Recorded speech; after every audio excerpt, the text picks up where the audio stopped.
Hey guys! Part 15 of What If Naruto Unlocked His True Potential. Hit like and subscribe if you like this one, and also please check the author in the description. Let's start. We are paid, that's all. We are God.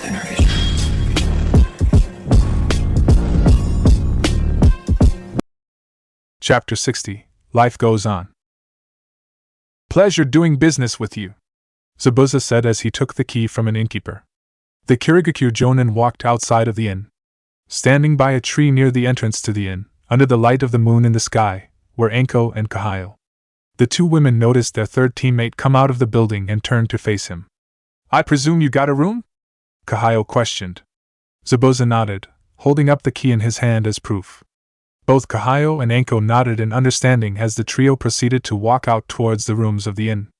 You know, I'm actually surprised you wanted to do this, Zabuza, Anko commented with a chuckle. You always struck me as the type that would prefer to camp out in the woods for missions as opposed to find an inn or someplace just to save money. I spent many years camping it out when I was on Kiri's missing shinobi list. I only got to sleep on a bed a few times when I actually had clients that would contribute a place to stay. I've stayed enough nights outside that nowadays, if there is an option to sleep indoors, I'll take it, Zabuza answered bluntly, crossing his arms over his shoulders. Besides, camping isn't much safer. You still run the risk of being identified and caught out. At least staying the night somewhere allows you to have some comfort before a confrontation. You've put a lot of thought into this, Kahayo noted with a chuckle. I am aware, he said curtly. The three shinobi proceeded to walk quietly towards the rooms at the inn. Zabuza unlocked the door and they walked inside. The room was relatively plain with a small kitchen area and 3 beds. Zabuza, Anko, and Kahayo quickly sat their bags down inside by a different bed. Zabuza then proceeded to lay down on top of one. We are roughly 3 days' travel away from Raiga's last reported location. There is a small chance he could have fled to a different spot, but if he has, it would have been a recent move and we could find his location from there. We'll catch him there and kill the bastard, the bandage-wearing shinobi said. Heh. It's going to be great, Anko said with a chuckle. Let me get a chance to fight him, though. I really want to try out some of the stuff I've worked with Shibuki. Maybe. Zabuza shrugged in response. However, I have a personal history with Raiga and hate him. I would really enjoy killing him. And technically, I am the one who will be getting the Kiba blades, so I would like to be the one to fight and kill the man whose blades I'll be taking. Kahayo commented, chuckling slightly. All 3 of us want to kill this one man. Well, it is Raiga. I'm sure there's plenty of people in Kiri would line up to give that man a funeral. Zabuza snorted in response. Hell, the bastard has this weird thing for funerals, so I'm sure he'd actually like it. I kinda just want to pound on him a bit. If I end up not being the one to kill him, that's okay. I just want to test myself, Anko said. My students have been really kicking ass recently, so I want to make sure in a real fight that I haven't lost my touch. Yeah. Your brats. Zabuza looked over at the Konoha shinobi in curiosity. How are they doing? Great. All 3 made jonin and all 3 have been picking up great reputations.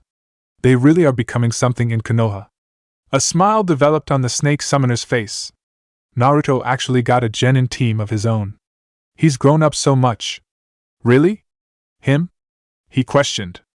Interesting. I wonder what type of shinobi he would train. Excuse me, Naruto? As in Uzumaki Naruto? Kahayo spoke up, looking at Anko in surprise. Yup. I trained him back when he was a bratty academy graduate.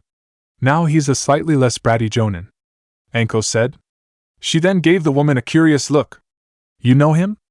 I met him once, yes, while he was on a mission in Nami no Kuni, she answered with a smile. He was the one who informed me about the civil war being over in Kirigakure and encouraged me to return home with my brother and my son.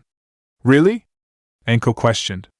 Her brother, Reihyo, reobtained the jonin rank with her and honestly, is a strong contender for the final member of the 7 swordsmen of Kirigakure once we manage to track down and kill Kisame, Zabuza spoke up. And her son, Hakuhyo, has entered the new shinobi academy in Kirigakure and is slowly developing his skills as a shinobi. I'm surprised you know a little bit about my son's development, Zabuza, Kahayo said with a slight chuckle. Haku volunteers every now and then at the academy, and he lets me know how Hakuhyo is doing. the bandage-wearing shinobi said. His eyes narrowed in on Kahayo. You should know that. That's your cousin I'm talking about. I know. I just forgot how close you are with him, she said with a chuckle. She then turned her attention to Anko and gave her a curious look. So, you said he was getting a genin team? How good of a sensei do you think he will be? Heh. Anko smirked. He'll be amazing. Trust me. Anko proceeded to go on for a few minutes, talking about her student, and how he would be a great jonin sensei, one better than ever herself. Ah, morning. Hanabi grumbled as she pulled herself out of her bed. The Hyuga stretched lightly as she slowly gained consciousness. Her eyes were only slightly opened as she started to look around her room. She quickly noticed that there was no sign of Hebihiro, causing her to shrug.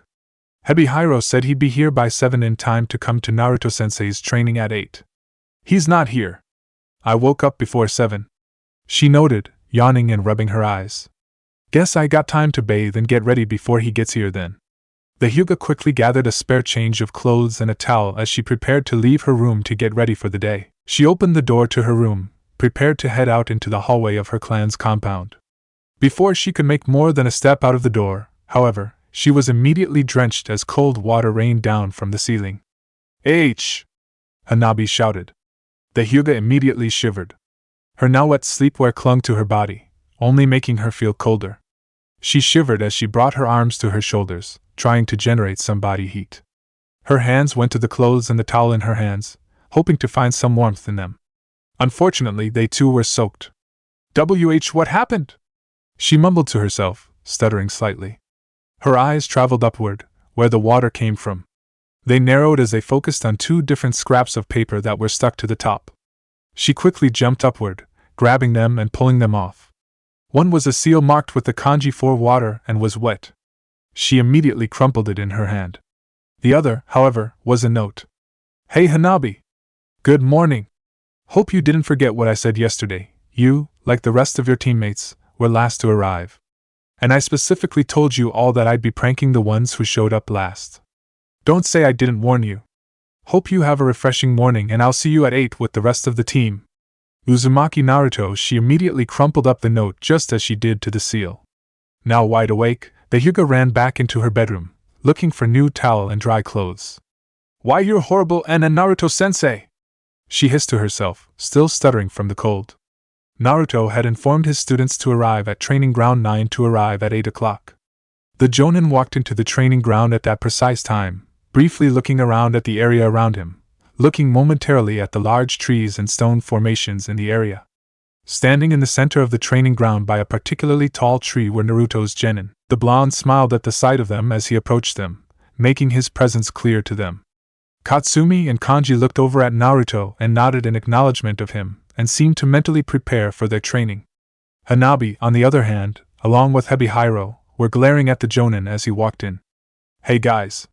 Looks like you're all on time, Naruto said with a smile. His eyes then moved towards Hanabi and the snake on her neck.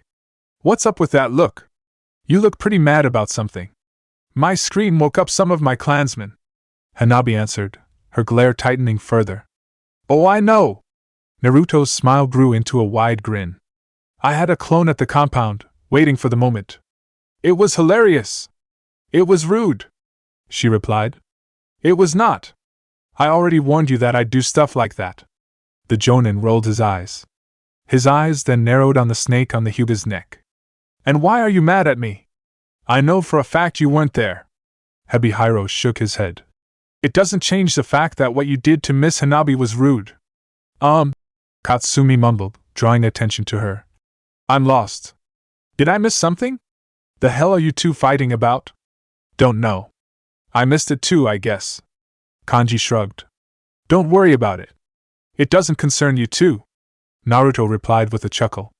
He quickly muttered something under his breath sounding like, yet before clearing his throat. Regardless, it's about time we get our first training day underway. You all ready? Kanji and Katsumi both nodded in affirmation. Hanabi and Hebihiro, too, nodded, seeming to be less irritated. Seeing the focused looks on his students' faces, Naruto reached into a pocket on his Konoha flak jacket and pulled out 3 sheets of plain white paper. Before we begin, though, I want to do what my Jonin sensei did for me.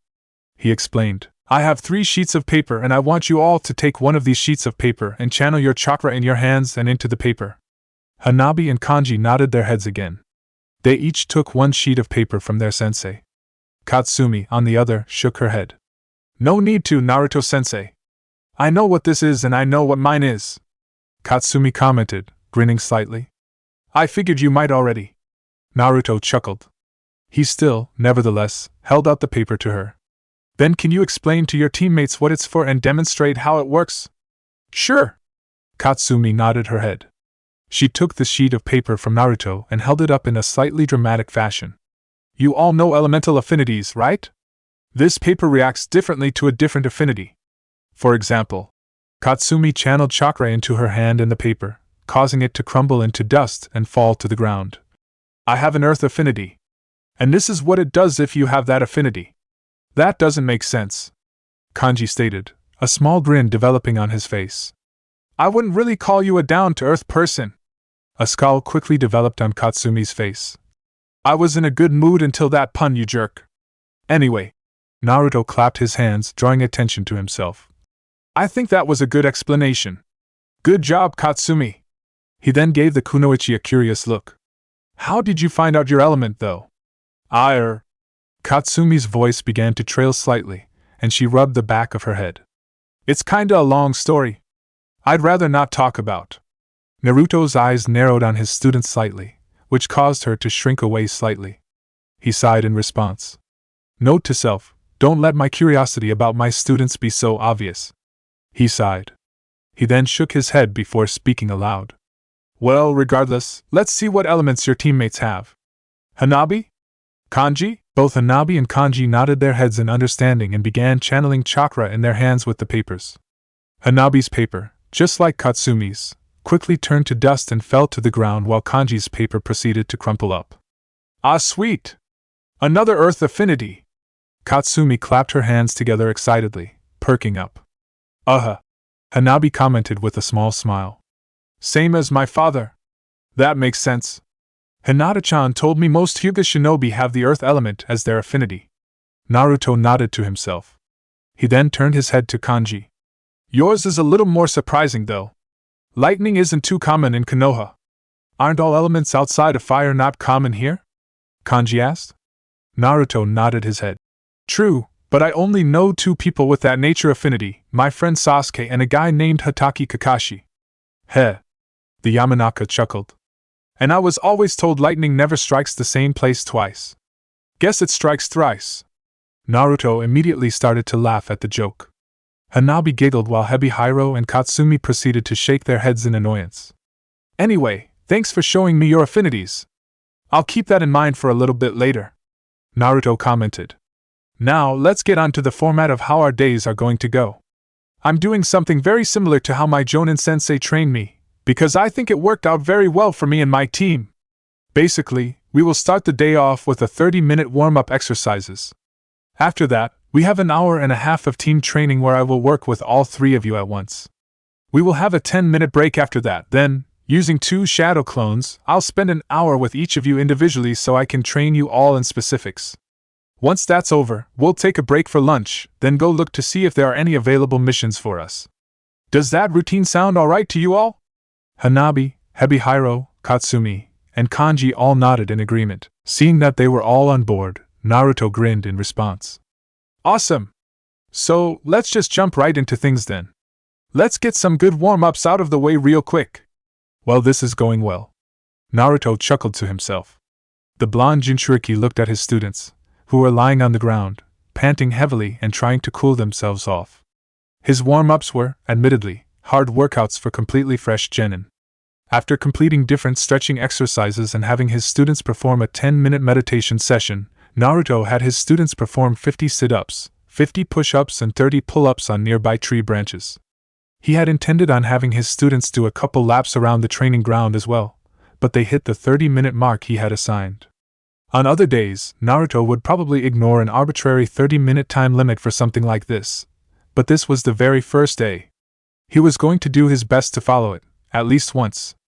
Immediately after, Naruto got his students working on practicing their chakra control and increasing their reserves. He introduced them to the tree walking exercise and had them perform it over and over again. Once they started to pick up the exercise, he had them do the exercise simultaneously with the leaf concentration exercise, making sure to rush up the trees as quickly as they could while also making sure that the leaf on their foreheads would not fall off. After an hour and a half of work, the genin were now drained, physically and chakra-wise. Just think, after a few more sessions like this, these exercises will all be easy for you all, Naruto exclaimed cheerfully. Then we can start moving on to more fun things, like water walking. And then I can show you some really cool chakra-building exercises when Naruto-sensei, give us a moment. We're all tired as hell, Katsumi commented, breathing heavily.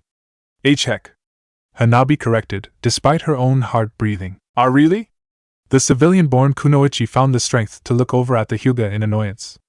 Hell isn't even swearing. I second that. Honestly, hell isn't that bad of a word, Hanabi, Naruto said with a chuckle. And to be honest, you all should not be tired as hell. Those were just general exercises. I went on you 3 lighter than my Jonin-sensei did. Really? Kanji gave his fellow blonde a surprised look. Your old Jonin-sensei sounds like a horrible person. Yeah, but she's the best horrible person there is, the Uzumaki replied with a cheeky grin.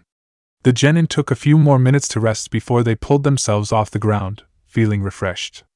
Seeing his students were ready to continue, Naruto brought his hands together in a singular hand sign and created 2 shadow clones.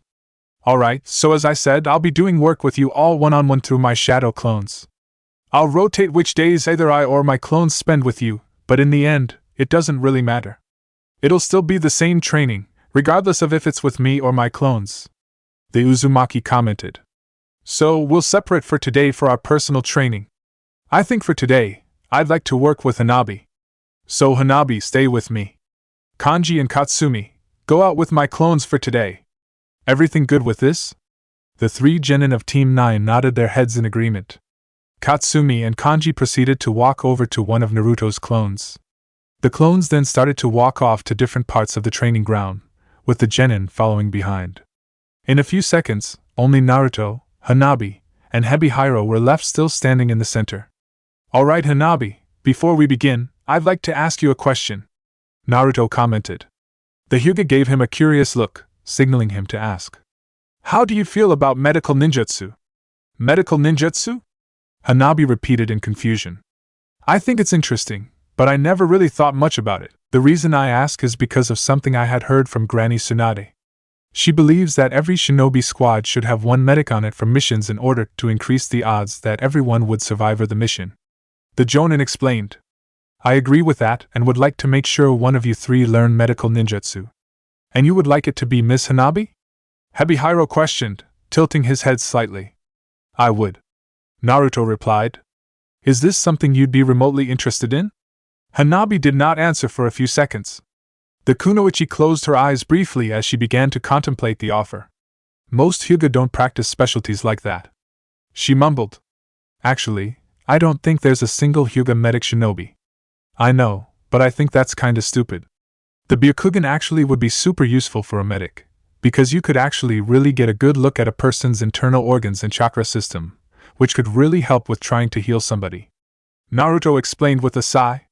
I know Hinata-chan had wanted to learn medical ninjutsu at one point, but she was always concerned about what the clan would say when she was just starting to become a shinobi, and at this point, she already discovered her niche and wanted to focus on that instead of just beginning to learn the basics of medical ninjutsu. Hanabi's eyes opened up in recollection. Why yeah. You're right. She did have an interest. Hanabi brought her right hand to her chin and began to rub it in contemplation. This was something she had never considered, but she had to admit that Naruto had a point. A medic with the Byakugan would be incredibly useful. It would make her unique and give her something to work on that would let her stand out from all the other Hyuga shinobi, including her own sister. This was something Hinata Nizan wanted to focus on, but didn't because she was concerned about what the clan would think of her. Her eyes narrowed slightly. I shouldn't let that concern me. I can do whatever I want. And maybe. Why not? She voiced aloud. I never thought about medical ninjutsu before, but the reasoning makes sense. Yeah, sure. A small smile developed on her lips. I'd love to learn. Great! Naruto clapped his hands together in excitement. I'll make preparations to get you training scrolls and begin working with you starting tomorrow. I wanted to make sure before I got them for you, however, that you'd be interested. Well, I am now, so go right ahead. Thank you for the idea, Naruto-sensei, Hanabi said, her smile growing wider. No problem, he said with a chuckle. So, for today, I wanted to work with you and Hebihiro on some stuff you could train with together. Because your preferred fighting style is your clan's gentle fist, right? Hanabi nodded in response, causing him to turn his attention to the snake. And you do some work with any of the other snakes of your clan, right? What do you really work on? They work on helping me improve my speed and strength, so that way I can move quicker and strike harder. They are also working with me to build up better poisons, because I can't really produce strong poison for combat yet, Hebihiro admitted, frowning slightly. I know a little water-style techniques that I was taught, but I'm supposed to learn more water and earth-related jutsu when I get bigger and stronger. Hey, don't sound so down on yourself. Naruto shook his head. Remember, you're part of this team too. We can work on things together too and try and get you stronger as well. I could use the help, the snake said, smiling slightly. And who knows?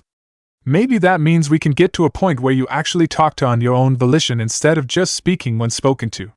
The Uzumaki commented. His comment caused the snake to shirk back around Hanabi's neck, which caused the blonde to chuckle. Alright, I'm kidding. No need to react like that. The Uzumaki proceeded to reach into his jacket and pulled out a scroll.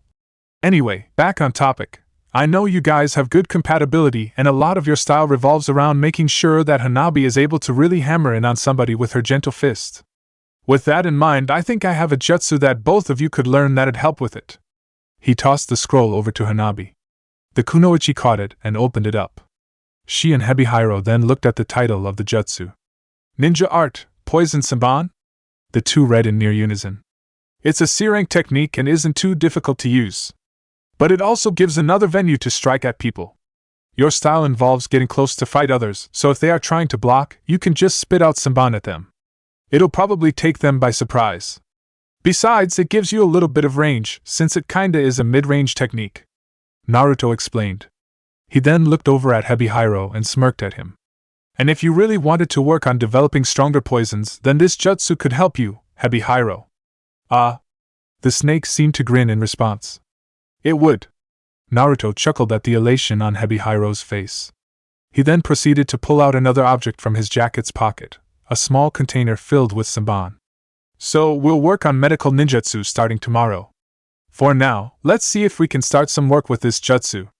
Of course, Naruto-sensei! Hanabi and Hebihiro declared in near unison. After walking away for roughly a minute, Katsumi, along with one of Naruto's clones, reached the edge of the training ground. They were now in a particularly rocky area with not many trees in sight. Upon arrival, the clone turned to face her. Alright, let's begin. And before we do, can I give a quick, honest assessment of something? Naruto's clone asked. Go ahead. Katsumi shrugged in response. Well, I think you clearly have a lot of strength, the clone commented with a smile. I know you didn't want to go into details, but you knew an elemental jutsu before getting out of the academy. That's impressive, and thanks to the spar we had yesterday, it also says something about the amount of chakra you have if you can use it more than once and not exhaust yourself. Heh. Katsumi rubbed the back of her head, grinning widely. Thanks, Dash. However, on the other hand, your fighting style is all over the place. The clone continued, his smile dropping. Likewise, Katsumi stopped grinning and gave Naruto's clone a confused look. I mean, you use both a sword and a crossbow, and it kinda feels like you use them because you just want to use weapons, he clarified with a sigh. You barely used the crossbow in the fight yesterday, and your kenjutsu was barely passable. I know you were using a wooden sword and that changes things, but I honestly think you'd actually have been better yesterday if you just used taijutsu. Well, you just said it, I'm just learning kenjutsu.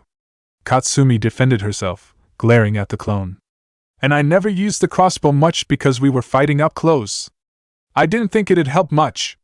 You could have tried to place distance if you wanted to use it. My girlfriend is actually pretty good with knowing how to establish distance so she can fire at people with her bow, Naruto's clone commented. But isn't she a jonin? You can't compare me to a jonin yet, the brown-haired kunoichi exclaimed. I'm not, But I'm just saying that you could have worked harder to create distance if you wanted to, the clone replied. My point was that I think you don't really know what you want your fighting style to be, and I wanted to talk to you about it so we can help narrow it down more. Katsumi's body language softened slightly at his words. The kunoichi was quiet for a few seconds before she proceeded to shake her head. I think I'd like to be an aggressive, quick fighter that can get up close and create distance if I want to at any given point, she noted. Kenjutsu really appeals to me and I'd love to use a sword. But I do think I need to have some long-range techniques. I don't want to be a sitting duck to be picked off if someone can attack me from afar, you know? Well, based off that, I'd suggest ditching the crossbow entirely, the blonde suggested. Long range seems to be the only reason you have a crossbow, and I can definitely teach you jutsus that will help you in that category. Hell, I can give you elemental ninjutsu if you'd like to work on it. So more Earth-style jutsu? Katsumi asked. Well, yeah, but not just Earth-style techniques. Remember, your nature affinity does not make you exclusively use one nature affinity. You may, at one point, master only one element, but that does not mean you can't learn jutsus of the other elements. It makes you more well-rounded, Naruto's clone informed her. For starters, I got a few wind-style techniques I could teach you for long range. I think I know one lightning-style jutsu too. And I can always look into Earth-style jutsus as well if you really want. I see. The civilian-born kunoichi crossed her arms as she closed her eyes and thought. Regardless, now that I know what you prefer and that you are actually serious about kenjutsu, we can work on developing that style. And I'll begin working on kenjutsu when you get a real sword, the clone commented. And do not say anything about getting a real sword. I'll get you one. I'll make sure to have one as quick as I can. No charge. Katsumi's eyes widened in response. She opened her mouth to respond, but she couldn't really think of something to say that accurately reflected what she was thinking. But for now, let's work on just developing some jutsu for you, and I do have one technique I think you'd like. And conveniently, it is an Earth-related jutsu. Naruto's clone grinned. Ever heard of Earth-style headhunter jutsu? I have not. His genin admitted. Well, it's an Earth-style jutsu, he answered. It's D rank, so it's kinda easy to use, but it's incredibly versatile and has so much potential for usage. It's one of my favorite jutsus ever, and I think it suits your style well. It'll help if you want to sneak up directly behind an enemy with a sword and cut into them. It's not too difficult to learn either, so I think you'll pick it up quick, so let's start working on it right away. Katsumi nodded her head in agreement, which prompted him to pull out a copy of the scroll for the jutsu. A small smile developed on her face as he tossed it to her. Naruto-sensei? She spoke up. Naruto's clone eyes focused on her. Thanks. For what? He questioned with a chuckle. Katsumi opened her mouth to respond, but she opted to just shake her head. Just thanks. A determined look then developed on her face as she opened the scroll. So, let's get to work on this. How is this technique going to work? A small smirk developed on the clone's face as they began their lesson. Kanji, along with Naruto's second clone, finished walking upon reaching the other end of the training ground. They reached an area that was more forested, covered in more trees than the rest of the training ground. There were also more training dummies and posts in the area. So, what do you have planned for me, Naruto-sensei? Kanji questioned as he turned his full attention to the clone. Well, before we begin, I'd like to give an assessment of you based on the fight yesterday. That alright? The clone questioned. Knock yourself out. The Yamanaka shrugged in response. He then seemed to realize what he had said and shook his head. Actually, don't. I don't want you to accidentally dispel. That'll cause Naruto to have to send another clone here, and I like you. You're my favorite clone he has ever created. Suck up. The clone shook his head, resisting the urge to chuckle too slightly. Nevertheless, he kept a serious demeanor up as he began his assessment. You seem to display good supplemental tactics. I know you got the information about my location from the Yamanaka's mind transfer techniques. You also were good at getting Katsumi's sword from me using that string tactic with the shuriken. I got the vibe that you could be a good strategist. Yeah, that sounds about right, Kanji admitted. He then gave the clone a curious look. Now, on to the negatives you noticed about me, I assume? Correct, he responded. For starters, you really did not get involved in the fight.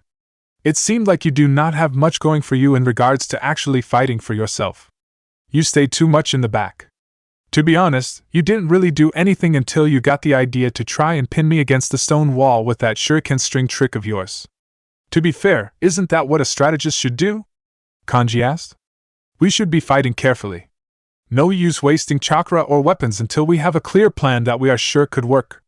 That is true, and I like that you're careful, but it almost came across like you were alright with letting your teammates do most of the actual fighting for you, or at least at first. The clone explained. I'm trying to rationalize whether you did on purpose or if you just didn't know how to actually get involved in the fight. I'll answer that. I didn't want to lump the responsibility on just my teammates. I just didn't think my skill set suited the fight and couldn't really find an opening early on about what to do in the fight until I had my idea to pin you down with my string. The Yamanaka answered. I'm not suited for most direct fighting. You'll find that I'm an incredibly stereotypical Yamanaka, and that's not a bad thing. Naruto's clone stated. The clone was about to continue with his statement, but he noticed a small frown develop on Kanji's face. The frown disappeared as quickly as it came and was replaced with the same goofy smile that was usually on his face. This caused the clone's eyes to narrow. Although it seems like you think it's a bad thing, he commented. Not really. It just means I'm average. Kanji shrugged in response. Like, not to get too ahead of myself and assume too much about Hanabi and Katsumi, but I'll probably be the last of your 3 students to reach Chunin. And I will probably be the only one of the 3 to not get anything higher than Chunin. I'll be the textbook average Yamanaka and average shinobi of the village, which probably isn't a bad thing in some contexts. It does mean I probably will live the longest. I'll just live a boring, safe, simple life. Naruto's clone's eyes narrowed on his student. If you really think this, then why did you even become a shinobi? If you wanted a simple life, you could have just been a civilian. I don't think. I know. Kanji elaborated. He then shrugged his shoulders once again. Although I guess I should say I don't know if I'll live the longest. Accidents do tend to happen on missions. I could very well not even live to reach Chunin. That happens from time to time. How do you speak so casually about this? His sensei questioned. Because it's just general knowledge to be aware of. The Yamanaka answered nonchalantly. I'm not saying it like it's a good thing or a bad thing, I'm just saying it like it is. So this is what you want from life? You just want to be an average shinobi? You want to live a life that'll be safe? The clone questioned. Kanji's eyes narrowed in response to the clone's question. The nonchalant, goofy expression disappeared and was replaced with a more serious, harsh look. I'm talking about facts, Naruto-sensei. I'm talking about things I know. I did not say that being average is the life I want. Kanji explained bluntly. The boy's serious, borderline angry tone took Naruto's clone by surprise. The clone softened his own demeanor as he continued to focus his attention on the Yamanaka. Then what do you want? What kind of shinobi do you want to be? He asked. It doesn't matter. The genin rolled his eyes. I know what type of shinobi I'll be. Just humor me for a moment. The clone replied. I know I came across probably a little harsh earlier, but that was just because of how casual you were talking about it. But there is nothing wrong with being an average shinobi. But is that actually what you want? Is that the lifestyle you want or the lifestyle you simply think you'll have? I know I'll have it. Kanji repeated his sentiment. The 2 blondes remained quiet for a few moments. Naruto's clone's eyes began to narrow on the Yamanaka. After roughly 30 seconds, Kanji finally sighed and shook his head. Fine, I don't want to be average. He admitted. I want to be more than that. There seemed to be more to Kanji's answer than he was letting on, but that didn't matter to the clone, as a small smirk developed on his face. That's all I wanted to know. Thank you, Kanji. It's not going to change anything, Naruto-sensei. Kanji said dismissively. Maybe in your perception, but as far as I'm concerned, I'm going to make you the most above-average shinobi I possibly can. The clone smirked. And I'm going to start by giving you some better offensive techniques so you can get on the front line with your teammates instead of just waiting until you have a plan. Naruto's clone reached into his jacket pocket and pulled out a scroll. He then tossed the scroll over to the Yamanaka, who caught it. The genin opened the scroll and read the title, Lightning Style, Thunderbolt. Upon reading it, Kanji's demeanor relaxed. A smile developed on his face, and he began to chuckle good-naturedly. Oh, immediately after we found out my affinity was lightning, you give me a lightning-style technique. How shocking, he said. Well, if I want to get your offense up, I think a good idea would be to start with your jutsu repertoire, and why not give you one that suits your element? Naruto's clone admitted. Look over the scroll. We'll begin to practice when you're ready. Kanji nodded his head in understanding as he began to read the scroll, studying it intently. So, overall, did training go alright for you guys? Naruto questioned his students. Team 9 was now brought together at Ichiraku's.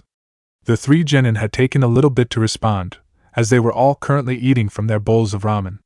A moment passed by before Hanabi set down her bowl and wiped her mouth with a napkin. She then looked at her Jonin sensei and nodded. Yes, it did, she answered cheerfully. I feel like I can tell that I'm going to get stronger. I'd agree, Kanji commented mid-bite of his ramen. Kanji-san, please, don't eat and talk at the same time.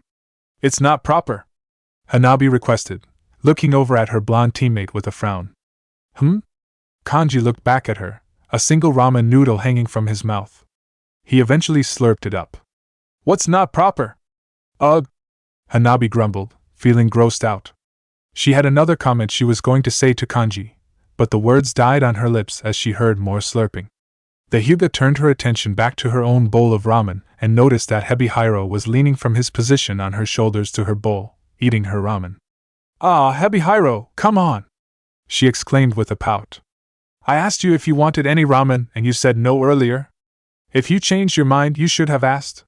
The snake lifted its head and licked off the broth from its mouth. It then frowned as it looked back at Hanabi. Sorry. I just wanted to try, he mumbled in response. No, it's fine. She shook her head and smiled gently at the snake. Just ask next time and I'll get you a bowl. Ah. Katsumi sighed as she sat down her bowl of ramen, completely finished. She then held up her hand. Hey, Ichiraku-san, can I get another bowl? Shio ramen, please. Of course. Tucci commented with a chuckle as he went to the back to go prepare another bowl. You know, I just realized. There's such a thing called Shio ramen. My mother's name is Shio. Kanji's eyes lit up as a grin developed on his face. I'll definitely be using that later today when I get home. Make a pun out of it. I don't care, it's frickin' delicious, Katsumi said with a smirk. Thanks a lot for introducing me to this stuff, Naruto-sensei. No problem at all. The Jonin chuckled in response. Feel free to eat as much, by the way. At the very least for today, this is my treat. You may regret that decision. I could probably eat a couple more bowls, Katsumi replied, chuckling as well. Trust me, I can too. I'm not concerned about how much you all can eat, Naruto admitted. Naruto? Naruto, along with the genin of Team 9, turned around to see a shinobi walking towards them. Naruto grinned at the sight of the guy walking towards them. How's it going, Choji? He asked cheerfully. The Akimichi had definitely changed over the past 2.5 years. His brown hair that he had styled upward now went down to his waist in length. He wore a red suit and black pants with plated armor over his torso, arms, and his upper legs. He now wore a red Konoha forehead protector over his forehead and had stud earrings on. One thing that had not changed, however, was his love for food. He was carrying a bag of potato chips as he walked up to Naruto and was eating them casually. Things are going great, Naruto. I've been relaxing recently after a busy week last week, Choji said cheerfully. His eyes then moved over to the genin by Naruto's side. Are these 3 the genin I've heard a lot about? You've heard about them? Naruto blinked in response. Naruto, you know who's on my team. Of course I have, the Chunin said with a hearty laugh. Oh. Yeah. Duh. Naruto snickered. He had not talked to her since he heard about his promotion, but there was no way Ino did not know about his genin. Anyway, yeah? This is my team. He then pointed at his former classmate. Team, this is Akimichi Choji. He was in my graduating class at the academy, and he's one of the nicest guys you will ever meet. You're flattering me. Choji chuckled as he took a bite of a chip. Anyway, it's nice to meet you all. Same. Hanabi bowed her respectively. I'm Hyuga Hanabi and this is Hebihiro. She gestured towards the snake around her neck, who bowed respectfully at the Akimichi. If you were Naruto-sensei's classmate, that means you were Hinata Nizen's classmate too. I was. You're her little sister? He asked while chuckling. You know, I can kinda see it now. Hinata-san was always very nice to me, so I'm sure you are probably just as nice and strong. It's a pleasure to meet you. He then looked over at the snake on her shoulder. And nice to meet you too. Thanks. Hebihiro spoke, looking away slightly. I'm Inoue Katsumi. Katsumi introduced herself with a smirk as she extended her hand towards Choji. And I'm Yamanaka Kanji. Yo, Kanji said, waving slightly. Choji chuckled as he shook Katsumi's hand. It's nice to meet you both. He then turned his head towards Kanji. Yamanaka, huh? Do you know Ino? She's my teammate. Kanji's eyes twitched for a brief second, but he managed to maintain his lazy, carefree smile to nod. Yup. I think we're 7th cousins? 8th? I'm not fully sure. You're an Akimichi, so you know how those clan family relationships work and how confusing they can be. Ha! Believe me, I know. Choji laughed in response. He then turned his attention to Naruto. Anyway, I didn't mean to interrupt like a team lunch or something. I know more than most people how important a good meal together is. So I'll just be leaving dash. The Akimichi's eyes immediately lit up. Wait, Naruto, are you going to the party tonight for Shino? Huh? Naruto blinked in response. What? You know, the party for Shino's promotion to Jonin. Choji elaborated. No, I remember hearing about a party. Hinata told me something about hearing something from Ino. I just don't know who this Shino person is. The Uzumaki said with a light chuckle. Realization dawned on the Akimichi's face about what Naruto was doing and he sighed. Naruto, come on. You know how sensitive Shino is about things like that. Don't make a joke like that to his face tonight. I won't. The blonde Jonin reassured. Regardless, Shikamaru, Hinata, and I should be there. Good. Then I'll see you all there. Choji nodded in agreement. He then turned his attention to the other genin. It was nice meeting you three. I'll see you later. The genin waved goodbye to the chunin as he walked away, eating from his bag of potato chips. When the man was gone, they turned their attention back to their sensei. What was that guy talking about? What party? Katsumi questioned.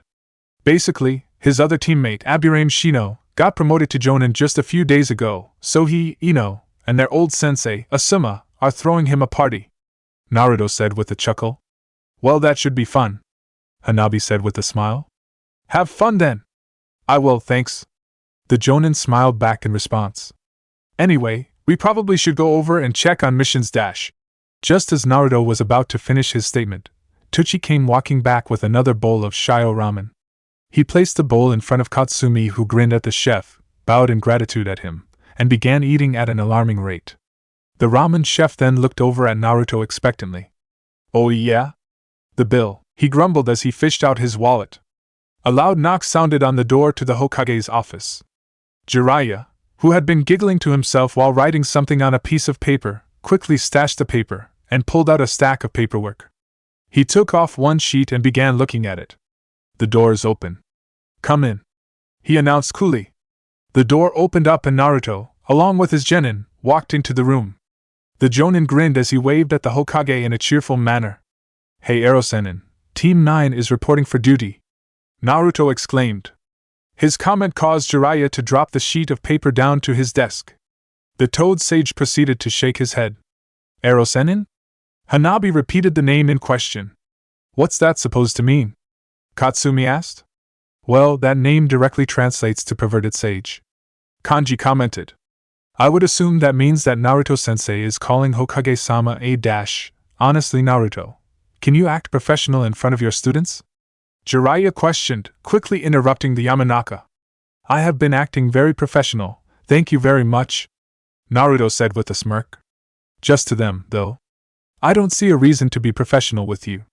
I'm the Hokage. Jiraiya deadpanned. And? The Uzumaki shrugged. Jiraiya opened his mouth to respond, but decided not to. He, instead, shook his head and sighed. Why do I even bother with you? He grumbled to himself. Well, what are you all here for? For a mission? Yup. I want my team to have a super special first mission so that they understand fully the importance and difficulty of D-rank missions. Naruto explained, his smirk turning into a slightly malicious grin. Is the retrieval mission open right now? Oh. That mission. The Godame Hokage's eyes lit up slightly. He proceeded to chuckle as he reached for a scroll. Yes, it is. Of course it is. This one usually opens up once a week or so. A retrieval mission? Hanabi questioned, giving Naruto a surprised look. What are you talking about? Are we rescuing somebody? As our first mission? Katsumi questioned. I wasn't expecting anything this important for a first mission. Holy sh dash. The kunoichi cut herself off after noticing Hanabi giving her a knowing look. She proceeded to cough slightly. Holy crap, this is awesome. Yes, it is. You'll be rescuing someone directly related to the daimyo of Hai no Kuni. Jiraiya informed them as he tossed the scroll for the mission to Naruto. This is for real? Kanji blinked in response. You're giving a mission of that much importance to a newly appointed genin squad who just finished their first day of training? You're forgetting. I'm not completely fresh and I'm a qualified shinobi. Naruto explained with a chuckle. Then what are we waiting for? We need to go help out this person, Katsumi declared. She was nearly jumping up and down as she looked at Naruto eagerly. So, who are they? What do they look like? Where were they last reported being seen? Well, their name is Tora. They were last seen somewhere in the market districts of Konoha, although that might have changed by now. As for what they look like, Naruto proceeded to open up the scroll, revealing the picture of Tora, a brown cat with a red ribbon on her right ear. She's a cat. Hanabi, Katsumi, and Kanji all looked blankly at the picture. Huh! Naruto, you did not give them the Tora mission as their very first mission, did you? Shikamaru nearly gasped. Yeah. I did. Naruto admitted with a chuckle. Why would you do that to them? Hinata grimaced slightly. Don't you want them to enjoy being a shinobi? I do. The blonde quickly replied, shaking his head as a playful smirk developed on his lips. I just wanted to have a little fun. Both of his friends sighed in response. Shikamaru reached for a bottle of sake and began drinking while Hinata began to eye her own unopened bottle, mentally debating whether or not to start drinking. The three shinobi were currently in a corner booth in the restaurant Yakiniku queue for Shino's promotion party. The entire restaurant had been reserved for the night by Choji and the Akimichi clan. Despite this, every booth and seat was filled in the restaurant. Many people had come out to celebrate the promotion of the Aburame. So, how did the mission go? Shikamaru questioned. How long did it take for them to get her? I think 2 hours? Not too long, considering what the mission is. Naruto shrugged in response. What did happen, though, was that Kanji accidentally stepped in cat shit.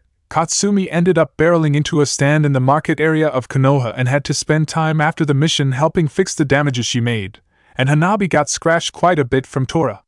I'm probably going to hear about the mission then later tonight from her. Hinata sighed again. She shook her head slightly after coming to the decision to reach for the bottle of sake. Is there anything else I should be aware of that you did to her? Other than the prank from this morning? Did you already find out about that? Oh, that's good. And just wait till you see what I have planned for Kanji and Katsumi later, the Jinchuriki said. Other than that, though, no. Everything went well, I think. I think they're going to realize that training's going to get easier, missions will get less tedious, and they're going to get strong soon. Then, we can begin going on some cooler missions. A small smile developed on his face. Honestly, the team's a lot of fun. Love working with them. That's good at least. Hinata smiled. She proceeded to take the cap off her bottle of sake before continuing to speak. I knew Hanabi wouldn't be a hassle, but I'm glad you'd get along well with the other two genin. I do, Naruto nodded in agreement. He grabbed his own bottle of sake, opened it, and tapped his drink against Hinata's. The two lovers took a drink together before he continued to talk.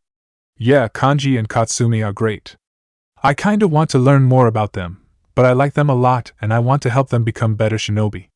Kinda switching the topic, but do you all actually know anybody at this party? Shikamaru questioned the two.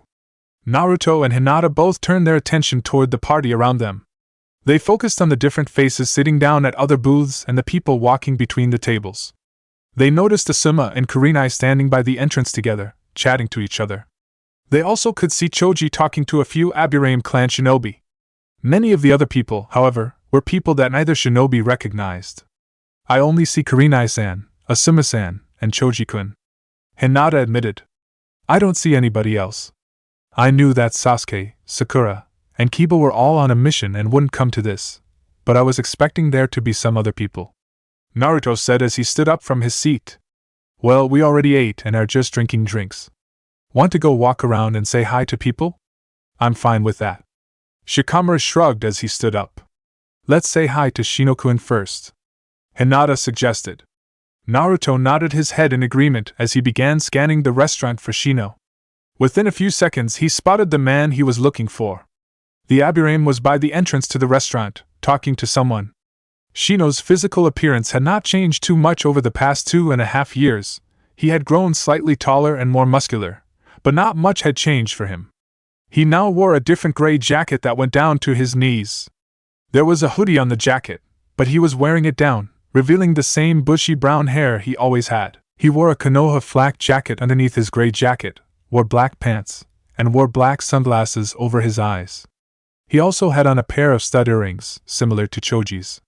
Naruto began walking towards Shino with Shikamaru and Hinata following behind. As the trio approached the Aburame, the person that he was talking to bowed and said goodbye to Shino before leaving the restaurant. He turned around in time to see the three shinobi walk up to him. "Ah, Naruto-san. Hinata-san. Shikamaru-san." Shino nodded his head in acknowledgement of them. "How are you three doing? Have you been enjoying your time tonight?" "We have.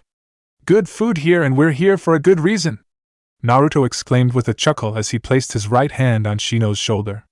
"Congrats on getting promoted again, Shino." "Thank you," Shino responded, adjusting his sunglasses slightly. "I had been working diligently to improve myself in order to reach Jonin as quick as possible." "Why, you ask?" "I wanted to not lag behind you three and Sasuke-san. Not gonna lie, I still think it is kinda bullshit that you didn't get promoted to Chunin that year in the exams when we all got promoted," Shikamaru admitted with a chuckle.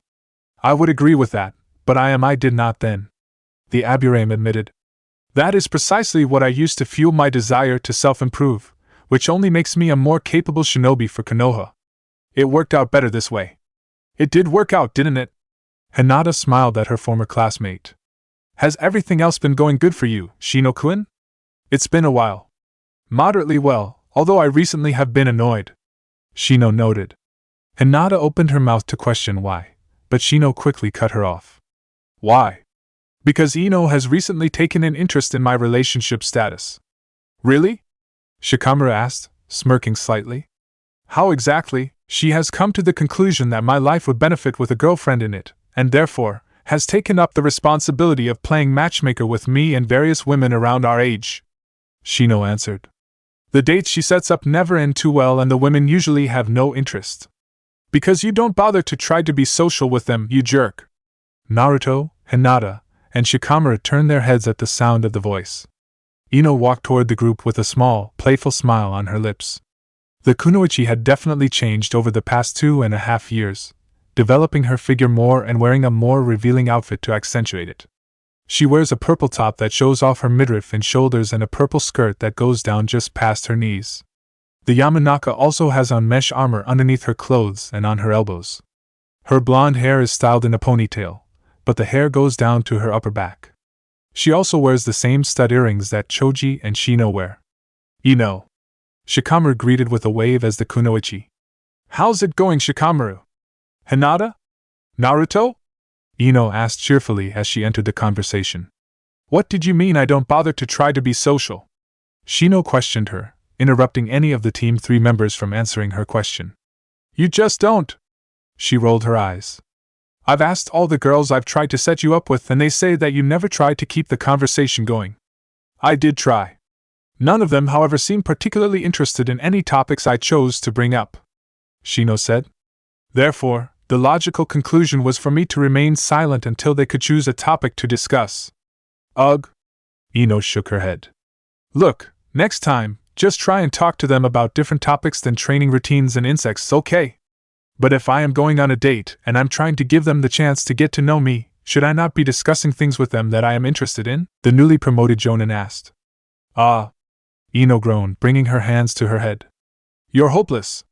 Maybe you should just throw in the towel on this one, Ino," Naruto suggested with a chuckle. "No way. I gotta find Shino the perfect girlfriend. He's one of my best friends and I gotta look after him," Ino said excitedly. She brought her hand over his shoulder and brought him close to her. I've already worked on just him, making him more social, and it's kinda working. See all the people that came here? They're all people I helped introduce him to. And he invited everybody here. Really? Hinata blinked in surprise.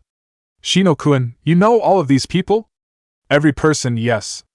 Shino admitted. He then pulled himself away from Ino's grip over him. Anyway, Ino, I believe that I am alright. Why, you may ask? Why, there is a girl in the Aburame clan that I intend on asking on a date soon and dash. But I haven't met her yet. The Yamanaka stated sharply. Let me meet her first to make sure she's right for you. Come on, Ino, Shino's a jonin now. Let him take care of himself. Naruto said with a smirk. You're probably right. Ino sighed in response. She then punched Shino's shoulder lightly. Once again, congrats on becoming a jonin. You did good, bug boy. Thank you, Ino. Shino responded back, smiling slightly in response. Ino was about to say something else to him, but her eyes widened as she recalled something. She then turned her attention to Naruto, grinning slightly. Speaking of being a jonin, I heard you, Naruto, got an interesting job recently. She commented. What's it like being Kanji-kun's jonin sensei? Interesting. Naruto admitted with a laugh. He's very funny. I don't think I met someone who can be that consistently funny. I know what you mean. Ino giggled at Naruto's answer. His jokes get old fast, but he still manages to earn a laugh at least once a day. He's that good at coming up with things on the top of his head, he's definitely good. I think he'll make a great shinobi. I just want to kinda figure out more about him. The Uzumaki admitted with a sigh. For someone as outgoing as he is, he's pretty secretive. That I also know you mean. The blonde-haired Kunoichi frowned in response. He doesn't talk much about what he's thinking about. Actually, he doesn't talk much to me in general. I think he only says jokes to me sometimes to be polite. Do you have a history with him or something? Shikamaru questioned curiously. Not that I'm aware of, no. Ino shook her head, her frown growing deeper. I know he gets along with my dad just fine and most of the Yamanaka clan. It's just me, he acts a little weird around. But I really don't think I ever did anything to him. That's very weird. Hinata frowned in response. But he's still a good kid, Ino said, clapping her hands together. I'm a great read of character, and I know that Kanji-kun is a very kind person. I just wish he'd actually talk to me about whatever I did. She then looked over at Naruto. Hey, you'll let me know if you ever find out, right? I do want to find some way to fix things with him. I'll do what I can to help. Naruto nodded his head. I don't want there to be any bad blood. I'll try and talk to him and do what I can. Thanks. I really appreciate it. Ino smiled back at him. She then turned her attention back to the rest of the group and smiled. Sorry to derail the conversation and make it serious. Let's go back to what we were talking about earlier. She then pulled Shino back into another headlock. Finding this new jonin a girlfriend. Ino, I thought you just said you would me focus on my relationship status. Shino replied, pulling himself out of her grasp. I did, yeah, but let me try one more person. I think I have the perfect girl for you. She requested. Naruto, Hinata, and Shikamaru all laughed as Ino began to describe a regular customer at the Yamanaka flower shop that she thought would be perfect for Shino, much to the Aburame's chagrin. Well, that was fun. Long and tiring, but fun. Shikamaru admitted with a sigh as he walked into his bedroom. The Nara returned to his home a little around midnight. He had not intended to stay out that long, but he did end up having fun with his friends. Shino had quite a few stories to tell about horrible dates that Ino tried to set him up on, and Ino always had plenty of excuses to justify why she recommended the dates. It had been a while since Shikamaru actually relaxed like that, and he enjoyed it. However, he was now dead tired and wanted to sleep.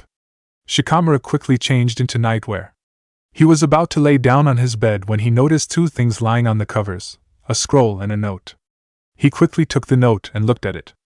Shikamaru, a shinobi from IWA, came by on a mission and asked if he could drop this off with you. I said I'd give it to you. I know you are at that party though, so I just thought to leave it here where you will surely find it. I think the IWA shinobi said he'd be in the village for another day and would leave tomorrow. If you want to reply, make sure to do it tonight or early tomorrow if you want to respond. Tell the lovely lady I say hi. Your amazing and kind mother amazing? Kind? Shikamaru chuckled at his mother's self-congratulatory note. The Nara then turned his attention to the scroll. He began to wake himself up as he opened it, and began to read it. Hey Shikamaru! How's it going? Have you been taking care of yourself? Still training like the great shinobi you are capable of being? Or are you still the lazy ass that I've always known? Knowing you, in some weird way, probably both. Ha! I am replying just after reading the last letter you sent me. Did the Hokage really ask Naruto to take a Jonin team? Oh my gosh! That's hilarious! My condolences to that team. Having to be bossed around by that idiot would be horrible. I'm kidding. Tell him I said congratulations. Did he end up passing them? If he did, have you met his genin yet? What are they like? More than that though, how have you been doing? You wrote last time about finishing up your training with the Sandaime Hokage. Go into more detail about that. How did it exactly go? Was the big fight with him exciting? Details, lazy ass. I want to know details. Or if you want to not give me details, try and find a reason to take a mission over in Tsuchi no Kuni. I know I've been trying like hell to find a mission to take me to Hai no Kuni recently, but nothing really has opened up for me exactly. I'm actually super pissed that Akatsuchi managed to get a mission to go there and I didn't. That's not even fair. My grandfather knows I want to go back and he's being a dick right now. Okay, that's not really fair to say. He actually kinda needs me in Tsuchi no Kuni at the moment. I'm one of the few people of some political authority really backing him up. I don't know if you heard about this, but the grandchildren of Kamizuru Ishikawa, the Shodite Kazekage, just arrived in the village. His grandkids, Suzumabachi, Jibachi, and Kurobuchi, apparently had been on a self-appointed exile trying to find some bug called the Bikochu to find scrolls and forbidden secrets of the Kamizuru clan. They apparently did find the bug, found all the scrolls and secrets they were looking for and returned to the village. And they haven't been happy that IWA is trying to have peace with Konoha. Basically, they'd been trying to rile up the public to be against grandfather's plans for peace with Konoha. And it's not really working, because no one in IWA really wants to actually go to war with Konoha. But they are turning some people, and grandfather can't do anything about it, like jail them or kill them or anything, because they're pretty much all that's left of the Kamizuru clan and the average people in the village don't want anything to happen to them. Hell, Gramps doesn't want to do anything to them either because of that. He keeps talking about not wanting to attack Ishikawa's legacy. It's all stupid. But I know it's giving him a lot of stress. That's why I've been working harder and harder to speak out and show the good Konoha can do for IWA. And I think it's working to some degree. I think I'm stopping them from doing too much damage in IWA. And I know my father, Rashi-sensei, and Han-sensei have been using whatever public standing they have to help with that as well. Sorry, this is probably a stupid thing to rant about. Again, it's not like there's violent battles about this. But it's been stressful trying to play politics with these Kamizuru assholes and not make myself, or my grandfather or the alliance with Konoha look bad. Han-sensei was telling me that this would be good experience when I try and play politics when I become the Kazekage, but honestly, I really don't like this. I just want a bit of a break from all this stress. Honestly, I just want to see you. Okay, now I feel like I'm being some needy bitch. I'm sorry about that. I'm kinda just writing the first things that come to my head, if you haven't noticed that yet. But that's something I can actually do with you. I can actually talk to you about anything and not have to worry about you judging me for anything or critiquing me. Okay, enough sad and sappy stuff. Let me focus on other things. Rashi-sensei is just about done with his next book in the Tengaku no Sato series and it's going to be out soon. Let anyone you know who reads it know about it. Han-sensei is doing great as well, although he hasn't changed much at all. Roto apparently has been volunteering as the Awagakure Shinobi Academy, and I think there's a chance he might make that a permanent position. I think he wants to be an instructor and train the next generation. Cool, huh? As for Risho, he just made Jonin. He's pretty proud of himself. Of course, you and I have already been Jonin for a little while now, haven't we? Hee. Well, I'll probably start rambling soon. Just know that I'm doing alright. I've been stressed and I've been missing you like crazy, but I'm doing alright. And I hope you are as well. I hope you can write back soon. And who knows? Maybe we'll get to see each other as well. Love you always, Shikamaru. Kuratsuchi, the future Yandame Tsuchikage Shikamaru shook his head, a wide smile on his face as he gripped the scroll tight in his hands. Miss you too, Kuratsuchi, love you too, he mumbled to himself. Then Nara let out a yawn. Despite being tired, however, he walked over to a desk in his room and pulled out a scroll of his own. He then began working on a letter. Mom said the IWA shinobi would still be here tomorrow. Gotta make sure I finish before he heads out. Shikamaru mumbled to himself. His mind recalled specifics in Kuratsuchi's letter, the comments about the grandchildren of the Shodite Kazekage, and he frowned. Stay strong, Kuratsuchi. With that in mind, he began writing his letter. The next evening, Naruto walked back to the Uzumaki clan compound from the Hokage's office. The Jinchuriki walked into the main building and headed towards the kitchen. Sitting down at the table eating a plate of chicken and rice was Masakato. Hey Masakato-ji-san! How are you doing? Naruto greeted him. Hey kid! Masakato greeted the blonde as he took a bite of his food. How did training go today? Your brat's still good. They're getting better. I'm not worried at all for them. They're going to be great shinobi, he exclaimed. But yeah, training went over well and we managed to get 2 D-rank missions done on their records. Ha! Those are a waste of time. The former Kazekage snorted. Other than that though, I'm glad the training's going over well. Do you want anything to eat? I only made something for me, but I think I can scrap another plate of chicken out for you. No, I'm fine. Not hungry yet. Naruto shook his head. Actually, I wanted to know if, when you finish eating, you can help me work on the adamant and sealing chains again. Oh? Masakato raised an eyebrow at him. Have you been training any more without me? I have, yeah, but I'm still having troubles creating them, the Jinchuriki admitted. Understandable. It's definitely worth the trouble. By far, one of the most versatile and useful abilities of our clan, Masakato admitted. From everything I heard, your mother was infamous for her usage of our sealing chains. I know. I've read all about her reputation and I know one of the many nicknames she had in the bingo books was Konoha's chain reaction. I hope I can even remotely reach that level, Naruto admitted. Masakato remained quiet for a few moments as he finished his food. Within a minute, he set down a finished plate and stood up. Alright, so if you want to get to a point to reach Kushina's level, then let's work to it, Masakato said. Come on. A grin developed on Naruto's face as he nodded his head. The 2 Uzumaki shinobi walked to the exit of the building and walked to a separate building. They entered the room and entered a large, open training hall. Upon reaching the center of the room, Masakato closed his eyes. Immediately, a chain rushed forward from his right hand. It extended until it reached his left hand, which Masakato used to grip the chain tightly. Alright, so just making sure you remember how these chains work, correct? The elder questioned. Yes. Naruto nodded. They're formed from a combination of fuinjutsu and ninjutsu. You're molding your own chakra to take the physical shape of a chain, and then releasing it from your body. Correct. Masakato nodded. Now, do you remember how the fuinjutsu component exists? How exactly is this related to fuinjutsu? Because we're unsealing our chakra from our own bodies. Our own body acts as seal, and through fuinjutsu, we unseal ourselves in order to release the chains, physical manifestations of our chakra, from our body to use as a tool or a weapon. The blonde answered. Correct again. Masakato said. That also gives our adamant and sealing chains the distinct honor of being the only known fuinjutsu that requires no written seal. Our body acts as the seal.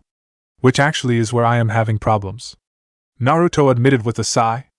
The blonde Uzumaki closed his eyes and focused. He began to focus his chakra into his hand as he began the process to channel his clan's chains. His eyes widened, however, as a chain rushed forward from his open palm. However, the chain came directly from his body and pierced his skin. Blood began dripping and the chain began to fade quickly after as Naruto began to stop focusing his energy on maintaining it. It's literally what we were just talking about, Masakato noted with a frown. You have managed to perform the ninjutsu, creating the chains from your chakra, but you have not mastered the fuinjutsu element, and, as a result, when you try and release the chains from your body, it pierces your skin. I realize. Naruto grumbled in response. Thankfully the Kyuubi has been healing my wounds whenever I practice, but I don't want this to be a thing.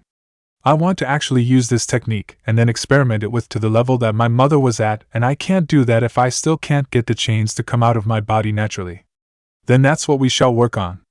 You are done for the night, right? Nobody needs you until you meet with your team tomorrow morning? The Sandaime Yuzakage questioned. Naruto nodded his head in affirmation. Alright, then let's work on this now to make sure you can use it by then. One more day of travel down! Enko declared as she entered the in-room. She, Zabuza, and Kahayo placed their belongings down by the 3 separate beds in the room. They each then got atop their own beds. One more to go. We should be arriving at Raiga's location sometime tomorrow afternoon, Zabuza answered. They apparently had an operation set up at the Katobari gold mines in Kawa no Kuni, but have moved base to a town within the forests on the Kusa no Kuni side of the border. The man's hands tightened into fists. Apparently he thinks the land is sacred and has been making a point to give the people their burials that the gods would find appeasing. So he's killing a bunch of people for no reason there, basically. Sick fuck. Enko spat out. Zabuza nodded his head in agreement. It's going to be great to have him dead. So, since we will be engaging tomorrow, do we have an exact plan of action yet? Kahayo questioned. Not fully, because I think we should spend some time after arrival assessing his hideout, and the numbers he has in his new Kurasuki family. The bandage-wearing shinobi grumbled. Regardless, I think it will most likely be that 2 of us will completely wipe out the rest of his family, considering we want to make sure that they all die to avoid any shinobi wanting to avenge Raiga, while the 3rd member actually confronts Raiga. Enko sighed, looking down slightly. And let me guess, you are the one going to confront Raiga? I would like to, yes, but I acknowledge that both of you wish to as well, Zabuza stated, causing Enko to look up at him in surprise. You expressed an interest in wanting to show Raiga what you were capable of, and I have to admit, I think I would love to know how he would react to being killed by a Konoha shinobi that was representing the 7 swordsmen. On the other hand, Zabuza turned his attention to Kahayo. I know you are taking Raiga's place in the organization. You should deserve the honor to fight for your swords. I would like that honor, yes, Kahayo said. However, I do know that neither Suigetsu nor Anoka had to fight their blades. I understand that it is not an honor that I specifically deserve. She then turned her head towards Enko. Enko-san, do you really wish to fight Raiga? Honestly, I kinda do. The Konoha Jonin admitted. I really haven't gotten a chance to test myself in a fight like this in a while. Probably since the Civil War, actually. I really would like to try my hand against someone like Raiga. Kahayo closed her eyes and thought. A few seconds passed by before she held out her hands, directly in front of her. Care to play a game for it?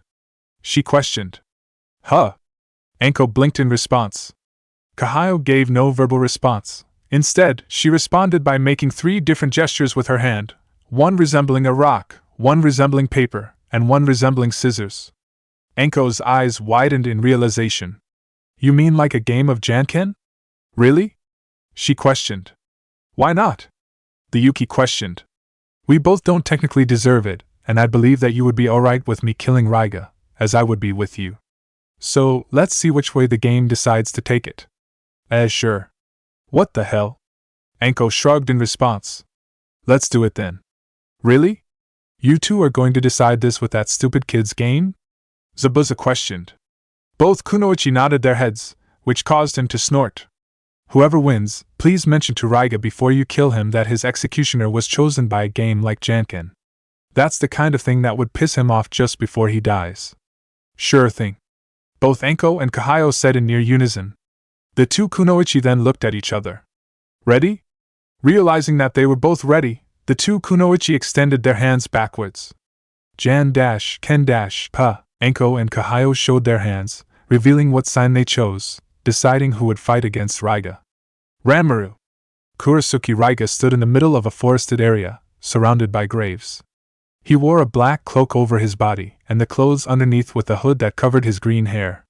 Tears fell down his blue eyes as he focused on one small grave next to a large tree. Of all the funerals I've ever done in my entire life, yours was simply the best, he mumbled to himself. Despite the tears going down his face, the man was chuckling slightly. That's the only reason I can think why I still come to your grave over and over again. Raiga's eyes never left the grave in front of him. His smile seemed to widen, as if he had heard some response coming from it. I knew you weren't long for this world, Ranmaru, because of your poor health, but I wanted you to see it all while you still could. In the process, you showed me the meaning of life. Life is beautiful and fleeting, so we must all take what we can while we still have the chance. Only through seeing death can someone truly appreciate the beauty that is the life we all have, Raiga proclaimed. The man shook his head briefly before continuing to speak, his smile softening slightly. I hope you enjoyed the grave, Ranmaru. When you died, I knew the Katabari gold mines wouldn't be a good land for you. You deserved something beautiful. So I took your body around until I found this beautiful forest. I knew this was perfect for your funeral and your grave. His eyes then moved towards the various graves around him. And I hope all of these people are keeping you company. Everyone here was handpicked. They are strong, beautiful people and I know should be good company for you. I mourned for all of these people for days and dash. The man's speech was interrupted as he noticed a kunai flying directly towards him. He quickly jumped out of the way. The tears in his eyes dried up and his smile turned into a scowl. If that was your best attempt to kill me, then you have no shot against me. Raiga taunted as his eyes began to look around the forest, trying to find his mysterious assailant. That wasn't to kill you, that was to get your attention. A voice responded, a woman's voice. My attention, huh? Raiga questioned. The man quickly pulled off his cloak, revealing a dark brown vest that went down to his knees, gray pants, and bandages that covered his upper arms and his torso. His green hair that was trapped in his hoodie fell down to his waist. Attached to the side of his pants were two swords with double-edged blades. Both swords also had two upward curved bladed prongs, one near the tip of both swords and one near the base of both swords. Raiga reached for both swords and held them both tight in each hand. If you want my attention specifically, I think you know who I am. I'm the patriarch of the Kurasuki family, Raiga declared proudly. So, come on out. I'd love to look you in the eye and get to know you through a fight so I can properly mourn for you when I bury you. As if a response to his request, his assailant jumped down directly in front of him. The name's Mitarashi Enko. Enko introduced herself with a smirk as she held up her own sword, the blast sword Shibuki. And I'm here by request of your old comrade, Momochi Zabuza, to put a filthy traitor named Raiga in a grave of his own and collect his swords for Kirigakure. Chapter 61. Mitarashi Enko of the Blast Sword. The name's Mitarashi Enko. Enko introduced herself with a smirk as she held up her own sword, the blast sword Shibuki. And I'm here by request of your old comrade, Momochi Zabuza, to put a filthy traitor named Raiga in a grave of his own and collect his swords for Kirigakure. You! Raiga's eyes narrowed at the woman in front of him. Why did Zabuza send you? Why do you have Shibuki? What kind of joke is that asshole pulling? Nothing's a joke. I'm just a member of the Seven Swordsmen, assigned the honor of killing a traitor and taking back your swords, Enko declared. A Konoha shinobi being a member of the Seven Swordsmen of Kirigakure? Ha! What a load of bullshit! The former Kirigakure shinobi declared. There's not a chance any Mizukage would approve something like this. Enko shook her head. It's true, though. Kirigakure has changed. The civil war is over and the Godame Mizukage is trying to usher in a new era for the village. Her eyes then narrowed. You wouldn't know, though, because you never cared about Kirigakure. I've read up on you and learned a lot about how you worked. All you cared about was your own selfish agenda. You haven't even bothered to check in on your home country at all since you left, haven't you? What's that supposed to mean? You don't know the first thing about why I left. Kirigakure has always been a wretched hellhole. Sandame, Yandame, Godame, it doesn't matter what Mizukage it is. Raiga snarled. I never look back at a place as disgusting as there. And I'd never take the word of anyone sent on Momochi Zabuza's behalf. Raiga immediately raised his two swords into the air. Enko immediately began to charge forward. You want to kill me and take the Kiba blades back to Kiri?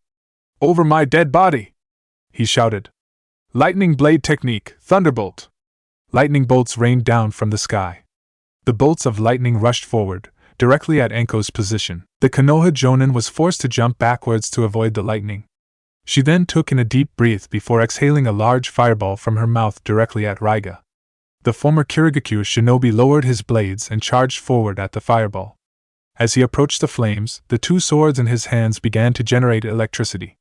He then struck the fireball with the electricity of the swords, completely overpowering the fire and causing it to dissipate. Enko rushed forward at Raiga, raising her Shibuki blast sword at him.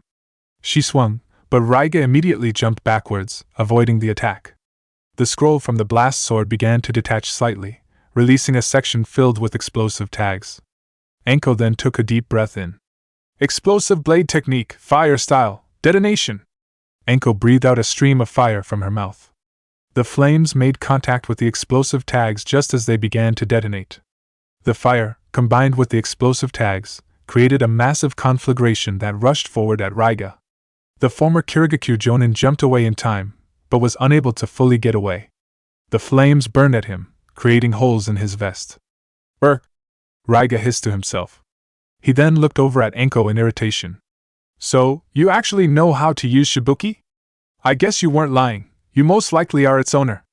A small, malicious smile then developed on his face. Did you kill Jinpachi? I did. Anko nodded her head in understanding. Tears started to roll down Raiga's eyes. Despite the tears, the malicious smile grew into a wide grin. Then I actually have something to mourn you for. I'll remember you well from this day, the woman who ended Jinpachi's life. May you have a peaceful afterlife, Raiga declared as he quickly slammed the Kiba blades into the ground. Lightning burial, banquet of lightning. The Kiba blades began to glow, generating electricity. Thunderbolts began rushing through the ground towards Anko's position. The Konoha Jonin jumped into the air, avoiding the attack. She then extended her left hand outward towards him. Snakes rushed out of the sleeves of her pocket, directly towards Raiga. The snake moved rapidly, biting into Raiga's right arm, causing him to wince. Anko then gestured with her left hand, causing the snake to pull on her. Anko's body rushed through the air directly towards Raiga. She gripped the Shibuki blast sword with her right hand and prepared to strike at him. A small smirk developed on Raiga's face, however, as he held out his left hand. Water style, droplet release! Raiga spat out a large orb of water from his mouth, which made contact with his left hand. Multiple streams of water, in the form of spears, rushed forward directly at the approaching Anko. Her eyes widened. She then made a gesture with her right hand, causing the scroll on her sword to unravel slightly and create a barrier between her and the water. Explosive blade technique, explosion barrier. The explosive tags on the scroll barrier activated, causing them all to detonate just as the water spears made contact with them. The resulting force of the explosion caused the water to evaporate. The resulting explosion also knocked back both Anko and Raiga slightly, creating distance between the two of them. Raiga landed back on the ground next to the Kiba blades.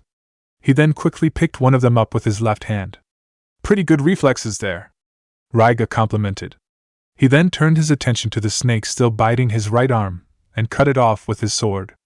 He reached down, picking up his second sword with his right hand. Was this supposed to be poisonous, by the way? I've been hit by so many different poisons, I'm probably immune to it. It's not going to kill me, if that's what you were hoping for. It's not. I want this fight to last longer than that, Anko stated sharply. I want this fight to be a challenge. I want to really test myself and get a fight out of you before I take those swords from you. Humph. You think the same way as the swordsman of Kirigakure. Even though you are from Konoha, I can now see why you may have been inducted into the Seven, Raiga admitted. A smirk then developed on his face. You know, I always hated that mindset and all the members of the Seven Swordsmen. Raiga rushed forward, directly at Anko. His swords began to glow, radiating electricity as he approached her. He swung his swords directly at her, but Anko blocked with her blast sword. As the swords clashed, Anko's Shibuki began to unravel a new segment of the scroll, revealing more explosive tags. You all just like to fight and kill indiscriminately. It doesn't matter who the person is or what they do. None of you care, you just want to fight. That's all, Raiga accused. You don't even bother to get to know your opponent. All that matters is that you win and that they lose. The newly revealed explosive tags began to activate, causing Raiga to jump backwards from the clash to avoid the explosion. Anko rushed forward through the newly created smoke at him, swinging her sword again. Raiga jumped up into the air to avoid her strike and then came down from above her, attempting to impale her from above with the Kiba blades.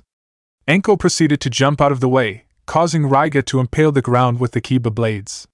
The impact caused the electricity in the swords to rush through the ground towards Anko's position. She jumped into the air, barely missing shocked. After a few seconds, Raiga pulled the swords out of the ground, stopping the electricity. Anko then landed back on the ground. She then glared at him. Fighting and killing indiscriminately are two different things, and hell, I don't find any person that I see walk by me, and I sure as hell don't go around killing people for shits and giggles, and neither do any of the current swordsmen," she stated sharply. Her eyes then moved around the battlefield toward the various graves around them. "You, on the other hand, do. I never kill indiscriminately. I left that life behind the moment I left Kirigakure," Raiga shouted angrily. "I make sure that every person that I kill, I know something about them. I mourn for them and their life, as I know who they were and what type of person they were before they died." "Oh, so you just get to know your victims before you slaughter them. That makes it all the better." Enko rolled her eyes. "You don't understand. None of you do. It's the issue with the shinobi lifestyle as a whole." Raiga shook his head. "We have the power to kill as often as we can, that we no longer think of lives as meaningful. That's why I left Kiri. That's why I live the way I do and appreciate the lives of all that I kill. Life has meaning, yes, but if you actually believe that as full-heartedly as you claim, you wouldn't kill as many people as you have," Enko replied. "Face it, you're just a psychopath trying to justify your killings. Honestly, you make me sick." "As do you," Raiga replied with a snort. A grin then developed on his face. "So, what's the point of talking? Let's continue this fight. I have a funeral for you to prepare, after all." Enko did not verbally respond. Instead, she tossed Shibuki into the air. She then began rushing through hand signs. Fire style, flare aura. Chakra began to completely surround Enko's body.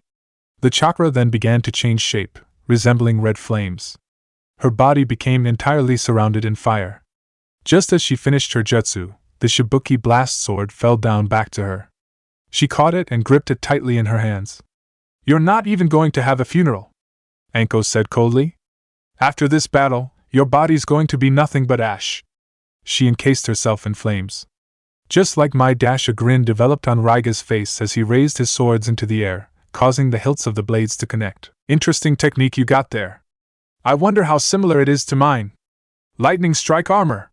Raiga began rotating his swords. Electricity began to generate in the Kiba blades and quickly began to surround him. Within seconds, Raiga was covered in an intense electric field. "We have very similar jutsus. I'll definitely remember this when I give you your funeral," Raiga declared sharply. "So let's do this. Your last rites await." Enko merely scoffed in response as she and Raiga both charged forward at one another, gripping their swords tightly. "And no!" a man with pointy brown hair shouted, his eyes wide in fear. He looked momentarily to his hands and the pair of broken steel gauntlets attached to them, before he looked back up to face his assailant, Zabuza. "You dash!" Zabuza swung the Kubikuribocho's sword at him, cutting off his head and silencing the man permanently. The head rolled to the ground, directly in front of a group of 30 men dressed in all black. "How dare you!"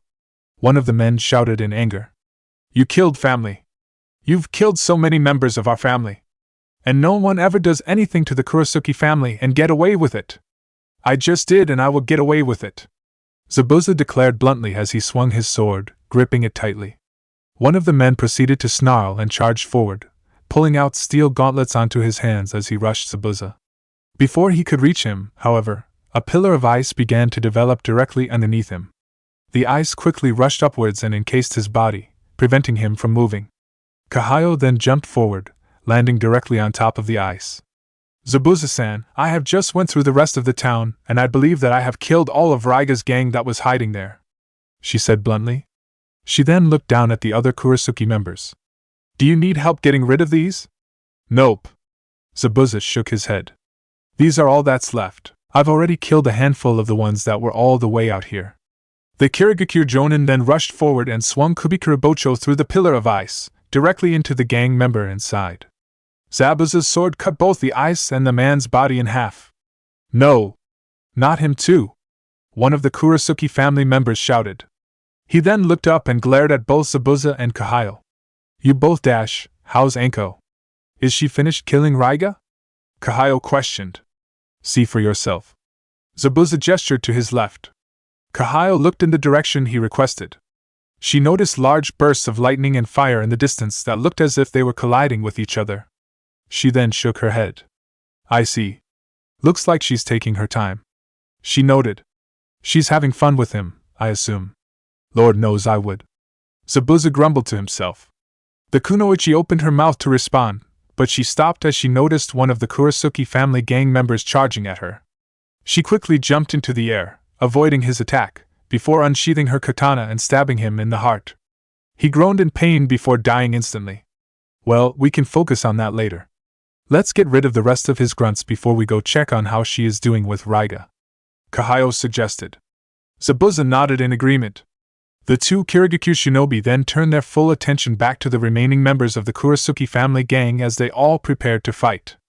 Anko and Raiga continued to clash at each other with their swords. Anko's shibuki collided with Raiga's kiba blades.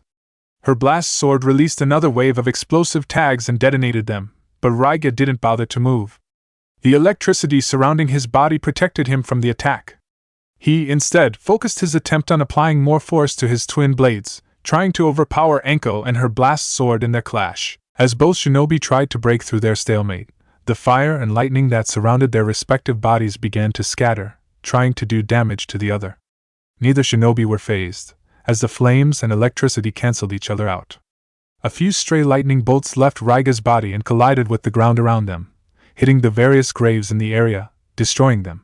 Similarly, flames from Anko's body began to fall around her, colliding with trees and catching them on fire. Die already! Raiga screamed as he applied even more force onto his twin blades. Finally, the stalemate seemed to be ending as the former Kirigakyu shinobi began to get an edge on the conflict.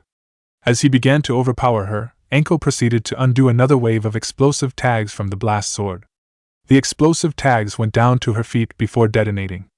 The explosion seemingly had no effect on Raiga, as the electricity surrounding his body protected him, but the force of the blast managed to propel Anko into the air, creating distance between herself and Raiga.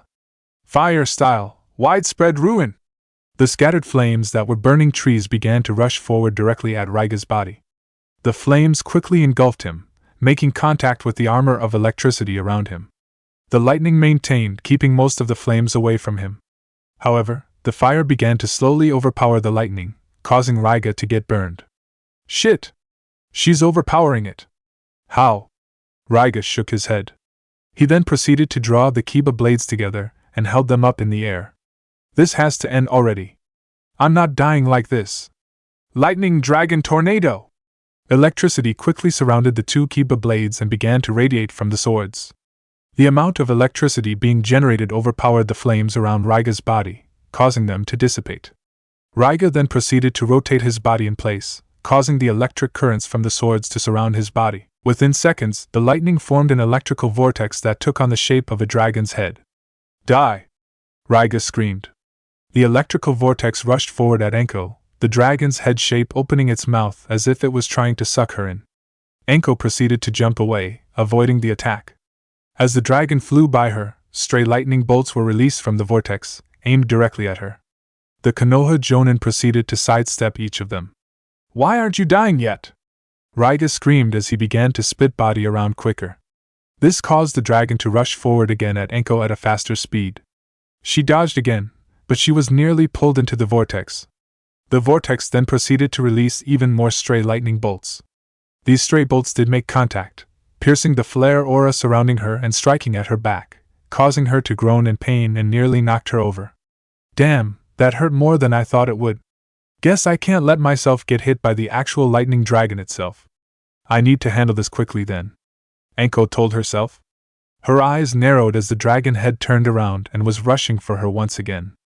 Her eyes widened in realization as a smirk quickly developed. Wait, I have an idea. This might hurt me a bit, but I can guarantee this'll be worse for Raiga. Instead of jumping away, Anko remained still as the dragon's head opened its mouth to suck her in. She gripped Shibuki tightly. Just as the dragon was about to hit her, she swung the sword down on the ground in front of her. Explosive blade technique, explosion rain. Upon contact with the ground, the blast sword released multiple explosive tags. The lightning dragon then sucked Anko and her explosive tags into the vortex. Anko closed her eyes and winced in pain as the storm tore into her, cutting through the aura around her and slicing at her skin. The explosive tags, however, were sucked further into the vortex. They rushed through the dragon's body until they reached the very center of the storm, Raiga's body. They then began to glow, causing his eyes to widen. Wait, what dash? The tags activated, creating a massive explosion surrounding Raiga. The force released from the detonation was enough to overpower the lightning dragon, dispelling the vortex and freeing Anko. Smoke surrounded the very center where the tags had activated, where Raiga was located. Anko proceeded to grip Shibuki tightly, waiting to see if Raiga was still standing before moving. To her surprise, Raiga was still alive barely. The vest and the bandages on her body were nothing but ash, and his completely exposed torso was covered in massive burn marks. Raiga was breathing heavily, as if he were struggling to stay standing and struggling even harder to maintain his grip on the two Kiba blades. He proceeded to glare at Anko. "You!" Raiga groaned. How dare you!" Raiga proceeded to take a step forward towards Anko, but his injuries proved too much. He quickly fell to the ground, dropping both of the Kiba blades. He then began to crawl on the ground towards them. "I had found a life worth living for. I finally understood what it meant to be alive. And here you are, taking it away from me. What gave you that right?" He snarled at her. "What gave you the right to bury people alive? What gave you the right to just kill just because you felt like it?" Anko countered as she walked forward. "At least I'm doing a mission and killing you, a traitor to Kiri, and reclaiming your swords. I have a reason. You, on the other hand, just killed because you enjoyed it. That's the only thing you enjoyed." "That's not true," Raiga snarled. Tears began to roll down his eyes as his eyes focused on the one solitary grave by the largest tree in the area. It was, luckily, unharmed from the battle he had with Anko. "Ranmaru." The shinobi said nothing as Anko proceeded to walk forward towards him. He simply remained focused on the grave, crying silently as she approached. When she finally reached his body, he looked up to her. "If you are killing me, I have one request." Raiga spoke up quietly. We ruined this graveyard. Please, take the body in the grave by the tree and bury it somewhere else. Take it somewhere beautiful where it can rest in peace." Anko's eyes widened in response at the request. "Why? Why would you care about one grave?" Raiga remained quiet for a few seconds. He then proceeded to shake his head. "Because you were wrong.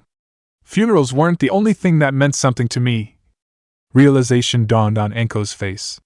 His name was Ranmaru, and he did nothing to Kiri or to Konoha. "I can assure you that," Raiga explained. "He's just a boy with poor health that was doomed. He had little peace in this life. Please, give him a better grave than this. Let his afterlife be as peaceful as possible." To her surprise, she felt a degree of sympathy for the man in front of her as she nodded her head. "I suppose even the worst of us still have at least one person we cared about. That's what it really means to be alive," Anko mumbled to herself. She then proceeded to nod her head as she brought Shibuki down to Raiga's neck, placing the edge of the blade there. "You have my word that I'll find your friend a good burial ground." "Heh." Raiga let out a humorless chuckle. "I actually believe you, for some reason. Maybe I was wrong about the new Kirigakure and the swordsman. Or maybe it's because you're not from Kiri." The man attempted to shake his head, but he found himself unable to do the blade against his neck. "Whatever. Mitarashi Anko, was it? Please, begin my funeral." "Sure thing," Anko stated. She then raised Shibuki slightly in the air before going downward hard, cutting off Raiga's head. "Here lies Kurasuke Raiga. May you rot in hell." Anko remained still for a few minutes after killing Raiga. Her eyes moved from his body to the grave that Raiga had requested for her to dig up.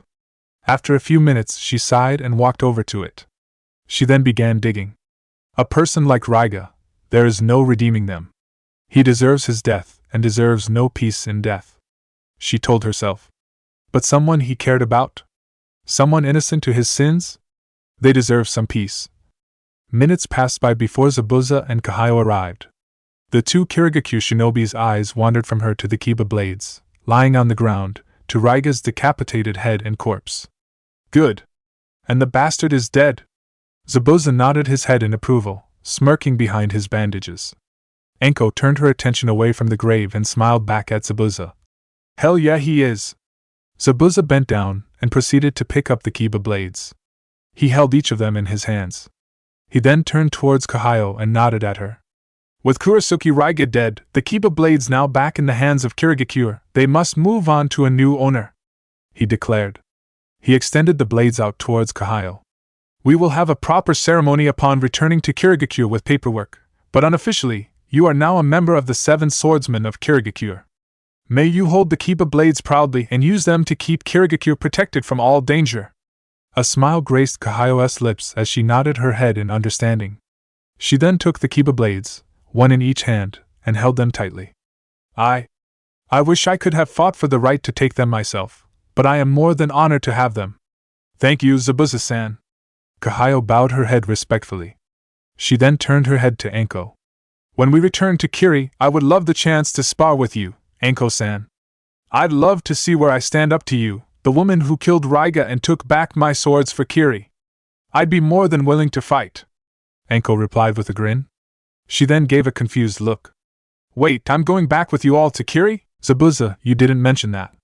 I figured that it was obvious, he replied bluntly. We completed the mission of assassinating a traitor from the Seven Swordsmen, and we are going to have an official induction for another member to our roster. I want all the current members present for it. He then raised his eyebrows at her. Do you have other business to attend to or something? You'd return to Konoha as soon as you like after the ceremony. I don't have any business. Just didn't know the plans. I can go, Anko replied, her grin growing wider. Hell, I'd love to. Anko proceeded to return her attention back to the grave. She quickly began going at it at a faster, more forceful pace until she managed to find what she was looking for.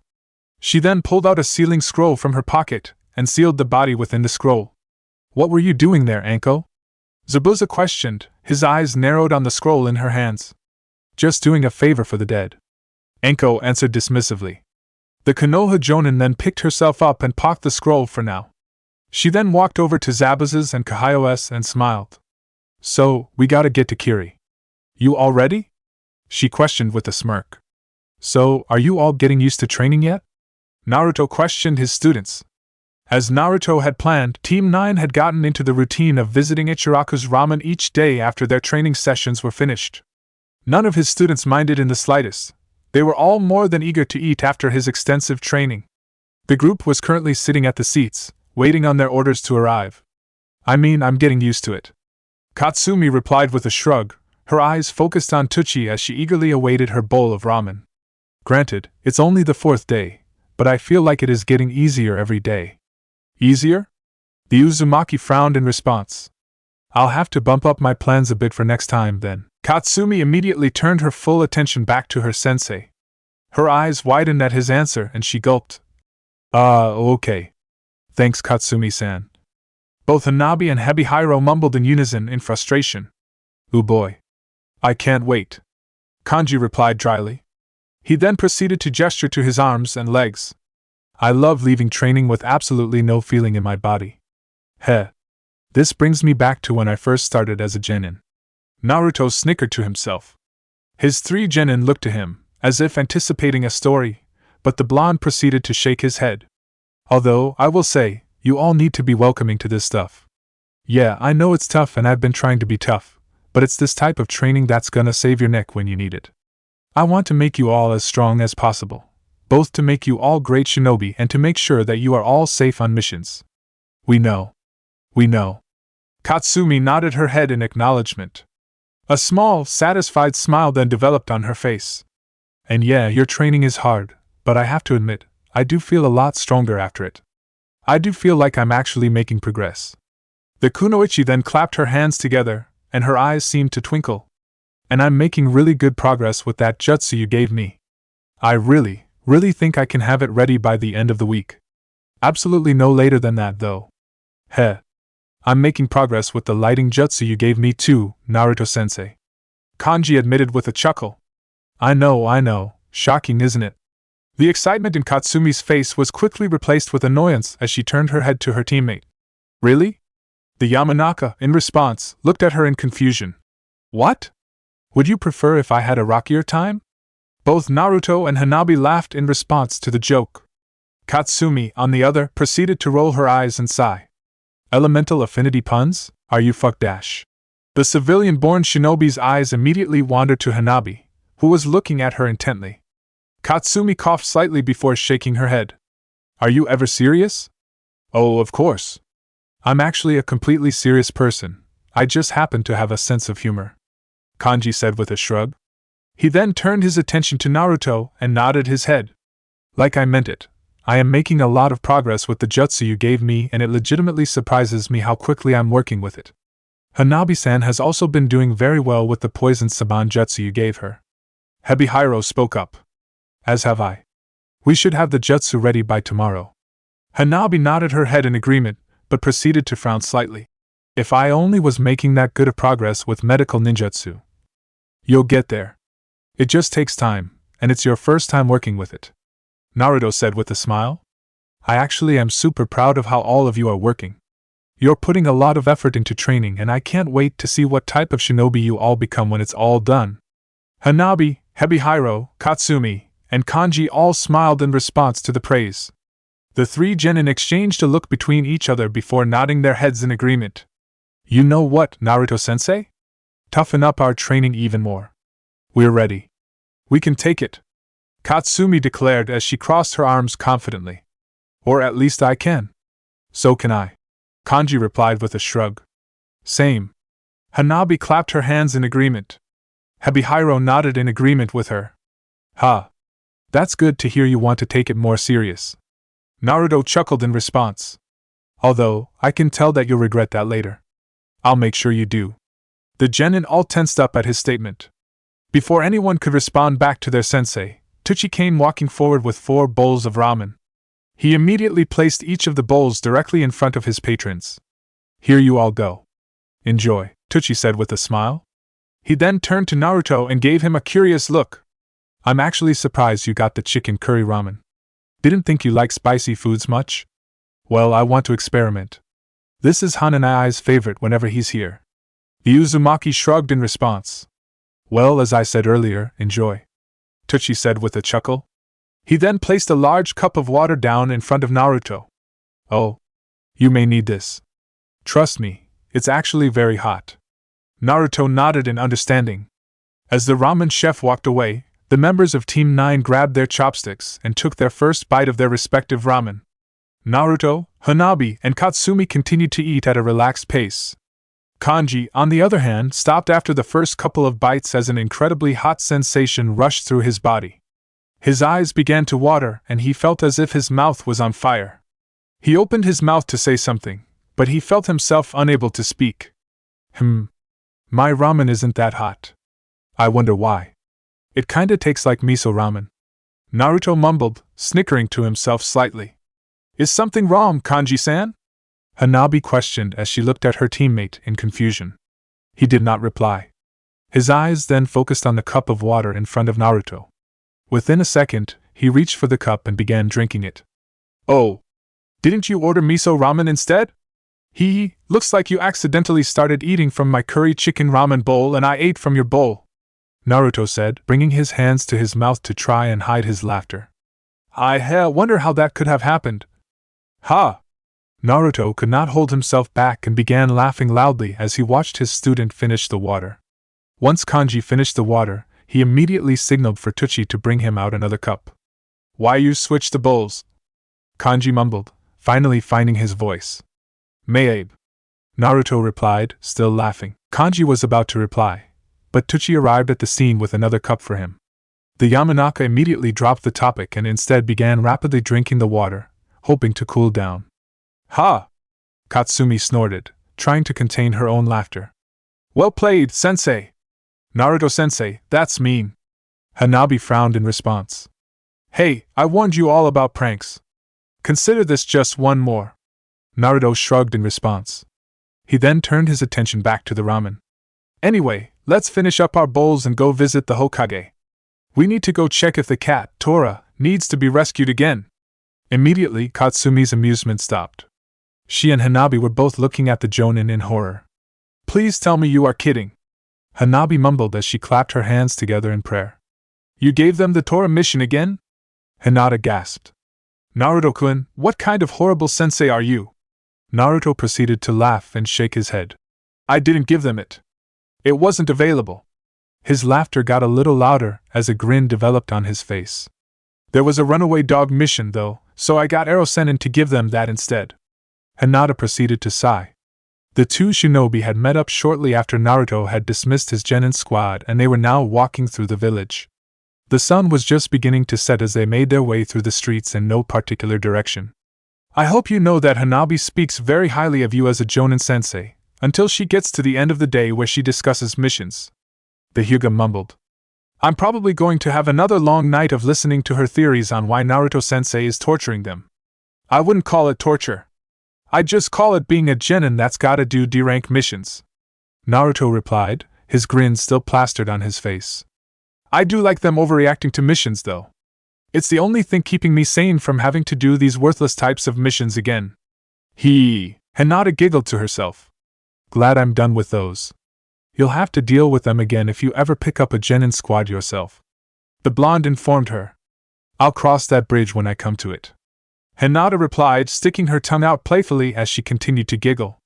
Anyway, you've talked a lot about your team, but how has your training been going? Has Masakato-san been working with you on the ceiling chains? Yes, he has. Naruto nodded his head. I've been working on them mostly by myself, but he occasionally comes by when I practice to see my progress. I think I'm getting there. At the very least, I'm not hurting myself anymore. I just can't seem to keep the chains solidified outside of my body for too long. But you're making more progress than you were. That's all that matters. Hinata said. Once again, Naruto nodded his head. True. I think if I keep up my pace, I'll be ready to use the jutsu by maybe a week? Hopefully not much longer than that. He then let out a small chuckle. That'll be something when I finally get it down. Hinata gestured her head at his comment. According to Masakato-ji-san, the Adamant and ceiling chains are a big deal to the Uzumaki clan. Outside of the general Fuinjutsu specialty, that's what we were known for. Learning how to make and use the chains is almost like a rite of passage. He said. Well, I'd say that's one rite you don't have to worry about. Hinata replied, smiling. Your clan is really getting a name again. There'll be days soon where the Uzumaki clan returns back to its former reputation, and at the rate you are getting stronger at, I think it'll be soon. Heh. Naruto rubbed his nose slightly as he smirked back in response. And if Taiyuya can find any more Uzumaki, then it'll come even faster. The two lovers entered a comfortable silence as they continued to walk through the village. This lasted for a few moments until they walked by the restaurant Dangoya. Both shinobi smiled at the sight of the place. I wonder what that place's business is like whenever Anko-sensei isn't in the village. Naruto wondered. It has to suffer at least a little bit. Probably. Hinata giggled. But she more than makes up for it when she's here. Yeah? He nodded in agreement. Wonder how she's doing? Did you hear anything about the mission she's on? From what I heard from Jiraiya-sama when I asked him, he said it was a mission related to the 7 swordsmen of Kirigakure. The Hyuga answered. Ah. Naruto nodded his head in understanding. Wonder how that's going. I think this'll do. Anko mumbled to herself. After stopping for the night at an inn in the middle of Hai-no-Kuni, Anko scouted the area for a good area to lay a person to rest. After searching for roughly 20 minutes, she found an ideal spot. The area she found was covered in bright, colorful flowers with very few trees in sight. To her, it appeared like a carefully prepared garden. She would have easily believed it to be one if she did not confirm that nobody lived nearby it or owned the land. It was just simply a chunk of land that was beautiful by itself. The moon in the sky illuminated the land, shining off the flowers and adding a tranquil air to the land. It was the perfect location for a grave. Anko quickly prepared a hole in the ground between the flowers, making sure not to dig up any roots. Upon finishing, she pulled out her scroll and laid it in the ground. She unsealed the scroll, revealing the body of the young boy Raiga had requested for her to bury.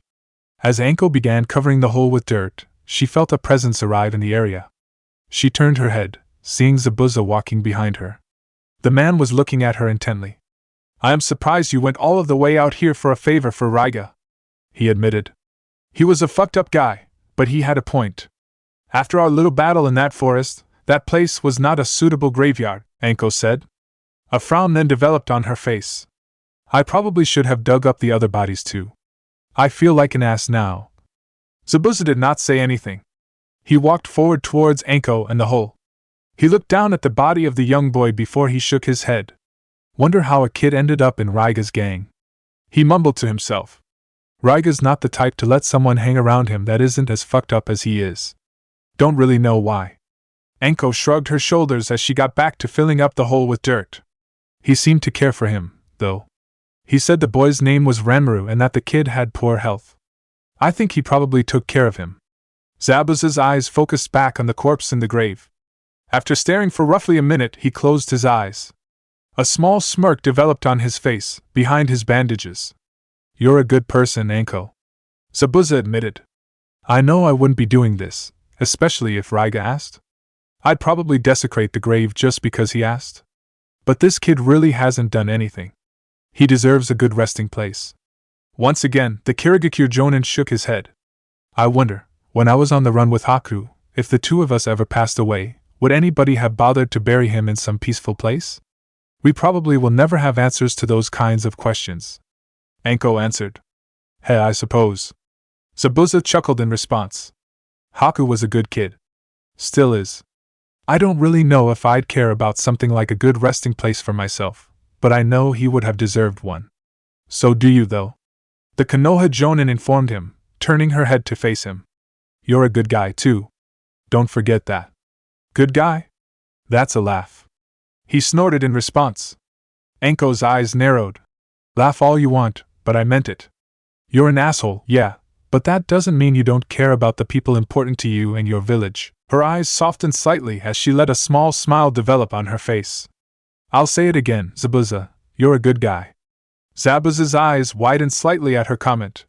They quickly closed shut in thought as Anko turned her attention back to the grave. After a few more seconds, she filled the hole with dirt again. She closed her eyes in silent prayer, before she turned back to Zabuza. Well, you can stand around here and think about depressing things and questioning your self-worth as long as you want, but I think I'm going to head back to the inn. She informed with a chuckle. The snake summoner proceeded to walk off away from the flowers. Zabuza remained still for a few more seconds before he finally shook his head. Anko? He called out to her. She stopped walking and looked back to him. The bar by the inn is open. Want to stop by for a drink? A smirk developed on Anko's face as she nodded her head. Sure, I'm always good for some sake. Behind his bandages, Zabuza returned her smirk with one of her own as he walked over to her side. The two shinobi then walked off together, heading towards the bar. 3 days later. The door to the Hokage's office opened up. Jiraiya looked up, hastily hiding a notebook and a pen and pulling out paperwork and placing it on his desk. Naruto walked into the room and shook his head with a laugh. It's just me, Ero-senin. No need to pretend like you weren't working on your next smut novel. Naruto stated. It's not smut, it's erotic literature, and a high-quality level 1-2-. Jiraiya stopped mid-sentence. He then proceeded to shake his head. Never mind, I'm not even going to bother. I know you don't care. A smile then developed on the Hokage's face as he urged Naruto to come forward. Thanks for coming by so quickly, Naruto. Yeah, no problem. I rushed over as soon as I was told you wanted to talk to me. The Uzumaki said as he walked towards the man. For a moment, Jiraiya turned his attention back to his desk. He quickly grabbed 2 scrolls and placed them on his desk. Naruto eyed them curiously. The Hokage then turned his attention to Naruto again with a more serious demeanor. Naruto, are your genin ready for a C-rank mission yet? He questioned. Yeah. Naruto shrugged in response. I've just been waiting for them to ask for it. They've gotten into the routine of D ranks and just accept me giving them to them now, so I was going to wait until they decided to question me about it, but they're more than ready. Why? I have a mission for you, in particular, Naruto. Not a difficult one, but it's one requested for you. Jiraiya stated. As you are aware, Akatsuki is an organization that Konoha has been keeping tabs on. They are not ready yet, but I fear that they are going to step into the shadows in a much more dramatic fashion than any previous encounters with them. As such, I began sharing certain information to the villages with Jinchuriki. Makes sense? Naruto nodded in understanding. So, where do I come into this? As I said, I've sent the information out to all villages. Kiri and IWA, obviously, responded favorably and began sharing information of their own. Taki was also grateful, and I plan on meeting with their leader, Shibuki, soon. Kumo has not responded at all, even though I have confirmed they received the information. Jiraiya shook his head. That leaves one village left, Suna. They did respond and, like Taki, were grateful. However, the Kazekage requested to meet with the Jinchuriki of Konoha to discuss the information. The Kazekage wants to meet with me? Naruto's eyes widened in surprise. The blonde had not thought much of Sunagakure since the invasion during his Chunin exams.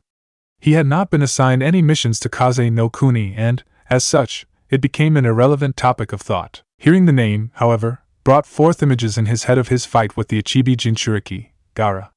"Why does the Kazekage want to meet with me?" he asked. "Do you know anything about the Godame Kazekage, Naruto?" Jiraiya questioned. Naruto opened his mouth to respond, but he stopped when he realized he did not have a proper answer. He then shook his head. "No, I don't," he admitted.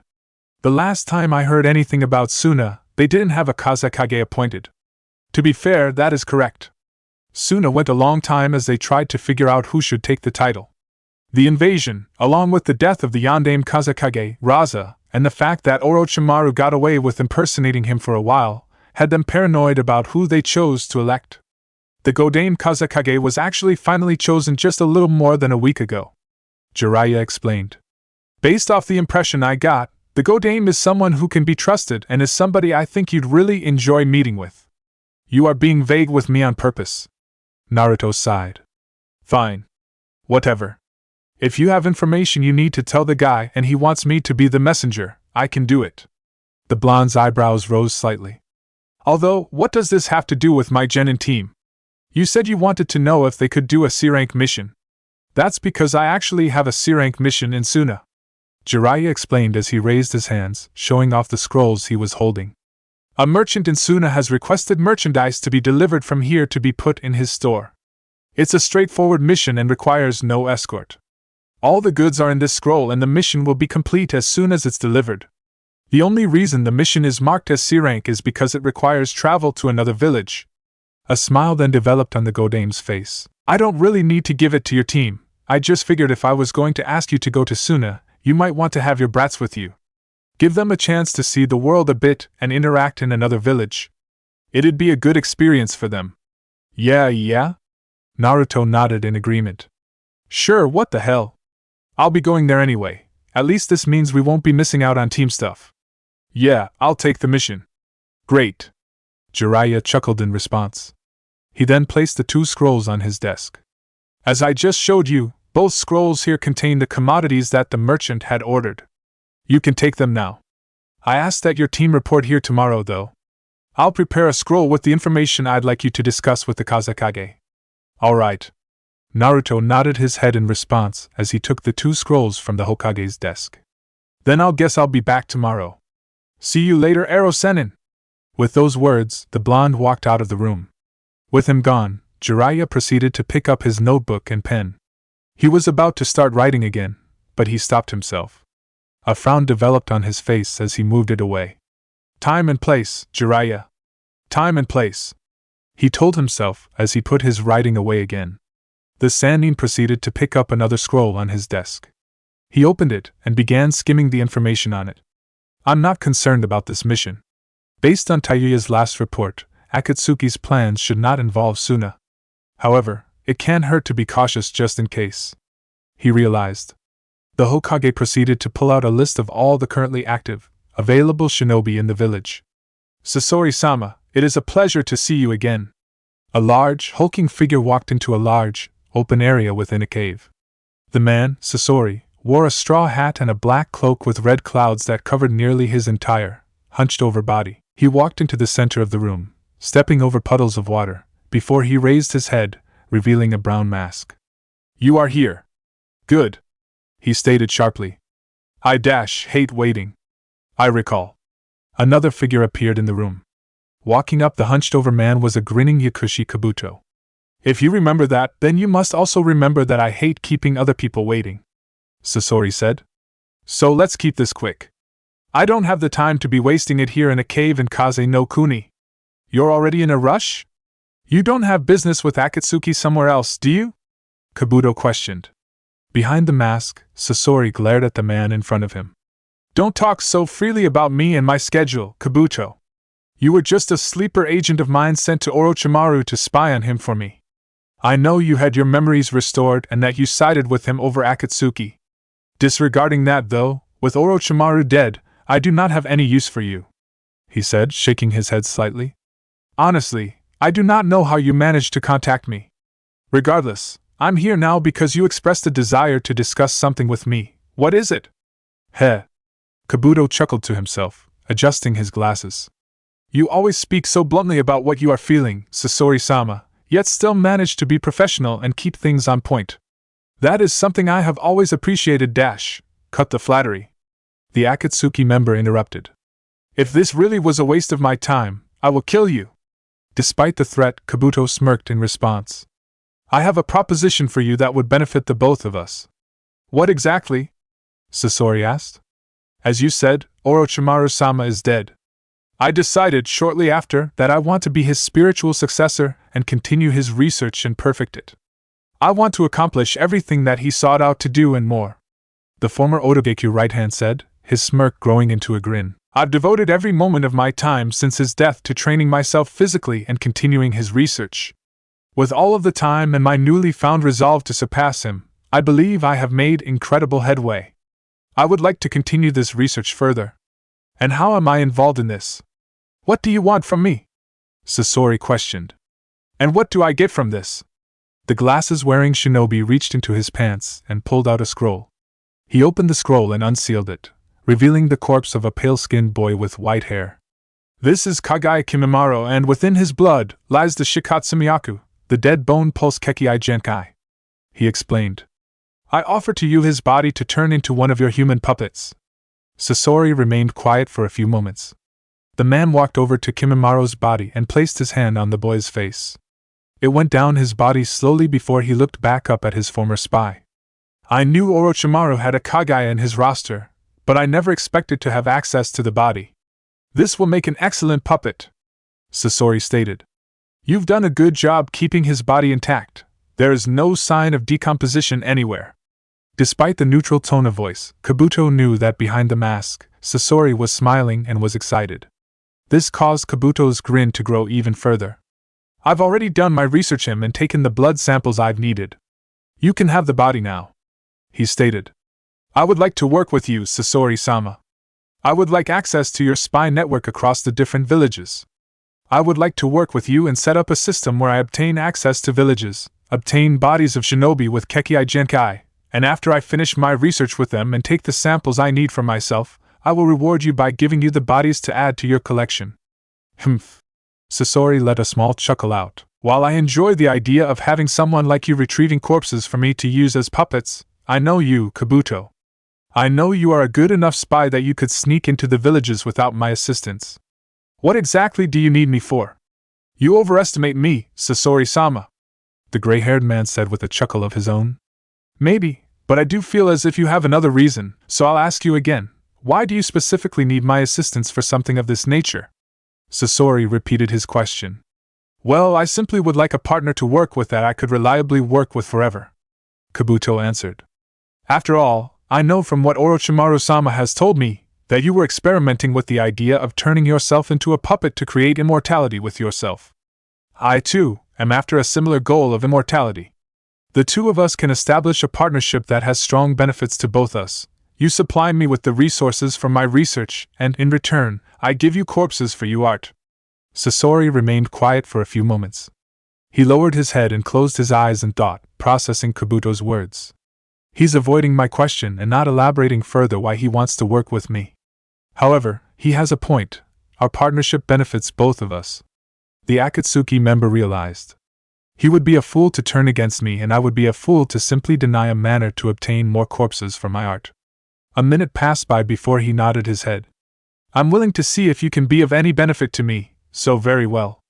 Bring me a corpse interesting enough for a good puppet, and I'll start actively working with you, Sasori stated. Excellent! Kabuto exclaimed as he adjusted his glasses. So, if you do not mind, I would like to get to work right away, and we might as well start with the village of the country we are in. Do you think you could reactivate the memories of your sleeper agents in Suna? Chapter 62, First C Rank, Journey to Sunagakure. Sasori no Dana, you still haven't answered my question. Is there any reason we are in Suna, Sasori sighed before turning his attention to the man walking next to him. He was a man with long blonde hair, worn in a half ponytail, while the rest hang freely. He had blue eyes and wore an eye scope over his left eye. He wore the same black cloak with the red cloak pattern that Sasori wore. He also had on a pair of navy blue pants and wore a belt with 2 bags attached to it underneath his cloak, which would occasionally become visible every time the wind blew at his cloak. On his forehead was a forehead protector for Iwagakure, with the symbol for IWA having one singular cut running straight through it. Both men were standing on a cliff overlooking the village of Sunagakure. The sun was just beginning its ascent into the sky, which still covered the area mostly in darkness. "It is as I said earlier, Deidara. I have business here," Sasori explained. Yeah, I get it. But you're not answering my question, the man, Deidara, replied. "We already completed our last assignment in Kaze no Kuni and collected the money for Akatsuki. We need to be on our way out of here if we want to get to our next mission on time, We have plenty of time before that mission and you know it. Don't lecture me on following a schedule," Sasori stated. "I'm surprised you even care about this, Deidara. I thought you were only in Akatsuki because of your little bet with Itachi. Do you now have some true loyalty to Akatsuki that you want to complete our mission weeks in advance?" Deidara shook his head. "My loyalties are the same as they've always been, I just know that I want to make sure when the Jinchuriki retrieval missions begin again, that we capture them and I can outshine Itachi." Heh. The hunched-over shinobi let out a small chuckle. "You are still focused on your loss to him. Still focusing on just one moment, fitting for someone who views art as just a collection of moments as opposed to something that is eternal." The blonde-haired man shouted. "That is what art is. How can you truly appreciate something if it lasts forever? After a period of time, it loses its value. It just becomes some boring constant. No, art is meant to be fleeting. It is an explosion that lasts but a moment, But what's the point of art if it is only temporary? One cannot appreciate something that is gone before they had the time to truly understand it," Sasori countered. Deidara shook his head. "We are at an impasse, Sasori no Dana. I respect your view as an artist, but you are wrong. And I'll make sure to prove it to you one day." Sasori rolled his eyes behind his mask, but said nothing. He turned his attention back to the village and continued to look out to it. Deidara, realizing that Sasori was not going to reply, sighed and closed his eyes as he began to plan out his next artistic piece. A few more minutes passed by before 2 shinobi jumped to the cliff. Both were men dressed in standard uniform for Sunagakure shinobi and both had dark-colored eyes. One was a rather short man with black hair that covered his right eye. He also had a goatee on his face. The other was a man taller in comparison with spiky brown hair. Deidara immediately became alert of their presence. He pulled one of his hands out of his cloak and opened up one of the bags on his belt.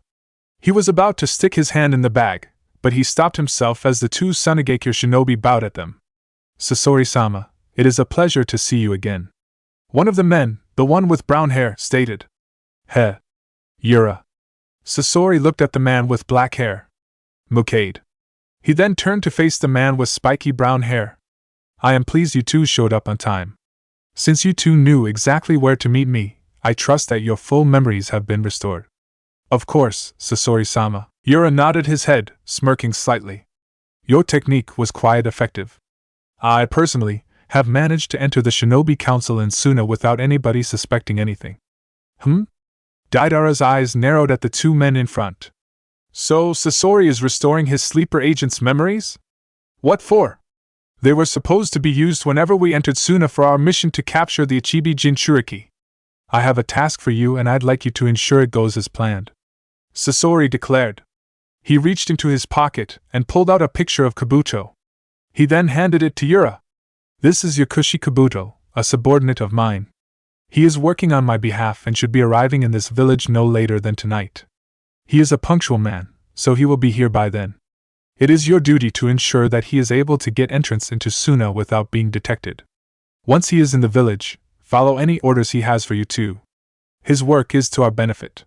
"Understood, Sasori-sama," Yura declared. "It'll be quite easy." Mukade grinned in response. "As the jonin in charge of the gate to Suna and our defenses to hostile shinobi, I can ensure that Kabuto-san will have easy, undisturbed access to the village. We can meet with him immediately after." "Good to hear." Sasori nodded his head. "Kabuto will report back to me in 1 month. If everything went smoothly for him, I will make sure to reward you both when I get back. For now, though, you are dismissed. After my meeting with Kabuto, I will make plans to contact you both. As you will, Sasori-sama. Both Yura and Mukate said in unison before rushing off into the village. Sasori and Deidara were now left alone. Sasori proceeded to turn around and walk away from the village. Now we can leave as you wanted, Deidara. Sasori stated. Sasori, you aren't working against Akatsuki, are you, Deidara questioned. You're using the very sleeper agents you installed in the village to assist us in capturing the Ichibi Jinchuriki. I am doing no such thing. Sasori replied dismissively. Neither Deidara nor Sasori said anything as they continued to walk away. Deidara was too busy thinking to himself. A few minutes of travel passed by before a smirk developed on his face. Sasori no Dana. You claim to still be with Akatsuki, but in the end, you are using a resource for them for some other purpose. You're risking your sleeper agents potentially being discovered for some other goal. Heh. I have no idea what you are planning, but this should be interesting, Deidara realized. At 8 o'clock, Naruto noticed his students approaching the training ground at the scheduled time. He closed his eyes and took in a deep breath as they approached. It took a few seconds before he opened them again. By that time, his students had arrived and were all staring at him. Hey, Naruto-sensei! You ready for today? Katsumi questioned. 'Cause I am, but before we begin, I need to let you all know a few things. Naruto responded back. First, we are not going to be training today. The Hokage has requested a mission for us. A brief look of horror crawled onto his students' faces. Please tell me that we aren't skipping training just to look for more missing animals or help some merchants in their stores. Katsumi pleaded. No. Naruto laughed at their first thoughts. It's a C-rank mission. We'll get more info when we get to the office to discuss it with the Hokage, but it's a legit mission. Really? Both Hanabi and Hebihiro exclaimed in unison. Oh, thank God! The civilian-born Kunoichi shouted, clapping her hands together in excitement. Finally! Something worthwhile! Our first C-rank mission, huh? Kanji brought his right hand to his chin in thought. He rubbed it for a second, as if contemplating something, before a smirk developed on his face. Interesting. Wonder what it is. Guess we'll be CING soon, won't we? Katsumi's excitement immediately vanished, and she looked at him in annoyance. She opened her mouth to respond, but Hanabi proceeded to giggle, cutting her off. I see what you did there, Kanji-san, she said. Ha! Kanji chuckled in response. Nice one. The Yamanaka held out his hand to Hanabi. The Hyuga nodded and proceeded to high-five him. Naruto immediately burst into laughter and tried his hardest to remain standing. Hebihiro was also laughing at Hanabi's joke. On the other hand, Katsumi's eyes widened at the interaction before she immediately shook her head, a scowl on his face. Hanabi, please, not you too. Don't encourage him. Katsumi hissed. It's just a joke, Katsumi-san. Hanabi replied, still giggling. Don't be too upset. Katsumi opened her mouth to respond, but she was cut off by Naruto clearing his throat. His students turned to him, giving him his full attention.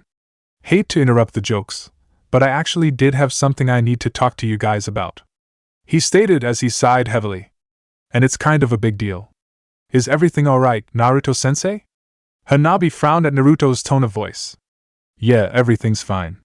However, as we start doing bigger missions, I feel like there's something you should all know about me, he said. His eyes then narrowed. However, what I am about to tell you is forbidden to discuss about, by law, with those who do not know.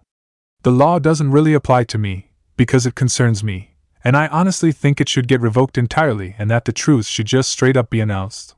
But until that happens, none of you can bring it up with any of your peers. Do you understand? Hanabi, Kanji, and Katsumi were silent for a few moments. The three genin were looking at the jonin with surprise on their face as they pondered what he had to say that was so serious. A few seconds passed by before they all nodded in near unison. Alright, Naruto sighed again. So, let's talk about the Kyuubi attack 16 years ago. It did not take long for Naruto to finish his explanation. He informed them of the village's lie about the Yondaime Hokage killing the fox.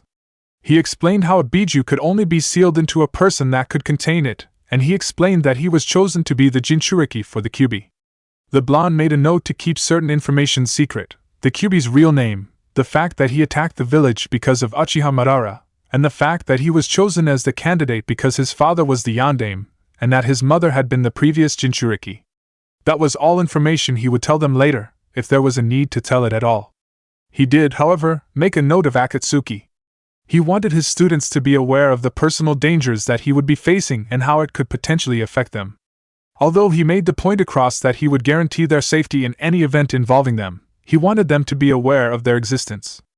Hanabi, Kanji, and Katsumi were all silent, processing the information. Naruto gave them a minute to digest the information before he cleared his throat, drawing attention to himself again. Look, I'll be honest with you guys. I know that some people are uncomfortable with me having the QB sealed in me, so if any of you are, that's fine. If you want, I can tell the Hokage and he'll get you all on new teams with different Jonin senseis. You're all already genin. Naruto informed them. But just let me know why would I pass you up for something like that? Katsumi questioned, being the first to speak up. Her eyes were narrowed slightly.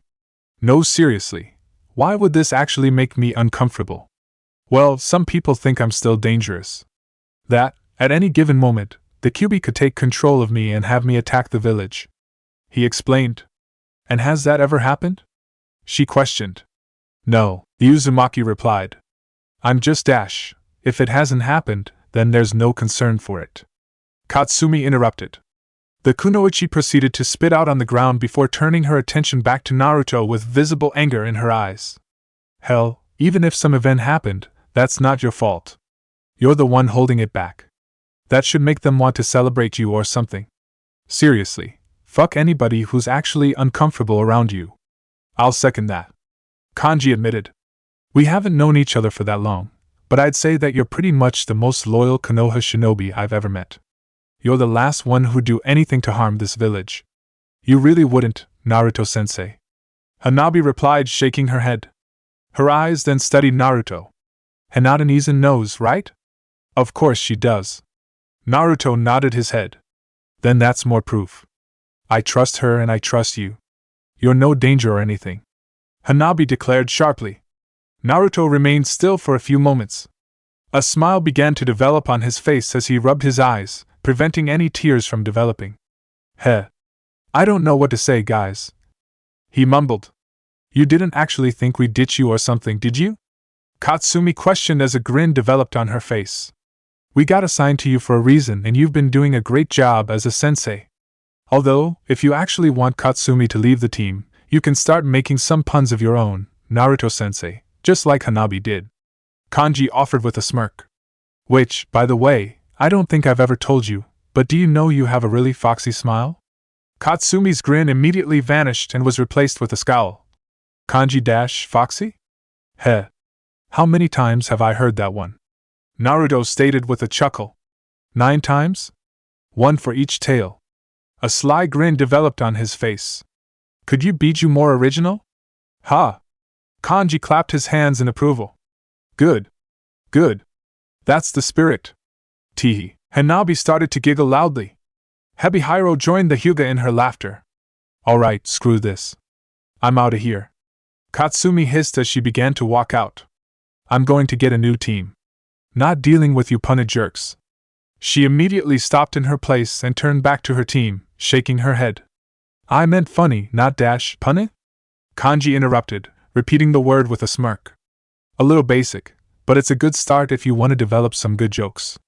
Hanabi and Naruto laughed loudly in response while Katsumi said nothing. Instead, she opted to fume silently in her spot. Really, what was I concerned about? My students are amazing. Naruto thought to himself, smiling as his eyes wandered to each of them. Images then began to develop in his head, images of the deceased Akatsuki member Nasamurita, Kakuzu, Haiden, Zetsu, and Itachi. His eyes narrowed slightly as he tightened his hands into fists. An Akatsuki or not, anybody that dares lay a hand on one of my students is going to suffer. We're going to Suna? Hanabi questioned. The members of Team 9 had headed over to the Hokage's office after discussing everything Naruto wanted to talk about. Upon arrival, Jiraiya had informed them of their first C-rank mission, a delivery of goods to Sunagakure. Yes, you all are. Jiraiya answered with a smile. As a heads up, the mission will not just be delivering the supplies. The merchant also asked if you could help set them up in appropriate places in his shop, so I would appreciate if you all could help him. That sounds like a D-rank task, but I really don't care. We're going to be traveling out of the village. Yes. Katsumi cheered. This is going to be awesome. I'm glad you are all excited. Jiraiya said, his smile growing wider. I hope you all also do not mind, but I have some company for you all. Company? Naruto spoke up, giving his godfather a strange look. What's that supposed to mean? We received another C-rank mission to Sunagakure, a request for a chunin or two to come to the village and introduce academy students there to some foreign shinobi. The Hokage explained. It was an idea proposed by myself, and the Kazekage agreed and said he would do the same for our village soon. The idea is to improve our village's relationship since the invasion during the chunin exams 3 years ago. Okay. The Uzumaki frowned slightly. And you want these chunin to travel with us? It can't hurt. You're all going to the same destination. Besides, safety in numbers. Jiraiya shrugged his shoulders. Regardless, if you want to get Suna as quick as possible, you ought to prepare right away. Get ready for the mission now and let everyone know that you want to know that you will be out of the village. Yeah. Naruto nodded his head as he turned his attention to his students. Go and get packed for the mission and report to the gate by 10:30. We'll head out then. Understood, Naruto-sensei. His students declared in unison. With those words, Hanabi, Katsumi, and Kanji all left the room, heading to get packed and prepared for the mission. Naruto and Jiraiya were now left alone. The Uzumaki turned his attention to the Hokage, who was now digging for a scroll on his desk. After a few seconds, he pulled out one and tossed it to Naruto. The blonde caught it in his right hand. Here's the scroll I told you I'd write for you. Look at it whenever you want, just make sure you discuss everything in the scroll with the Kazekage when you get to Suna. Jiraiya explained. Got it. Naruto nodded his head. His eyes then narrowed slightly. So, what's up with the chunin coming with us? They are going for the C-rank mission I informed you about. Jiraiya replied simply. And that's why you are sending them at the exact same time as my mission? The blonde questioned. I can show you the letter and the mission report with the Kazekage's signature, along with the academy instructor in Sunagakure, if you want to think that I'm making up a mission. The Hokage replied. Whatever. Guess it makes no difference. Naruto shrugged. His eyes started to soften, but they contained a curious glint to them. Who did you send on the mission? Do I know them? The Godame nodded, chuckling to himself as he showed Naruto the profiles of the 2 chunin that would be accompanying his team. So, you are going on the mission? Hinata questioned. Naruto nodded his head in affirmation. The blonde had showed up at the Hyuga clan compound to inform his girlfriend about the mission. He was already packed and prepared to travel. He was going to spend his time saying goodbye to his friends for the next couple of days. Do you know when you all will be back? The Hyuga questioned. I don't know. Maybe a week? 2 weeks? The blonde shrugged. We'll see. It just depends on how long it takes us to do everything in Suna. I don't think it'll take us that long to get there. I understand. Hinata admitted.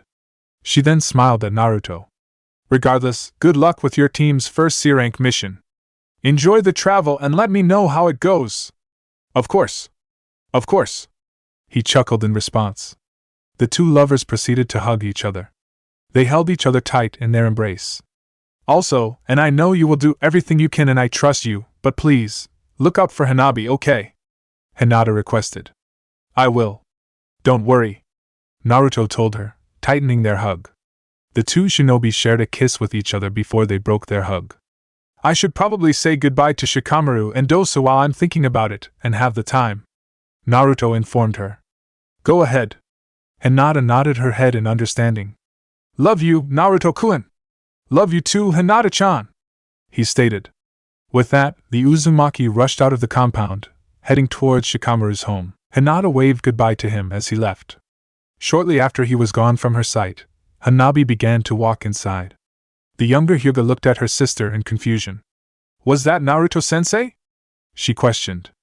I thought he was still with Hokage-sama. That was him, yeah? He was just saying goodbye before the mission. Hinata answered. He got here before me? Hanabi sighed. I know he's a jonin and all, but I thought was getting faster. I should have been here before he got here. Hanabi, don't be too upset. Hebihiro informed his partner, frowning. If it's any consolation, he only beat you by a couple of minutes. He didn't stay long. Her older sister chuckled in response. Anyway, you ought to get ready for your mission. It's your first time out of the village, so you need to prepare. The mention of the mission perked up Hanabi instantly. A grin immediately developed on her face. Right, I will, she declared. She then turned to the snake on her shoulders. Help me decide what I need to pack. Let's go! With that, the genin ran through the compound, heading towards her bedroom. Hinata stood in place, laughing to herself at her sister's enthusiasm. Your team's first C-rank mission, huh? Shikamaru brought his right hand to his chin in thought. Sounds troublesome. That should be something interesting, at least. Dosu offered as he took a sip of a cup of tea. When Naruto went to seek out both Shikamaru and Dosu, he found out that they were at a tea shop called Aishu in the center of Konoha's marketing district. Upon arrival, he sat down with them and informed them of his mission. The tea shop was not a particularly big one. There were 6 tables and a counter up front with a door to a backroom where different teas were brewed and snacks were prepared. There was one worker at the counter, a young girl that looked around 13 years old. She had long blonde hair that was tied into 2 ponytails and had green eyes. I'm hoping for some small action, at least, Naruto admitted to his friends with a chuckle. Going on nothing but D-ranks has me a little bored. I'm hoping that something interesting will happen. I'd be careful with such thoughts, Naruto-san. Dosu warned, chuckling slightly. You do know why C-ranks are often called cursed, right? Huh! The blonde blinked in confusion. C-ranks have a tendency to get re-ranked later as the mission proves to be more dangerous than previously thought. Shikamaru explained. Hence why some people say the C in C-rank stands for cursed. It seems to be especially true for first missions. Dosu noted. It's almost the universe's way of informing newly appointed genin that the real world is more dangerous than they probably expect. Naruto shook his head. Come on. You're trying to get me nervous, aren't you? Remember our first mission to Tenchi Bridge where we met Kuratsuchi and Han? Shikamaru offered. Remember that we ended up fighting those Akatsuki bastards that nearly killed us? Also, if I recall correctly, Kakashi-sensei's team's first mission involved a fight with Zabuza-san and Haku-san and Nami no Kuni and forced them to have to fight against an army of thugs. Dosu stated. And didn't your first C-rank mission as a squad captain with Sakura and Kiba end in having to fight some insane Jashinist? The Nara remembered. Alright. Your point is noted. Naruto frowned, crossing his arms. While the Jinchuriki was hoping for a mission that would excite him, he wasn't hoping for anything that was actually dangerous for his students. They were easily prepared for a C-rank mission, but he had to admit that the thought of something happening to them scared him. He quickly rejected the thought, shaking his head. If something happens, it'll be alright. My team is pretty damn awesome and have made great progress. They'll handle just fine, Naruto declared. Plus, I'll be there and I'll make sure nothing happens. And we'll actually have some backup too, I suppose. The Chunin Hokage-sama requested to go with you all? Dosu questioned. Yeah. Naruto nodded his head, his face picking up a neutral expression. I don't know why he did that. I don't think it's as coincidental as he made it sound, but I suppose if there's a chance of something happening on the mission, I'll appreciate any help. Do you know who he assigned? Shikamaru questioned. Yeah, and so do you too, Naruto replied with a chuckle. He assigned Dash. Alright, I finished them. A loud, familiar voice declared, interrupting Naruto. The blonde turned his attention to the source of the voice. At the back of the tea shop by the counter, the door to the back room opened up, revealing his student, Inoue Katsumi, causing his eyes to widen. The civilian-born kunoichi was ready to travel, as she was wearing a large backpack that appeared to be entirely full. Well, you took your sweet time, the tea shop attendant commented with a giggle. I hope you didn't actually eat all of the cookies. I may have, Katsumi replied sheepishly as she poked her index fingers together. What? The girl nearly shouted. Katsumi! Come on! There was like 20 of them and they took 30 minutes to bake. You should have at least left 2 for me. You said I could have them, Naomi. The kunoichi answered. You should have said if you wanted me to save some. Naruto? Dosu spoke up, pulling the Uzumaki from the conversation. Do you know her? Why, yeah. That's one of my students. Naruto answered with a chuckle. Really? Shikamaru eyed the brown-haired girl and chuckled. Actually, I can believe that. Considering I can hear her conversation all the way from over here, I'd say she is just as loud as you are. Shut up. Naruto shoved his friend lightly. The two girls remained still, talking for a moment. Naruto resisted the urge to eavesdrop and turned his attention back to his friends. After roughly a minute, the girls stopped talking. They exchanged a hug before Katsumi began to walk towards the exit. Good luck out there, Katsumi, the most amazing and beautiful shinobi of Konoha, Naomi stated with a giggle. I'll see when you get back, okay? A small blush crossed over Katsumi's face as she nodded her head. Of course. You take care of yourself, alright? The kunoichi was close to leaving the tea shop when, in the corner of her vision, she noticed Naruto's table. She immediately turned to face the table and looked at him in surprise. Naruto-sensei?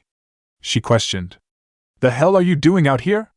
I thought you'd be getting ready for the mission. I've been ready, Naruto replied with a smirk. I was just saying goodbye to some of my friends, who were out over here. What are you doing here? Well, same as you, Katsumi replied. I got packed very quickly and just stopped here to say bye to Dash. She stopped talking as a thought occurred to her. Oh, I can introduce you. Hey, Naomi. Katsumi rushed over to the girl behind the counter and grabbed her by the hand. She then pulled her away towards the table, ignoring the confused look on her face. The blonde-haired girl was then forced directly in front of the table.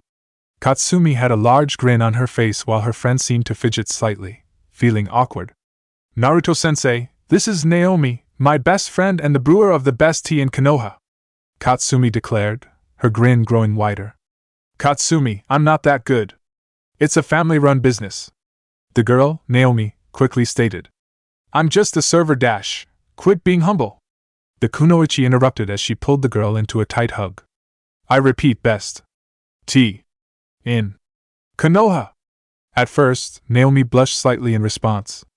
Her eyes then widened and she started choking, however, as Katsumi's grip became too much for her. I'll let go Dash. Anyway, Naomi, this is my Jonin-sensei that I've been talking about, Uzumaki Naruto. The brown-haired girl stated, letting go of her friend as if she had not just been choking her. Her eyes wandered over to his companions, and she shook her head.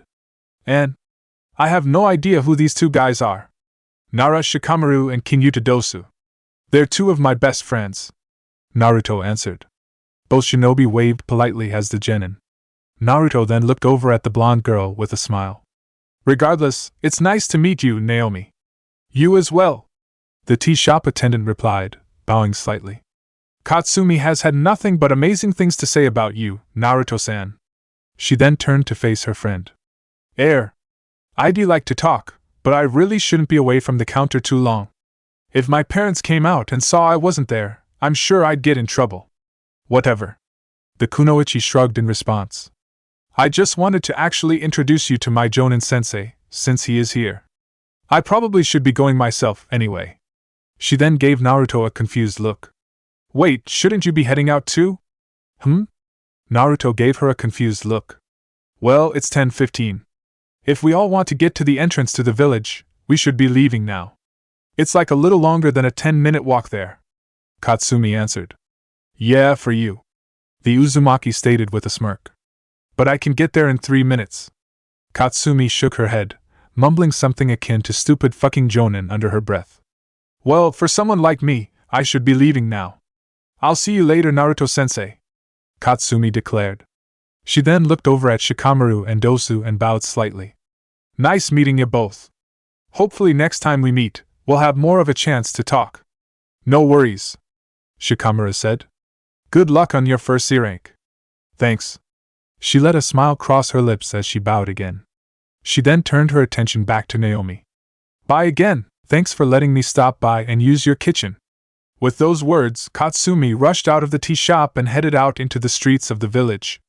Naruto, Shikamaru, and Dosu watched the genin leave for a few seconds before turning their attention away. Yeah, she definitely resembles you, Dosu commented with a chuckle. Is she always that scatterbrained? Shikamaru questioned with an amused smirk. Naruto opened his mouth to reply, but he was beaten to the punch. Yes, she is. Always has been, always will be. The three turned their attention to Naomi, who was giggling slightly. She moves faster than she can think. It's actually really funny. But still, she's a really, really amazing girl. She's the best friend someone like me could hope to have," she commented. Her eyes then moved to Naruto. "So make sure she comes back home safely, okay, Naruto-san?" Heh. Naruto smiled in response before giving her a thumbs up. "That's a promise." As Naruto had predicted, it only took him 3 minutes to arrive at the entrance to Konoha after leaving the tea shop and saying goodbye to Shikamaru and Dosu. Upon arrival, he noticed his 3 students standing by the gate to the village. All of them were carrying backpacks and seemed ready to travel. A grin developed on his face as he walked towards them. "Looks like you 3 are here on time." "Good," Naruto stated. His voice got the attention of the genin. Kanji and Hanabi smiled upon seeing their Jonin sensei, but Katsumi shook her head. "Did you really get here in 3 minutes?" she questioned. The Uzumaki nodded his head, causing her to sigh. "Damn. I only got here 2 minutes ago. I left so much earlier than you and you still got here around the same time. Don't be too concerned," Hebihiro commented. The civilian-born Kunoichi turned to look at the snake around Hanabi's neck. Naruto-sensei apparently beat Hanabi-san and I to the Hyuga clan compound and had a full conversation with Hinata-sama before we even got there. Wait, so you all are telling me that Naruto-sensei is faster than you all at an alarming rate? Wow, what a shock, Kanji stated. His eyes then focused in on the Uzumaki. It's almost as if you are a whole league above us in skill, maybe even 2 leagues. I'm starting to wonder if you are a Jonin or something. Katsumi crossed her arms over her chest. Sarcastic ass dash, Naruto-kun, a voice shouted, interrupting the brown-haired girl. You are here! I hope we did not keep you waiting. Team 9 turned their head as 2 shinobi walked up to them. A smirk developed on Naruto's face as he waved at them. Hey Lee! 10-10! You guys are just on time, Naruto stated. It's been a while. How've things been? Despite it being a while since Naruto had seen them, Rock Lee had not changed much in physical appearance. His hairstyle was still styled the same, and he still wore the same clothes. The only actual differences to Lee's appearance were the addition of a Konoha flak jacket over his green jumpsuit, and the fact that he was a few inches taller. In contrast to Lee, Tenten wore an entirely different outfit. She now wore a white long-sleeved blouse with maroon edges, black fingerless gloves, and maroon Hakama-styled pants. She also had a large scroll attached to the back of her blouse. Like Lee, she was also a few inches taller. Things have been alright, Naruto, Tenten stated with a smile. Her eyes then moved to the genin by his side. Are these your students? Yes, they are. Tenten Lee, these are my genin, Hyuga Hanabi, Inoue Katsumi, and Yamanaka Kanji. Oh, and the snake on Hanabi's shoulder is Hebihiro. He's her partner, Naruto stated. He then brought his hands forward, pointing to the 2 Konoha shinobi. Guys, these are the 2 chunin we'll be traveling with, and 2 friends of mine, Rock Lee and Tenten. Immediately, Lee rushed forward directly in front of each of Naruto's teammates. He shook their hands one by one, not even waiting for them to reciprocate. It is an honor meeting you 3. Naruto-kun is a marvelous shinobi full of youth. I know for a fact that he will guide you all down the path to being fantastic shinobi as well, he declared. Thanks? Katsumi mumbled in response. Hyuga Tenten's eyes widened slightly in recognition as she looked at Hanabi. You wouldn't happen to be Niji's cousin, right? Hinata's little sister? I am. Hanabi nodded her head in agreement. Well, we are Niji's teammates from our genin days.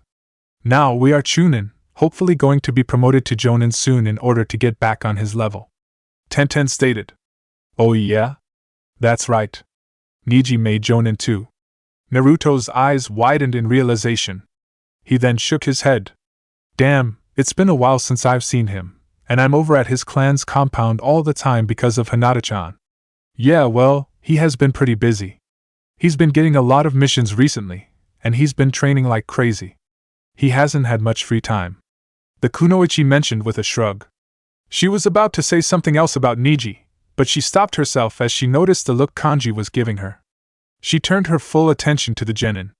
I take it you 2 are the chunin that Hokage-sama mentioned earlier, he stated. You both will be coming along with us to Suna? That's right, Tenten answered. We're going to be spending some time there doing a few guest lessons with the academy instructor there to better the relations between our villages. It is a fine idea. I, for one, cannot wait to get there and meet these youthful students," Lee exclaimed. His eyes shined and, to the genin watching him, it almost appeared as if there were literal flames in his eyes. "Naruto-kun, please, let's get moving." "Heh. Yeah, we should probably start heading out now." Naruto nodded his head in agreement. "It's probably going to take us maybe 4 to 5 days at the pace I think we should be moving at. Not horribly long, but let's not waste too much time.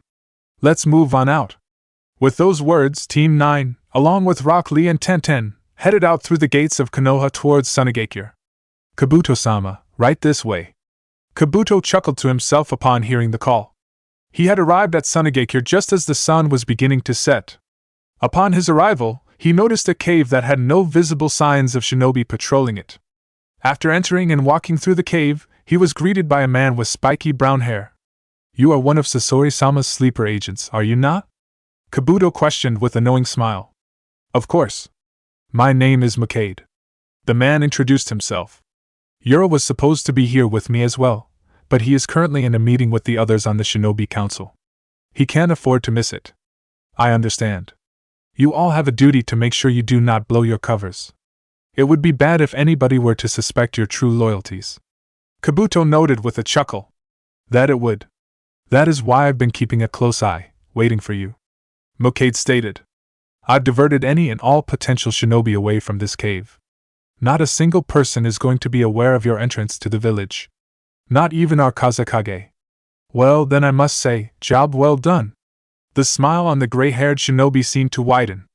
"Think nothing of it, Kabuto-sama," the Suna jonin stated. "Oh, no need for that honorific," Kabuto said with a chuckle. "You and I are both loyal subordinates to Sasori-sama. We are equals, Makade-san." "I suppose you are right," Makade replied with a chuckle as well. "Well, Kabuto-san, what goal are you here for exactly?" "Sasori-sama has requested that both Yura and I follow your orders until directed otherwise." "Well, I suppose I should explain a little bit about myself first, then," Kabuto commented as he adjusted his glasses. "Sasori-sama and I share a great deal of passion. The difference is that, while he is an artist, I am a man of science. My passion is my research. My current project revolves around bloodlines and the concept of immortality." "Ah. I'm starting to see what you are wanting to do," the brown-haired man realized. "Heh. Good." Kabuto smirked. "Any corpses I can obtain, once my research is done, will be delivered to Sasori-sama for his art.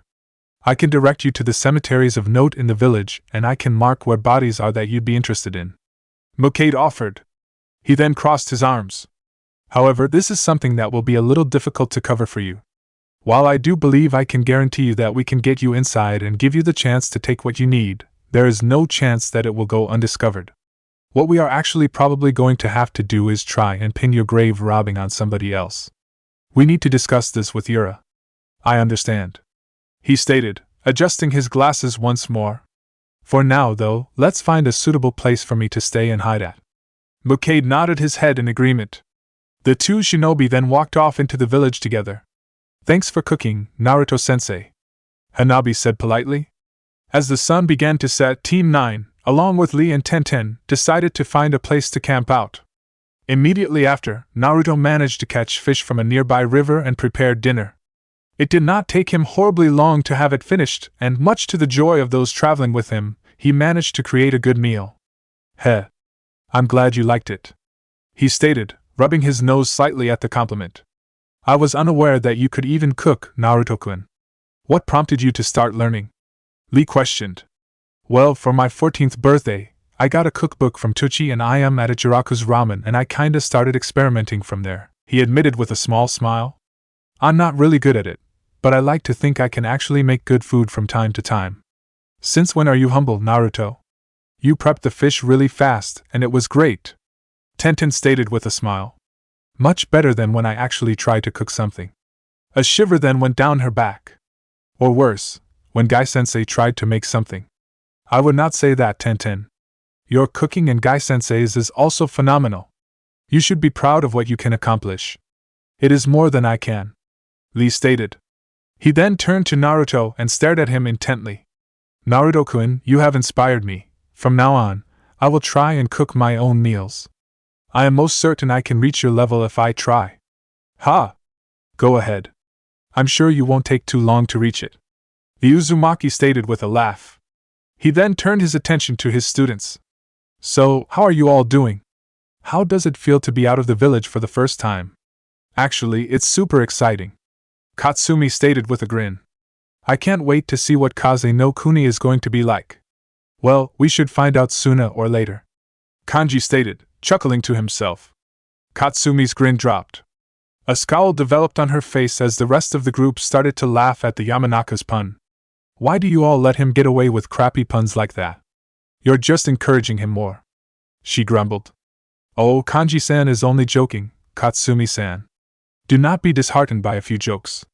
Lee quickly informed her. In fairness to Katsumi-san, he does say them quite a lot. And sometimes, they get a little too much. Hanabi admitted. And I think sometimes he says them on purpose just to get a rise out of her. Really? Me? Kanji clutched his chest in a dramatic fashion as he looked intently at Hanabi. Well, I'd never do that. Honest. You got some colorful students, I have to admit. Tenten admitted to Naruto with a chuckle, and I, for one, would like to get to know them better. Lee announced, getting the attention of all of the students. Do you mind answering a question of mine? Sure. Katsumi spoke up for herself and her fellow genin. Why exactly did you three want to be shinobi? He asked. Why? Hanabi asked. It is what our Jonin sensei asked Tenten, Niji, and I when we became genin. I would simply like to know why you all chose this lifestyle. Lee explained. His eyes then widened slightly and he shook his head. That is, if it is not too much of a personal question. I realize we just met, so I do not wish to make any of you uncomfortable. No, it's not. At least, not for me. Katsumi shrugged her shoulders. A smile developed on her face as she cracked her knuckles. I just wanted to do something for Konoha, you know. I love the village and I wanted to do something for it. The life of a merchant that my parents lived didn't seem right for me, so I wanted to contribute to Konoha in my own way. That's when I started listening to shinobi that entered the shop talk about what it meant to be a Konoha shinobi and their missions. I knew instantly what I wanted to do with my life. A grin developed on Lee's face. I can feel the passion coming from your voice. It's been a long time since I've met someone with as much love for the village as I do. It's a beautiful place. How can you blame me? Katsumi questioned. I cannot. Lee chuckled. Katsumi-san, if you ever wish to train any time in Konoha, seek me out. I would love to see you develop further as a shinobi. Wait, really? She blinked in response. Why you mean that? You want to train with me too? Why, of course. I am sure Gai-sensei would want to meet someone as youthful as you are as well, he stated. His eyes then proceeded to light up slightly. Out of curiosity, what is your opinion of the color green? Lee? Tenten coughed, drawing attention to herself. Don't you want to ask his other students the question? Thank you, Tenten. Naruto started to sweat slightly. I was starting to get worried about where Lee was going to take that conversation. Yes. My apologies. Lee rubbed the back of his head sheepishly. He turned his head to Hanabi. How about you, Hanabi-san? Well, it's expected of me, kinda, she admitted. Most main branch Hyuga become shinobi. Father has trained me for as long as I can remember. It feels like I really didn't have a choice. Nonsense! You always have a choice. Lee shook his head. Well, I don't think I did, Hanabi admitted with a slight frown. She then shook her head. But I am alright with that. I'm used to the lifestyle now and I want to develop further and become an amazing shinobi like my father and Hinata Nizan and Niji Nizan. And she has been making progress. Hebihiro spoke up. She will get there one day. Hebihiro-san. I forgot about you for a moment. My apologies. Lee quickly bowed his head. Do you have a reason for wanting to work with Team 9 as well? The snake immediately recoiled at his question. A small, understanding smile crossed Hanabi's lips as she reached her right hand for the snake. Don't take it personally, Lee-san, but Hebihiro would like to keep some things to himself. She spoke for him. I understand. Lee nodded his head in understanding. Again, it is as I said, if it is too personal, you do not have to answer. I have no intentions of forcing an answer out of you. Hebihiro remained coiled away from Lee, but the snake did manage to smile slightly at his response. I understand. I appreciate it, Lee-san. The bull-haired shinobi smiled back at the snake. He then turned his head to face the final genin. Kanji raised his eyebrows at the chunin. He proceeded to shrug his shoulders. Did you have a situation like me, Kanji-san? Hanabi questioned. Did your clan want you to become a shinobi? Nope. He shook his head. He then sighed slightly as far-off look developed in his eyes, as if he was zoning out. It's not like your situation. It's not like I'm related to the clan head too much, so I wasn't expected to be a shinobi. My parents also didn't want to force me into the shinobi lifestyle after what happened to my dash. He then shook his head again. Never mind. Honestly, I don't know why I became one. Huh? Katsumi gave him a confused look. What happened? What were you talking about? Kanji's eyes narrowed slightly on Lee. You said I didn't have to answer anything I didn't want to, correct? If you don't mind, I'd like to exercise that right, just like Hebihiro. Silence filled the area around them. It lasted for a few more seconds before Katsumi proceeded to cough slightly and reach in her bag. Well, if we are just gonna sit here and not talk, how about we all play a game to kill time until it gets dark and we got to sleep? She offered as she pulled out a deck of cards. Anybody up for a game? What kind of game? Hanabi asked. Oh, I have several card games we could play. Katsumi's face developed into a smirk. Just a little something to lighten up the mood and help us get to know each other more. Katsumi had brought 2 different sets of cards, Karuta cards and Western playing cards. After explaining a few games that she knew, the group of 6 played a variety of card games until it got too dark. A night watch was established, along with an order. Tenten would take the first watch, then Hanabi, then Lee, then Kanji, then Naruto, and then Katsumi. The group of shinobi proceeded to go to sleep. After a few hours, it was time for the 4th shift in the night watch. Lee walked over from his position and walked over to the sleeping shinobi. He then placed his right hand on Kanji's shoulder and shook lightly. My apologies, Kanji-san, but it is your turn to be on watch. The chunin whispered. The Yamanaka, after a few seconds, pulled himself. He yawned rather loudly before nodding his head. He proceeded to wake himself up as he started to walk off towards Lee's former position. He then began to focus as he began his shift. As his watch shift was over, Lee was supposed to go to his sleeping bag and fall asleep. The chunin, however, turned his head to Kanji and looked at him. After a few seconds, he walked over. Kanji turned his to face the elder shinobi and looked at him in confusion. What's up, Lee-san? He questioned. Terribly sorry to bother you, Kanji, but I wanted to apologize again for earlier, Lee said, bowing his head slightly. I was simply trying to take a moment to get to know the 3 of you as shinobi, and I evidently opened up a subject you were uncomfortable to discuss. I made the situation for you awkward and I am very sorry about that. A frown developed on Kanji's face. No, there's no need to apologize. I made that awkward. I could have responded better, he admitted with a sigh. I don't know. I just dash. You do not have to explain yourself, Lee stated as he took a seat down on the ground by Kanji's side. I know I don't. It's just, I don't know. I don't like thinking about stuff like that, Kanji answered. You mean your motivations? The chunin questioned. The Yamanaka nodded as he took a seat on the ground next to Lee. I don't like thinking about motivations or plans for the future or anything, he stated.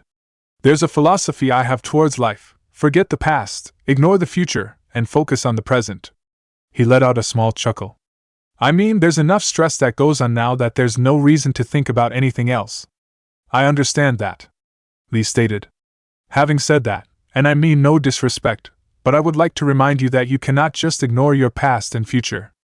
They are important to consider with your decisions.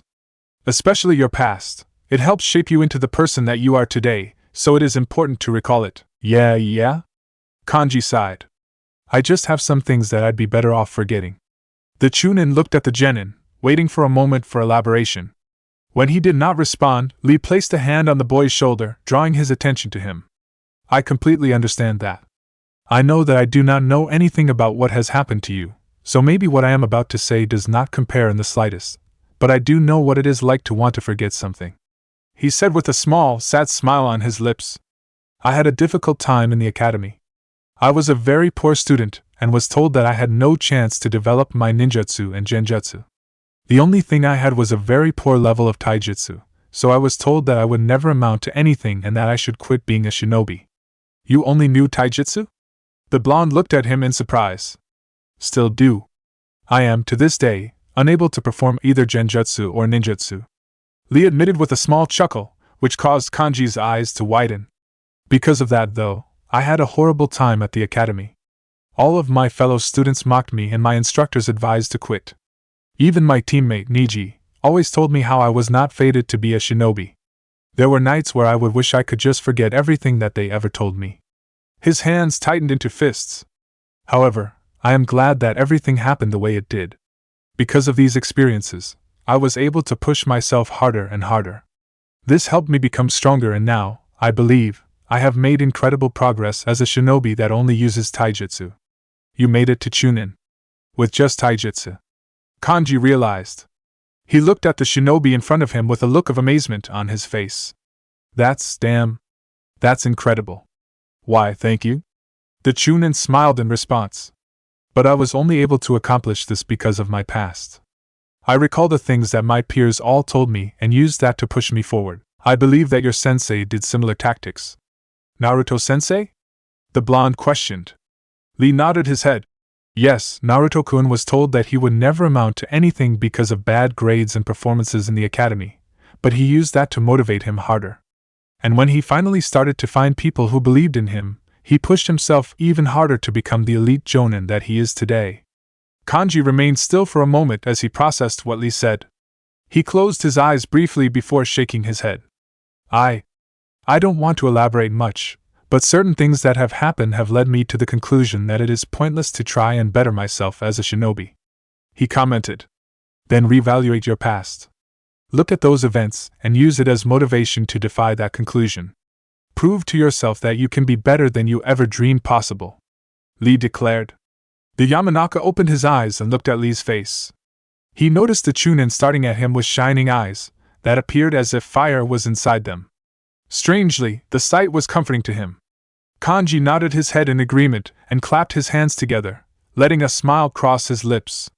I'll try, he stated. Thanks for that, Lee. I needed that. You really rock. Ha! The Chunin chuckled in response. A pun on my name. Very clever. The two Konoha shinobi shared a laugh to each other. Unbeknownst to them, a jonin was also awake. Naruto looked over at them from his sleeping bag, a smile on his lips. Thanks, Lee. I suppose this will be a good place to reside for now, Kabuto-san? McCade questioned. Kabuto said nothing as he studied the building in front of him. It was a large, gray two-story building away from the markets of Suna. There was a small pond in front of the building and a few cacti plants growing by the entrance. Not many buildings at all were nearby, and the ones that were did not compare in size. Unlike the other buildings, this one did not have any sand on the building at all. It looks quite clean, McCade-san.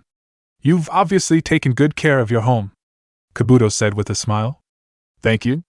The brown-haired man replied with a chuckle. I don't enjoy the sand aesthetic that the other buildings in Suna have. I think my place stands out just because I actually bother to clean my place once a week or so of any excess sand. The two shinobi walked into the building. Kabuto's eyes scanned the area around him. He noted the expensive-looking furniture inside and the amount of space that was there. So, this whole building is just for you? He questioned as he adjusted his glasses.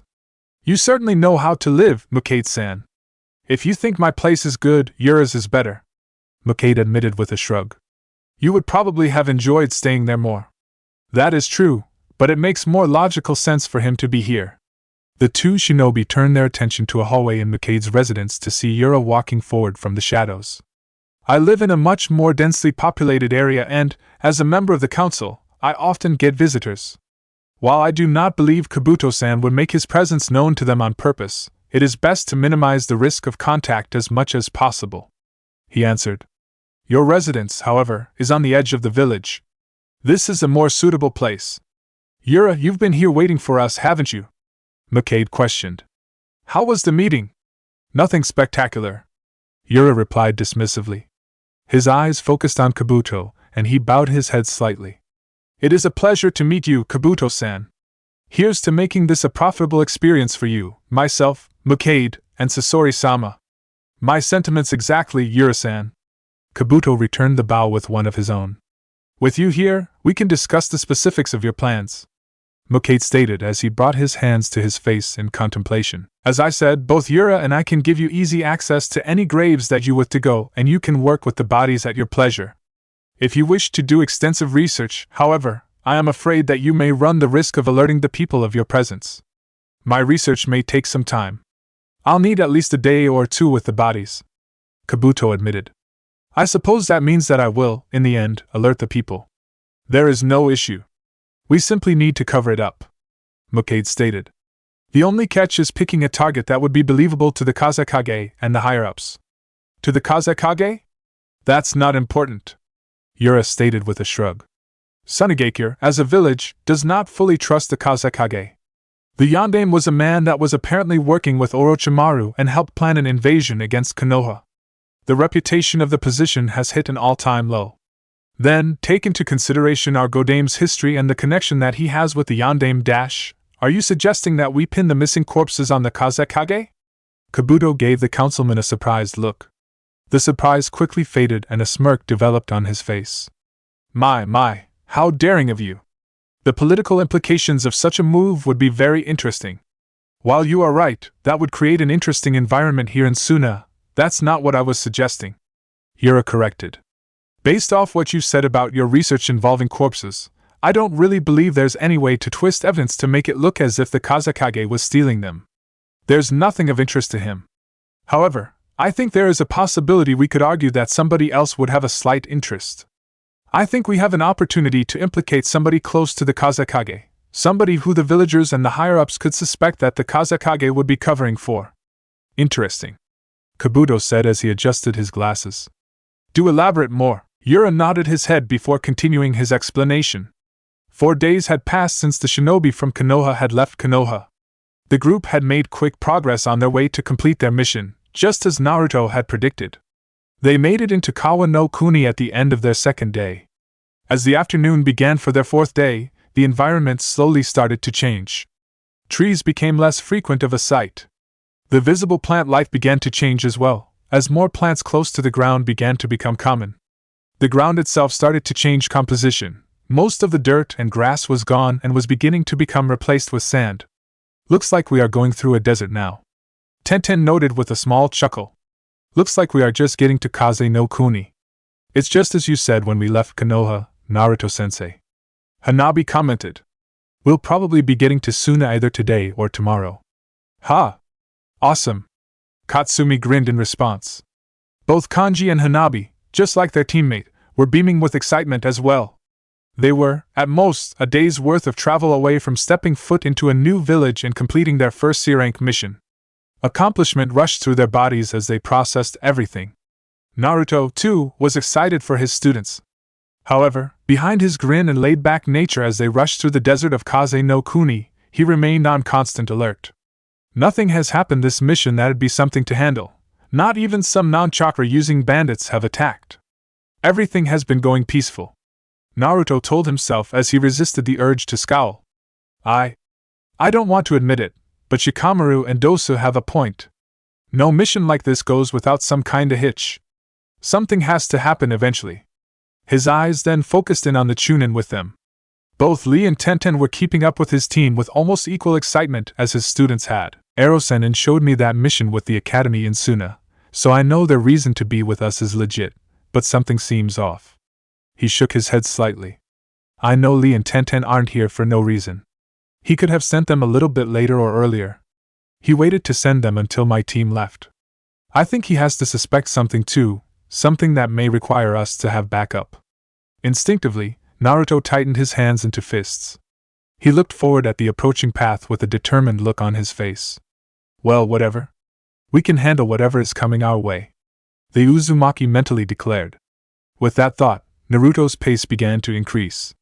This, in turn, prompted his team to increase theirs as well. Omake 6, Kunoichi? Well, I guess we should all be going to sleep soon, Naruto noted. The group of Konoha shinobi had set up camp at a small oasis in the middle of the Kaze no Kuni desert. They had just finished eating a late-night meal and prepared their camp. The moon was now high in the sky. If your calculations were correct, Naruto-kun, we should be arriving in Sunagakure sometime tomorrow afternoon, Lee rationalized. I cannot wait to arrive. Ditto. Katsumi nodded her head in agreement as she clapped her hands. I can't wait to see what the village is like. I want to know if it's anything like Konoha. I'm actually curious myself, Hanabi admitted. I've heard things about Kiri that Hinata-Nizan has told me, but I don't know anything about Suna. The Hyuga looked over at her third teammate. What do you think, Kanji-san? Huh? He blinked in confusion. About Suna, she elaborated. I'm sorry. Can you repeat the question? Kanji asked with a nervous smile. Dude, we've been talking about what we think Suna is going to be like, Katsumi responded. My bad. The Yamanaka rubbed the back of his head sheepishly. I just had a thought, and it was bothering me. What is troubling you, Kanji-san? Lee questioned, looking at the blonde in confusion. Yeah, everything all right? Naruto's eyes softened on his student. Do you want to talk? It's nothing that serious. It's just a thought that I've been thinking about. Kanji mumbled. What the hell? Maybe you all can give me answer. Do any of you know why the word kunoichi is a thing? Kunoichi? The other Konoha shinobi in the group looked at him in confusion. Yeah. Kunoichi. Why do we refer to female shinobi as kunoichi? Kanji continued to question. His eyes then moved back and forth from Hanabi, to Katsumi, to Tenten. Like, why do you all call yourselves kunoichi? I've never really thought about it, Hanabi admitted with a frown. She brought her right hand to her chin and thought. I don't know. It's just a term that I've heard used and I've used it too. I mean, I call myself a shinobi too. I use them both interchangeably, Katsumi said with a shrug. It's just a part of my description. By profession, I am a shinobi. I use that word. But by definition, a kunoichi is a woman shinobi. Therefore, I refer to myself as a kunoichi. The term exists to highlight a woman that is a shinobi. Tenten spoke up. Both Hanabi and Katsumi turned to face the Chunin as she continued. Our profession is male-dominated, or at least it used to be for a while. The majority of shinobi in history have been men. I think the term kunoichi was made to make a distinction about a shinobi that was a woman, someone who was entering a dangerous line of work not usually associated with them. Huh? Katsumi mumbled to herself. That makes sense. I actually love the word kunoichi. I wear the title like a badge of honor. A grin developed on Tenten's face as she brought her hands together. As more women decide to become shinobi and make a mark on history, I think it is more and more important to wear the title with a proud. 'Cause yeah, I'm a kunoichi. I'm a shinobi that happens to be a woman, and you know what? I can kick just much ass as any man. Same here. Katsumi clapped her hands together, her face developing a grin similar to the one on Tenten's face. I agree. Hanabi nodded, smiling. Naruto turned to Lee and elbowed him slightly. The spandex-wearing shinobi turned to face him. That was a pretty passionate speech. He noted. Indeed. Lee chuckled in response. Tenten has always been very passionate about the topic. She is very proud of herself as a kunoichi and wants to prove anyone who has ever doubted her abilities how amazing she can be. It's an incredibly youthful attitude. I get it. Kanji spoke up loudly, drawing attention to him. I understand why it's important. And I think that's honestly amazing. All I was wondering is why use the word kunoichi instead of the other? Huh? Tenten blinked in confusion. What other word? A large grin developed on the Yamanaka's face. Why call yourself a kunoichi instead of a shinobi? Silence filled the area. Kanji's grin seemed to grow wider as he looked at the dumbfounded look on Tenten's face, as well as the irritated look on Katsumi's face. Was that questioning all set up for that pun? Naruto questioned. Maybe. The Yamanaka shrugged in response. I've had that pun in my head for a while. I was just trying to think of a way to have it come into a conversation naturally and dash. The curly-haired blonde stopped talking, as he noticed a rush of killing intent approaching him. He turned to look closer at Tenten. The kunoichi was approaching him slowly, cracking her knuckles. So, do you think everything I just said right now was a joke? Tenten asked in a soft voice. And no. Of course not. Heh. He. Kanji quickly shook his head as he started to laugh uneasily. It was just I had that pun in my head all day and ow. Kanji mumbled to himself as he rubbed his head. A comically large bump was on the boy's head. If he touched it, pain rushed through his body. If he left it alone, it still caused pain. He had no clue what to do to ease the pain. Totally worth it though, he told himself as he tried to smile. The Yamanaka took in a deep breath. He did his best to ignore the pain. He was assigned to the first watch shift of the night, and he was looking for any threats. He couldn't afford to be concerned about any pain. His eyes, however, briefly focused on the sleeping figure of Tenten. A shiver went down Kanji's back as a thought just occurred to him. She was the next person on the rotation for the night watch.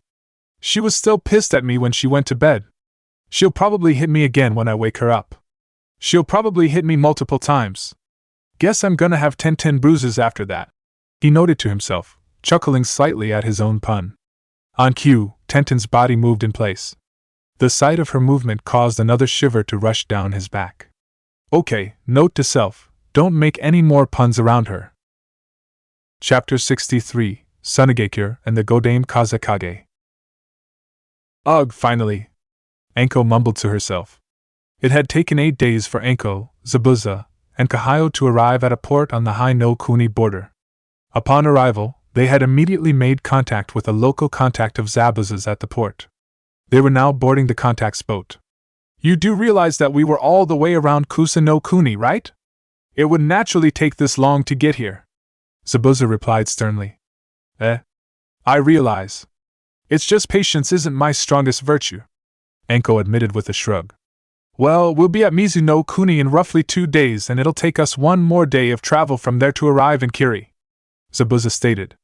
Hopefully during this time, you can practice on that virtue. Bah.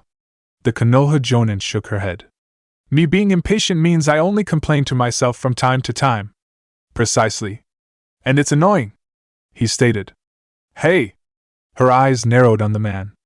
Calm down you two, Kahayo said with a chuckle as she stepped between the two. I understand your impatience, Anko-san. I too am rather anxious to get back to Kiri, both for the induction ceremony and to see my boy again. Oh yeah?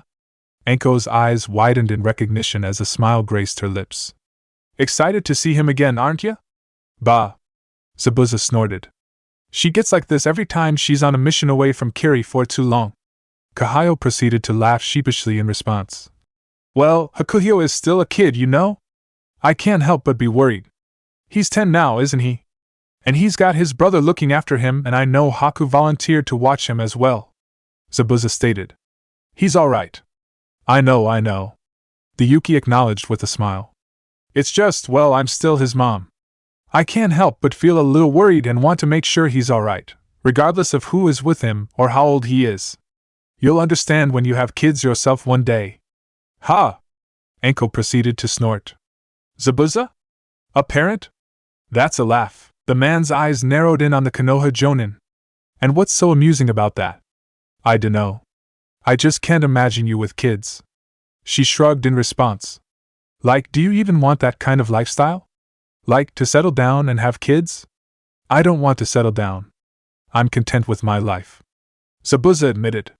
Despite that, I wouldn't mind having a son or daughter I could teach. Wait, really? Anko nearly gaped in response. Why not? It was his turn to shrug his shoulders. Haku and I were able to take care of each other. What'd be so surprising about me taking care of a child of my own? I guess you have a point, she noted. Well, since this topic has now been brought up, what about you, Anko-san? Kahayo questioned. Do you see yourself wanting to have kids? I don't know, Anko admitted with a sigh. The thoughts occurred to me, but I don't really want to just settle down with a man and live the life of some housewife. A small chuckle escaped her lips. Nah, I'd be a bad wife and an even worse mother. My life is best as a shinobi. A small grin developed on Kahayo's face. It sounds as if you and Zabuza-sen have the same view of your ideal situation, though. Maybe having a child, but not wanting to settle down. Ha! The Konoha Jonin snorted. Yeah, and Zabuza would probably be a shit spouse and parent in the exact same way. She then looked at the Kirigakure shinobi in amusement. So yeah, trust me Zabuza, it might be for the best to not bother. Humph. I suppose. He admitted with a slight chuckle. Well, all I'm saying is that being a parent is rewarding. I don't think it's mutually exclusive to be one and a good shinobi, Kahayo stated. Her eyes then turned icy as she glared at both of them. Unless you doubt my abilities. In which case, I'd be curious to know, do you two doubt me as a mother or as a shinobi? The air itself around Zabuza and Anko began to turn cold. Both shinobi could see Kahayo's breathing, as if it were many degrees colder than it actually was. They both immediately shook their heads. I believe Anko and I are speaking of our own abilities. We were not making assumptions about you, Kahayo, Zabuza stated. Yeah. What he said? Anko quickly spoke up. Instantaneously, the icy atmosphere vanished. A warm smile developed on Kahayo's face. Good to know, she said cheerfully. Anyway, it's about time to head out. I'll ask your contact, Zabuza-san, if it's time to head off towards Kirigakure. You do that. Zabuza nodded his head. I'm going to place my belongings in my room on the boat. I'll do that later. Anko shrugged her shoulders. With those words, the three shinobi walked off in separate directions on the boat. Anko remained still, right by the entrance of the boat. Her eyes were focused on the mainland of Hi-no-Kuni. I don't have any kids like Kahayo does, but I have a few brats who mean something to me back in Konoha, and one of them got a set of his own, and I haven't heard anything about them, or how everything's going over there. She noted to herself. A small smirk developed on her face as she thought about a certain blonde jonin and his students. Naruto, I hope you and your brats are doing alright. I want to meet them when I get back to Konoha. This is Sunigakure? Hanabi questioned. Team 9, along with Lee and Tenten, approached a large cliff-like structure in the middle of the desert. The rocks were raised high into the sky and formed what resembled walls around a structure, surrounding it and keeping it safe. The only visible opening was a small cleft that left between two walls of the surrounding rock. Oh man! This is so cool! Katsumi nearly squealed as her eyes lit up. What's inside? What's Suna going to be like? Probably a pretty cool place, Naruto stated. I've never been, but I've been in Kiri and I really liked the place after the Civil War ended. I have to think Suna is probably just as nice. You've been to Kiri? Kanji looked at Naruto in curiosity. It's not strange for shinobi to travel like that. Tenten noted. Lee and the rest of our old team had a mission once in Taki. And I know quite a few shinobi have received missions in IWA after our villages have repaired relations. Lee offered. Huh. Kanji mumbled in thought. This is so cool. Katsumi continued to cheer. I can't wait to see what places I'll get to see later. The Konoha shinobi continued to walk forward towards the opening between the walls. As they approached, a Sunigakure shinobi jumped directly in front of them. He was a man wearing the traditional uniform of Suna shinobi with spiky brown hair and dark-colored eyes. He eyed the Konoha shinobi suspiciously as he held out his hand. Konoha shinobi, what business do you have in Suna? He questioned. We are here on behalf of 2 missions that were requested here in Suna. Naruto spoke up. His eyes were narrowed slightly as he reached into a pocket on his flak jacket. He then pulled out a scroll and held it out. My team has been assigned a mission by a local merchant here in the village. This should be the proof. Similarly, we have been tasked with a mission proposed by your Kazekage. Lee stated. He pulled out a scroll from his flak jacket and held it out as well. You may use this as proof, as well. Thank you for your time. The brown-haired man nodded in acknowledgement. He walked forward and looked at the 2 scrolls, one at a time, for a minute each. Upon completion, he returned the scrolls and nodded his head at them. I understand. Welcome to Sunigakure then, he stated, bowing his head slightly in respect. He then turned his head and started to walk off through the opening. If I may ask, wait here. I will find someone to escort you to the Kazekage's office to discuss your arrival. That won't be necessary, Makade. I can take them in. A voice spoke up. The Konoha shinobi, along with the Sunigakure shinobi, Makade, turned around. Approaching the entrance to Sunigakure was a young man wearing a black long top and black trouser pants with a white sash around his waist. Attached to the back of his top were 3 scrolls.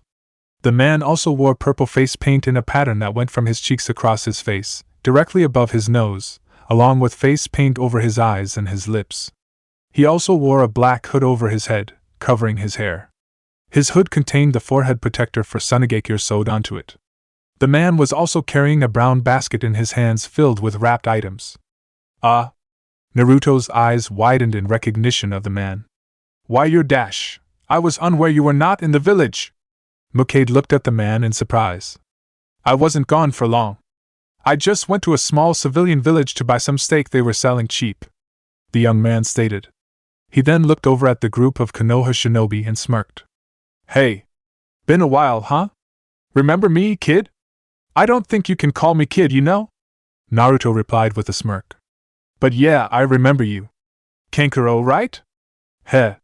I wasn't sure if you remembered my name, Naruto. It's nice to see you again, he said with a chuckle. He then turned to look at the two Konoha Chunin. You too. Lee, was it? And Ten? Yes, that is correct. Lee nodded his head. A wide smile developed on his face. It is a pleasure meeting you again, Kankuro-san. It has been a while. It has been years since back then, hasn't it? Ten admitted with a chuckle. Naruto-sensei? Tenten-san? Lee-san? Who is this? Hanabi questioned.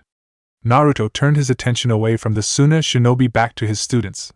He had a grin on his face as he pointed back at the man. This, right here, is Kankuro. We met him once back when we're genin during our Chunin exams. He's actually a really good puppeteer, Naruto said. Kankuro, these are my students, Hanabi, Katsumi, and Kanji, yo.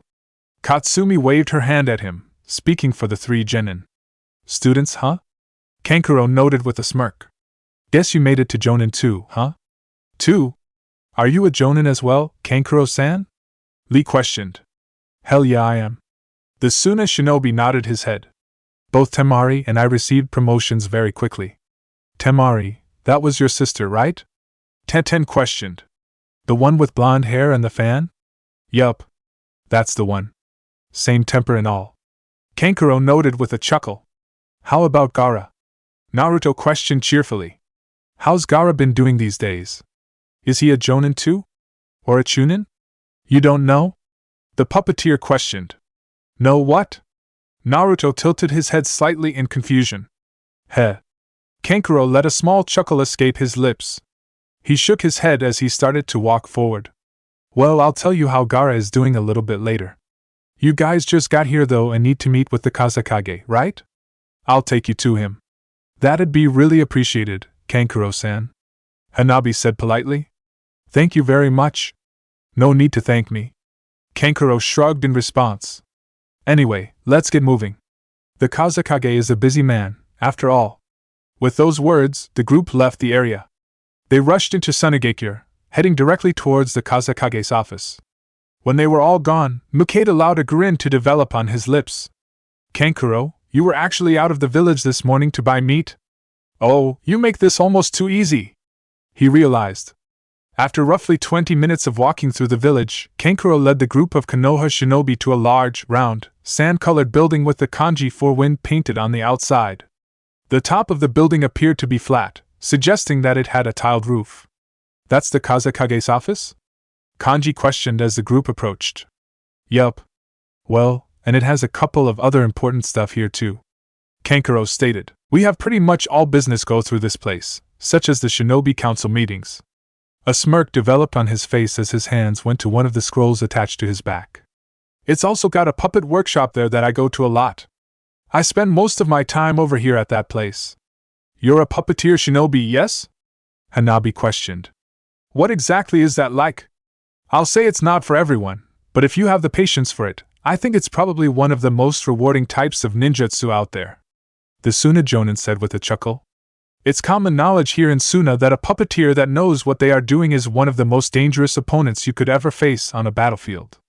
That's why the art is encouraged so heavily in our village. So cool, Katsumi stated, her eyes glowing slightly. As the group approached the entrance to the building, they saw someone leaving the building. They were a girl with chin-length brown hair and dark brown-colored eyes. She wore a maroon-colored shirt and skirt with a Sunagakure flak jacket over her shirt. She also wore a Sunagakure forehead protector around her neck.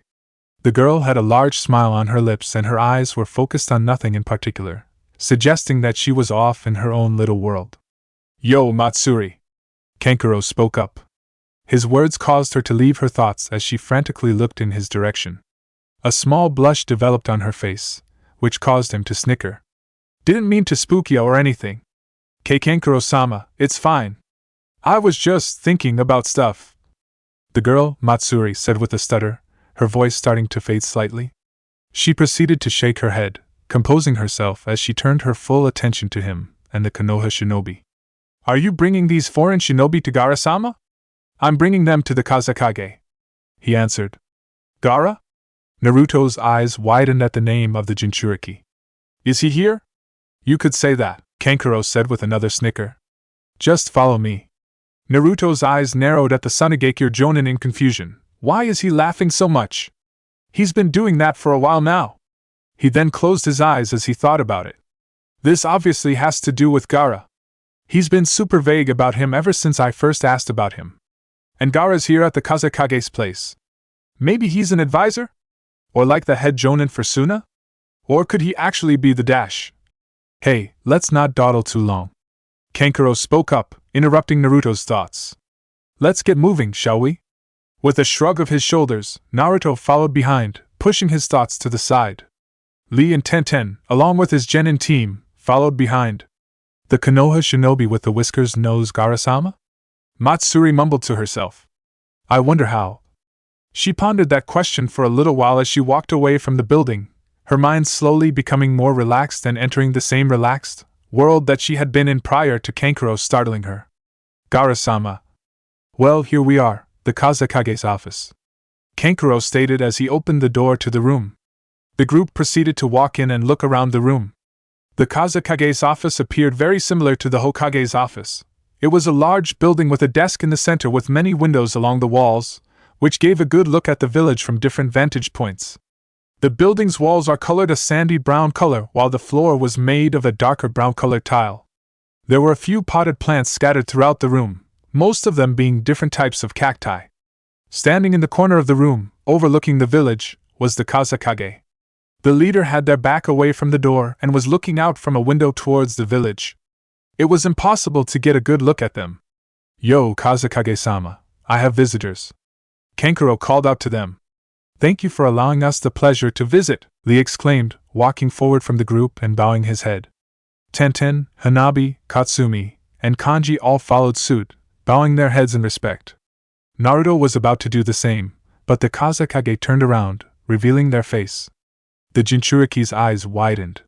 Standing in front of him, dressed in the Kazekage's robes and wearing the green hat of the Kazekage, was the Jinchuriki for the Ichibi no Shikaku, Sabaku no Gaara. Uzumaki Naruto, it is good to see you. Gaara spoke softly. His tone of voice was different than Naruto had ever heard of it. While still monotone, it lacked any of the hostility it had in it in the past. It was actually gentle sounding. So you did it. Naruto's eyes softened and a large, wide grin developed on his face. Good work, Gaara. Great job. Naruto-sensei?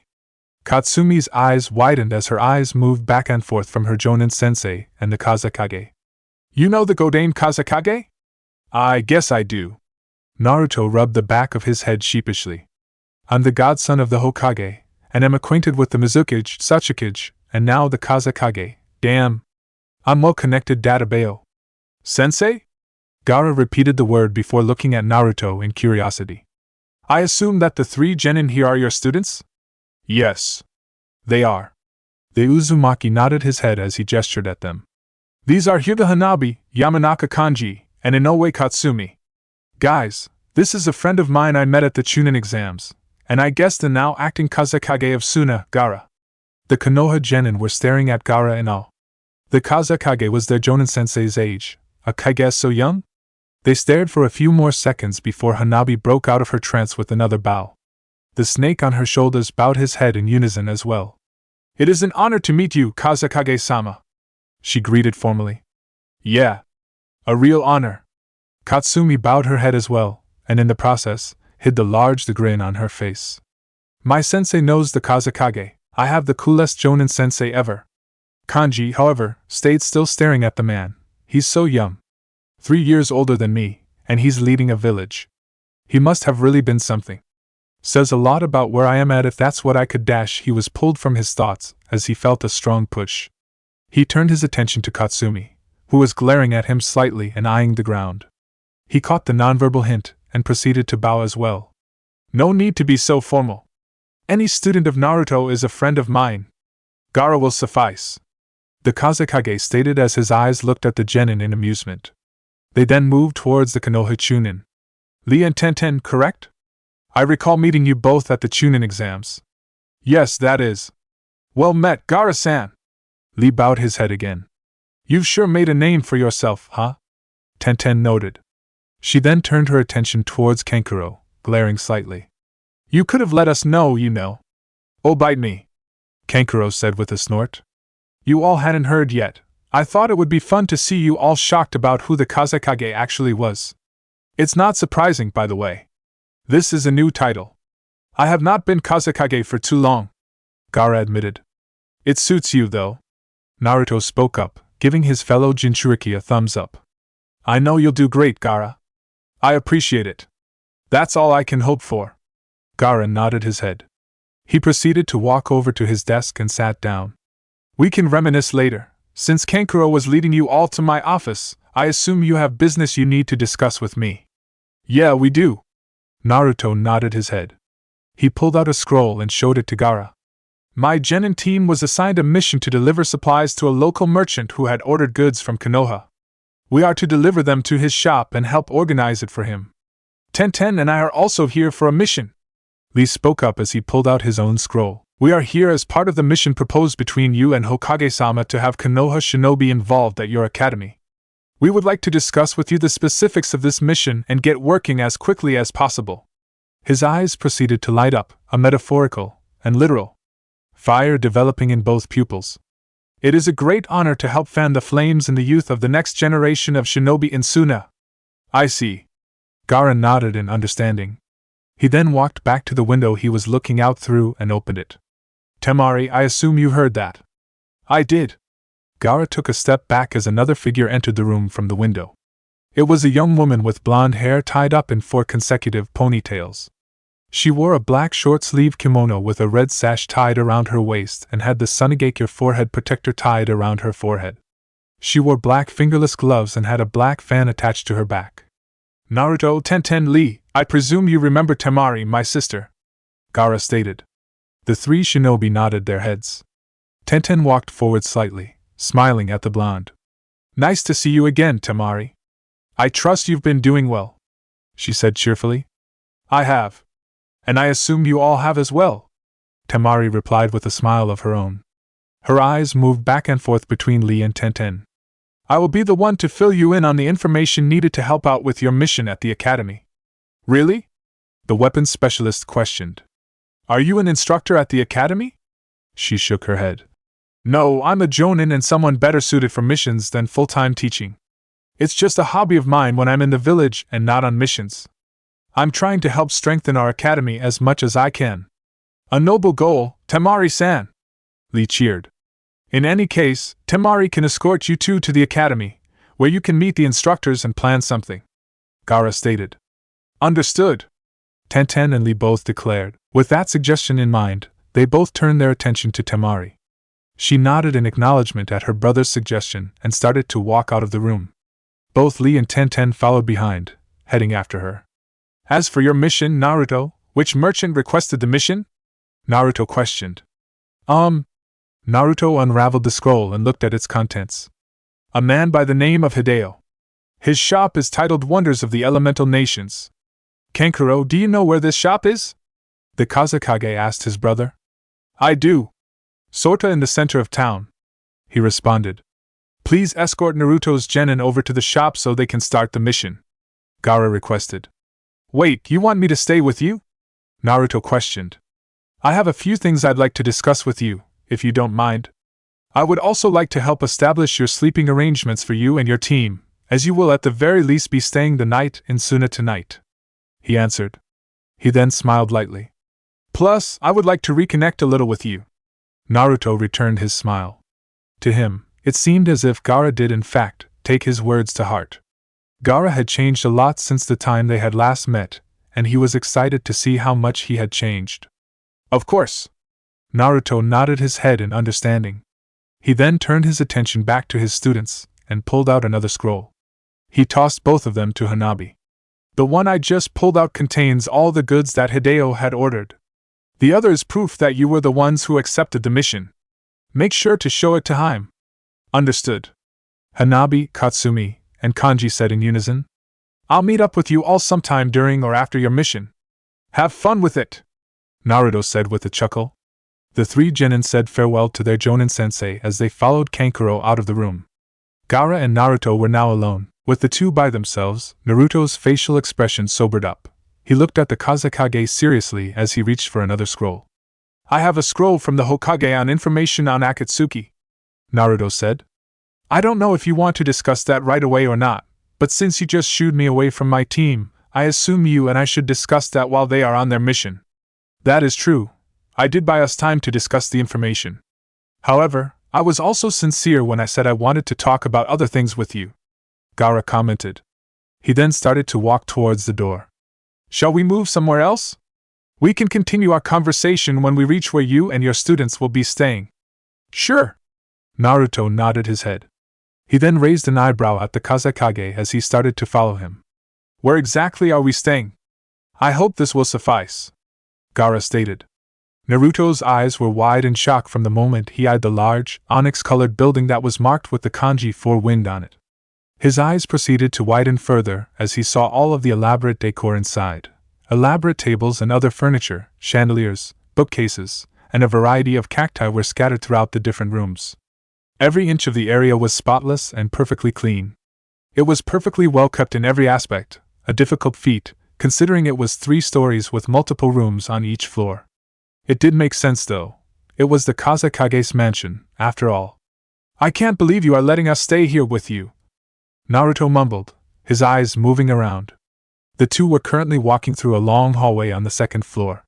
The floors were made of a sandy brown-colored tile and there were a few busts, depicting prominent shinobi throughout Suna's history along the hallway. Naruto's eyes moved from each bust to the other as they kept walking through the hallway. Why would I have you stay somewhere else? Once again, you are a personal friend of mine, and by association, so is your team and Lee and Tenten. I see no reason to not welcome you to my home, Gaara informed him. Well, thanks. Naruto blushed slightly at the honor, rubbing the back of his head sheepishly. Your place is so much nicer than mine, and I just got the Uzumaki clan compound looking good too. I can't take full credit for this. Most of the decor is the work of the Kazekage before me, my father, especially. He was a man who had an eye for art, and wanted to make the mansion look glorious. The Godame Kazekage admitted. Naruto noticed a slight change in Gaara's monotonous voice, a tinge of sadness. A frown developed on his face. Your father dash. Naruto began to speak, but Gaara shook his head, causing him to stop. There's no reason to focus on him. Even though I have only had the title of Kazekage for a short while, having the responsibility has caused me to understand his actions. He stated. I understand the motivation behind sealing the Ichibi inside of me, and why I was raised as a tool. As a result, I am not bitter at him. Naruto's frown deepened. Bullshit. He almost verbally expressed his thoughts, but he shook his head and pushed them away. It's not my place. This is the first time in years I've seen him. I'm not going to start questioning things like that. So, how's that hat been treating you? Naruto, instead, asked, grinning as he eyed the green hat on the man's head. Gaara took off the hat for a moment and held it tight in his hands. It's a responsibility. Suna needs a strong leader, and I am doing my best to fill those shoes. What do you mean? The blonde questioned. Ever since the Chunin exams 3 years ago, we've been leaderless. Gaara answered. There were many people vying for the title of Kazekage, and no one was willing to compromise on who it should be. Every person of authority had a different agenda for how Suna should be run. As a result, the village was leaderless, with the council making decisions for the village as a collective whole until the village could rally around one leader. A frown developed on his face. But the village needs a figurehead, and our village suffered those 3 years. So now they have a leader, the leader that was needed for all of this time. And it's you, Naruto stated. The Kazekage nodded his head. A lot needs to be done. I need to do my part in repairing bad blood between my village and other villages, including yours. The redhead looked at Naruto intently. This was the motivation for Jiraiya-san and I to decide to allow shinobi to teach at each other's academies. It would benefit us greatly if we can change the perceptions of our village's respective shinobis through small actions such as these. I see. The Kyuubi Jinchuriki nodded his head in understanding. He then smiled slightly. Well, just for clarification, IWA and Konoha have repaired its bond, even after the massive Third Shinobi World War. I've no doubt that you and Ero-sen are on the right path. I hope so. The Ichibi Jinchuriki mumbled. The redhead then turned to Naruto and smiled. How are you, though? I can see you are a Jonin sensei. Is that enjoyable? It is. I love my students. The Uzumaki exclaimed, his smile turning into a grin. I'm having a blast training with them. I think they're a good group and I think they'll make awesome shinobi soon. Good to know. Gaara nodded his head before giving his fellow Jinchuriki a curious look. Are you going to recommend them for the Chunin exams this year? I don't know. Naruto shrugged in response. I need to see how they develop. This is their first C-rank mission, after all, and it's not really a difficult one. I think they'll need to get tougher if I want them to go through with it. His face then stiffed slightly. It also doesn't help that the country hosting the next Chunin exam is Kumogakure, the village hidden in the clouds. As the rest of the 4 major shinobi villages of the elemental nations have gotten closer to each other, Kumo has become distant. The Yandame Reikage has expressed wariness about the bonds of the other villages and is showing more hostility towards any shinobi that steps foot into Kumo or Rai no Kuni. And considering the Hyuga's relationship with Kumo after what they did to Hinata, I don't know if I can send Hanabi over there. Naruto shook his head. Yeah. I'm probably going to have my team wait till the next. I understand. Gaara spoke up, interrupting Naruto's thoughts. If you do go, however, I will most likely see you there. I will be attending the exams, as my first Chunin exams as Kazekage. Heh. Naruto smirked. You'll make a good impression. Show the other Kage who's boss. A small noise left Gaara's mouth, something that sounded akin to a laugh. Naruto's grin grew wider at that. After some more small talk, the 2 shinobi reached their destination, a room on the left side of the hallway. Gaara opened it, and the 2 walked in. It was a comfortable bedroom with a large bed with purple bed sheets.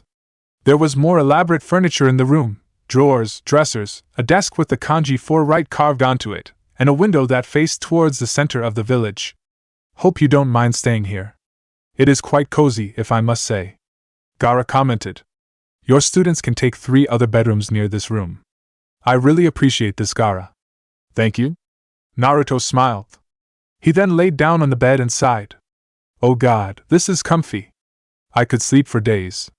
Hinata would totally love this bed. Do not take this personally, but I am thankful that she is not here. Gaara commented, a small frown developing on his face as he recalled a memory from a month ago. The last time a previous girlfriend of Kankuro's came over for the night, they made enough noise in one of these rooms that I could not sleep. And I do not even sleep on this floor. Naruto's face immediately reddened. We would end never. Oh? Gaara gave the blonde a disbelieving look. Kankuro told me something similar. I know how couples work and stop. Let's not talk about this right now, okay? Naruto interrupted, still blushing. A few seconds passed by and the blush faded away. A serious expression developed on his face as he pulled out the scroll again. I guess now would be a good time to discuss this.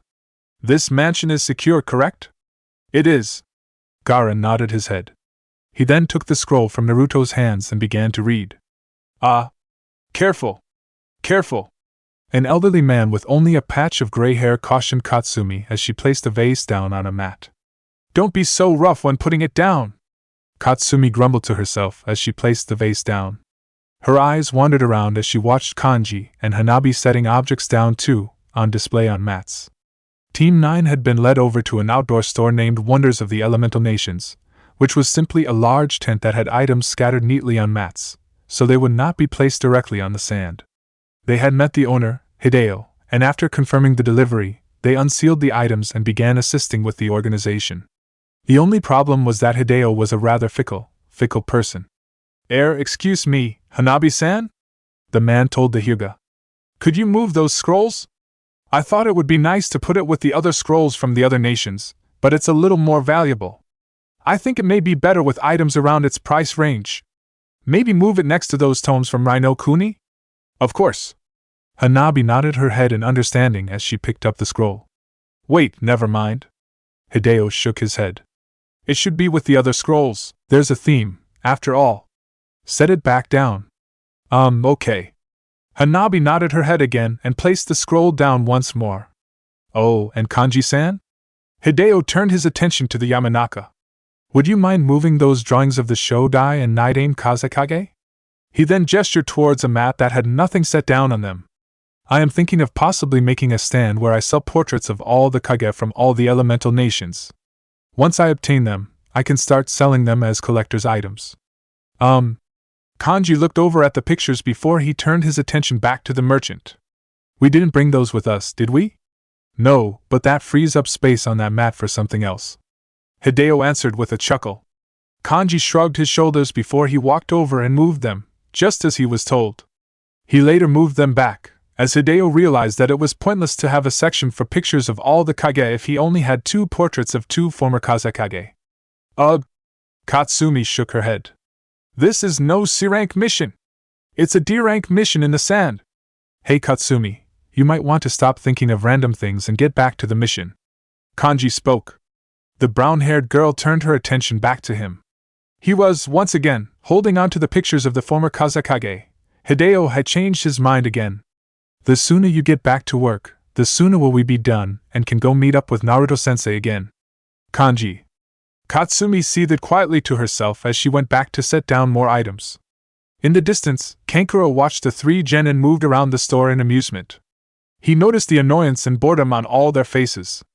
It was especially noticeable through the snake, Habihiro.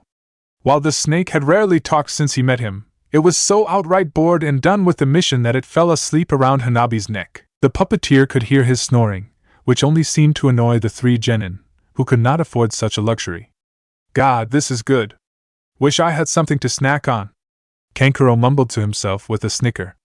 Maybe I should pick up some bratty genin to watch do errands like this. Kankuro-sama, I did not know you were out here. The brother to the Kazekage turned his head at the sound of the voice. He smiled as he watched Yura approach him. Well, how are you doing, Yura? Kankuro greeted, extending his hand outward. And enough of this Sama crap. I tolerate from most people, but you outrank me. I'm not taking it from you. True, but it's a little difficult. You are the son of the Yondaime and the brother to the Godaime, after all. Yura noted with a chuckle. True. But still, don't call me Sama until I earn the title. Kankuro requested as a cocky grin developed on his face. Trust me, you will one day. I'll earn that honor soon enough.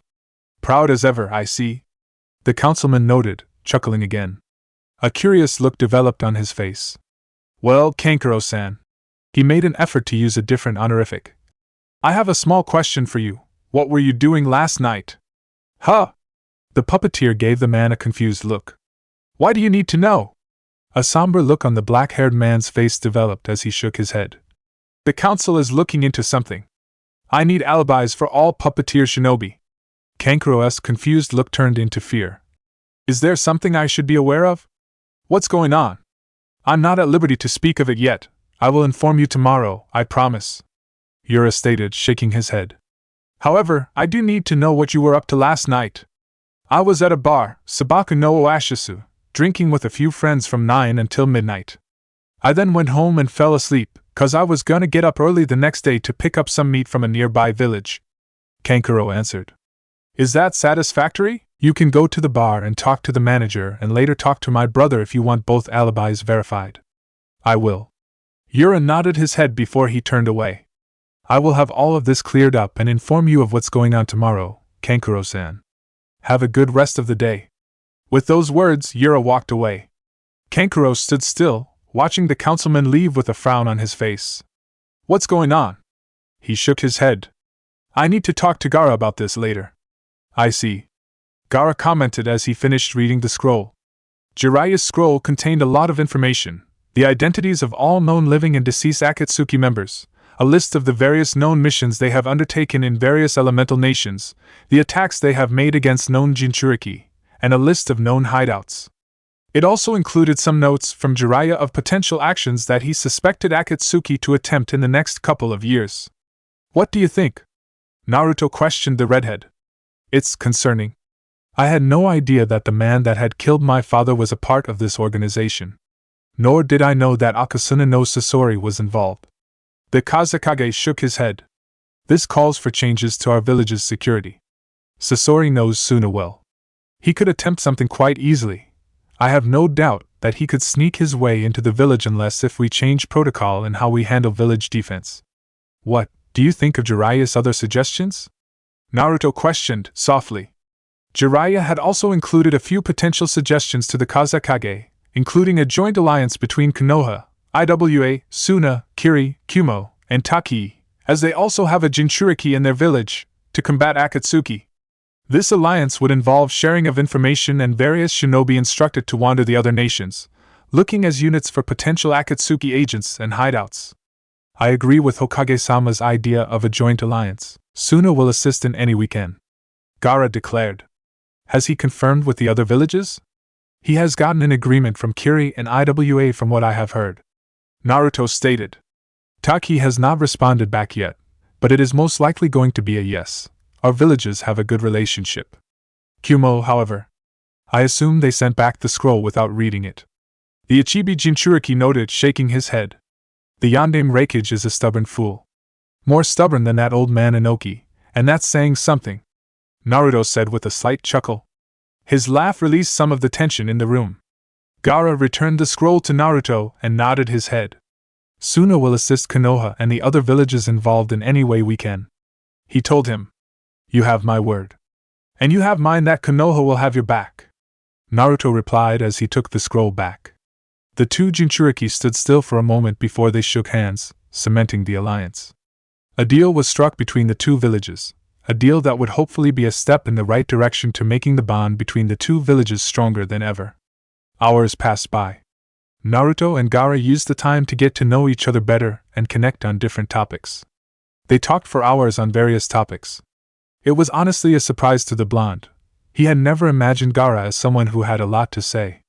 However, it seemed as if the redhead appreciated the opportunity to freely talk about various things. After enough time had passed by, the doors to the mansion opened up. Tenten, Lee, Temari, Kenkaro, and the genin of Team 9 entered the building. The Konoha shinobi were escorted to their residence. After they placed their belongings, they all met in a large dining room on the first floor to eat and discuss things. So, did the mission go well? Naruto questioned his squad as he took a bite of his dinner, the steak that Kenkaro had received earlier that morning. He then turned to face the puppeteer and smirked. By the way, Kenkaro, the meat is delicious. Good choice. Kenkaro returned the smirk with one of his own. He was about to respond, but was unable to as Katsumi started to speak. Horrible!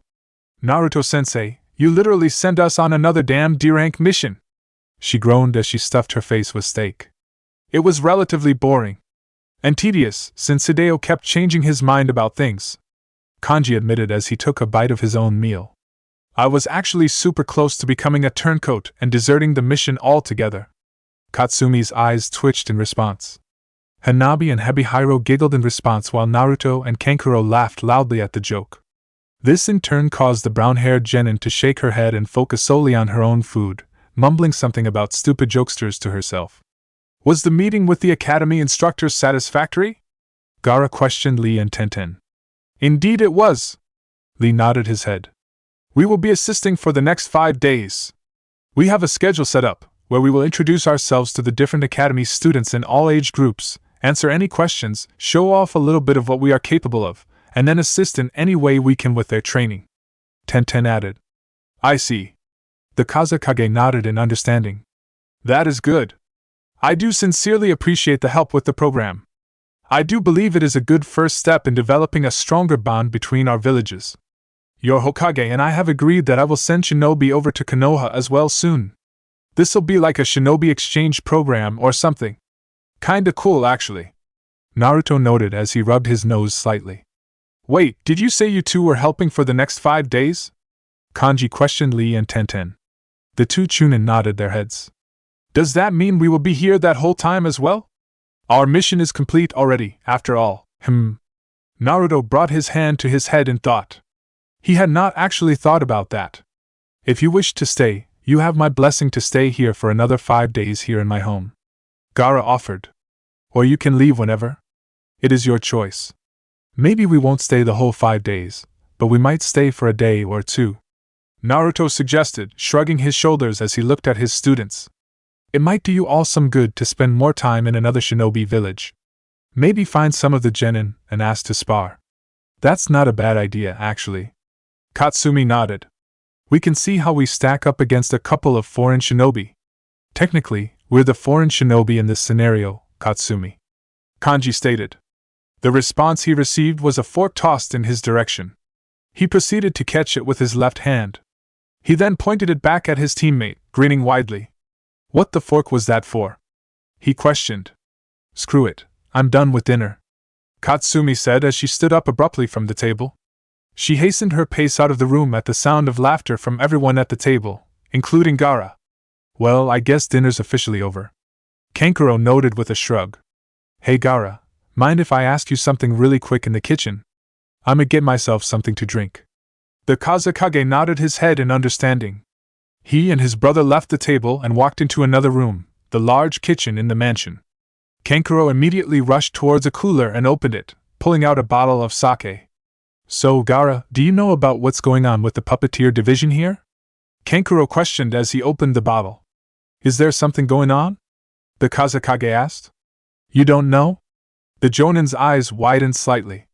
He took a drink of the bottle, drinking quite a bit before pulling away and continuing to speak. I talked to Yura today. He said the council was investigating something related to puppeteer shinobi, and that he needed alibis for the previous night. This is the first time I've heard of this, Gaara commented. His eyes narrowed on his brother. Kankuro, do you have any idea what this is about? No. I tried to talk to some of the other council members about this already, and they'll be tight-lipped about it, 'cause I'm a puppeteer. Bah. Kankuro rolled his eyes. I have no clue what's going on, but I'm admittedly a little nervous now that I know you knew nothing about this. The council is investigating something without informing me of it at all. I realize that I have been Kazekage for only a short while so far, but I do not appreciate this lack of communication. Gaara crossed his arms over his chest. I will bring this up with Yura tomorrow. I will make it clear my personal opinion on these actions. Heh. Kankuro chuckled as he took another drink. Just let me know what's going on when you find out. If there's something serious going on that I should know about, I'd like to know and do something about. His younger brother nodded in understanding. It's been a while since we've done something like this without Naruto-kun or Anko-sensei, hasn't it? Hinata questioned her teammate. I suppose so. Shikamaru shrugged his shoulders. Still, did it have to be ramen? Back in Konoha, Shikamaru and Hinata proceeded to meet up for a late dinner. The two met up at Ichiraku's Ramen and placed their orders with Tucci. They were now waiting for their first bowls so they could start to eat. It didn't have to be. I was just craving ramen, I guess. Hinata shrugged her shoulders as well. I swear, Naruto got you addicted to the food, didn't he? Shikamaru questioned, chuckling slightly. You eat it too, Shikamaru-kun. Don't lie. I know you love it too. The Hyuga heiress replied, giggling. Guilty. He admitted. The two best friends shared a life together, as they fell into a small period of silence. They watched Tucci work on their bowls of ramen for roughly a minute before the Hyuga let out a small sigh. It's weird not having Naruto-kun here, she mumbled. Well, he's on a mission. He'll be back soon, Shikamaru replied. I know that. I'm happy that he gets to take his team on a C-rank mission and all. It's just, I don't know, I miss seeing him, Hinata admitted, sighing again. Naruto-kun is so much fun to be around. I just really wish he was here. Heh. The Nara heir let out a snort as he shook his head. Now you know how I feel with Kuratsuchi. Oh. Hinata's cheeks brightened red and she immediately shook her head. You're right. You do experience this with Kuratsuchi-san and it's much worse for you too. I am so sorry. I'm sure that this little rant of mine probably sounded pathetic to you. Hinata, it's fine. I was kidding, Shikamaru replied, his snort turning into a small fit of laughter. Trust me, feel however you want to feel. I've come to the realization that the heart is needlessly troublesome at times. It's best not to think too much about it. Agreed. Hinata nodded her head. She then gave him a curious look. Speaking of that though, are you going to be seeing her soon? Hopefully within a month or two, we can arrange missions that overlap. Then we can meet up somewhere for a night or two, he answered. That'll be nice. The Hyuga heiress noted, smiling. That sounds incredibly romantic. I suppose. Shikamaru mumbled in response, rubbing the back of his head and blushing slightly. He then gave her a questioning look. What about you and Naruto? When are you two moving in already? It's been years already. Soon, she answered, her eyes lowering slightly. It'll have to be after we finish with the new seal for the Hyuga clan and after the divide between the families gets fixed. Oh, Shikamaru's eyes lowered as he laid his arms down on the table, his hands moving to his chin. Is that going all right? If you think Naruto and you will be moving in soon, does that mean that the seal is going just fine? Well, that's the thing. Masakato-san has finished the new seal. It'll allow us to mark new Hyuga with a seal that will destroy the usefulness of the Byakugan eyes if the person dies from non-natural causes. It also would have no risk of causing bodily harm to the person marked, and has no possible way of being used by main branch families to harm those marked. Hinata explained. She then sighed as she brought her hands to her chin, closing her eyes and thought. The problem is that, besides the fact that my father has to find some way to introduce the concept to the main family elders in a way to convince them to use it, we also have to find a way to safely remark those with the already existing caged bird seal. Remark? The Nara repeated the word. We need to be able to put the new seal on top of the old seal, because we can't just unseal it. Masakato-san that the old seal is too connected to the brain, that trying to remove it might cause serious harm to them.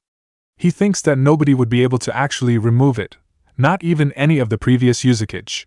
So, the better alternative is to apply the new seal in a way that it'll overpower the previous one. She continued to explain. However, that's easier said than done. That's what we are waiting on. And then after that, you and your father and Niji can worry about the politics with the elders. Shikamaru commented. Hinata nodded her head, which caused him to sigh. That's such a pain in the ass. Tell me about it. Hinata sighed as well. Her eyes filled up with determination. But if it eliminates the caged bird seal and helps unite the two families, then all the stress is worth it. Father has a plan that may work, and once Masakato-san finishes his work, Niji and I will do what we can to make this look appealing to the elders. Shikamaru smiled at his friend's words. He opened his mouth to respond, but stopped as the sound of a bowl being set down.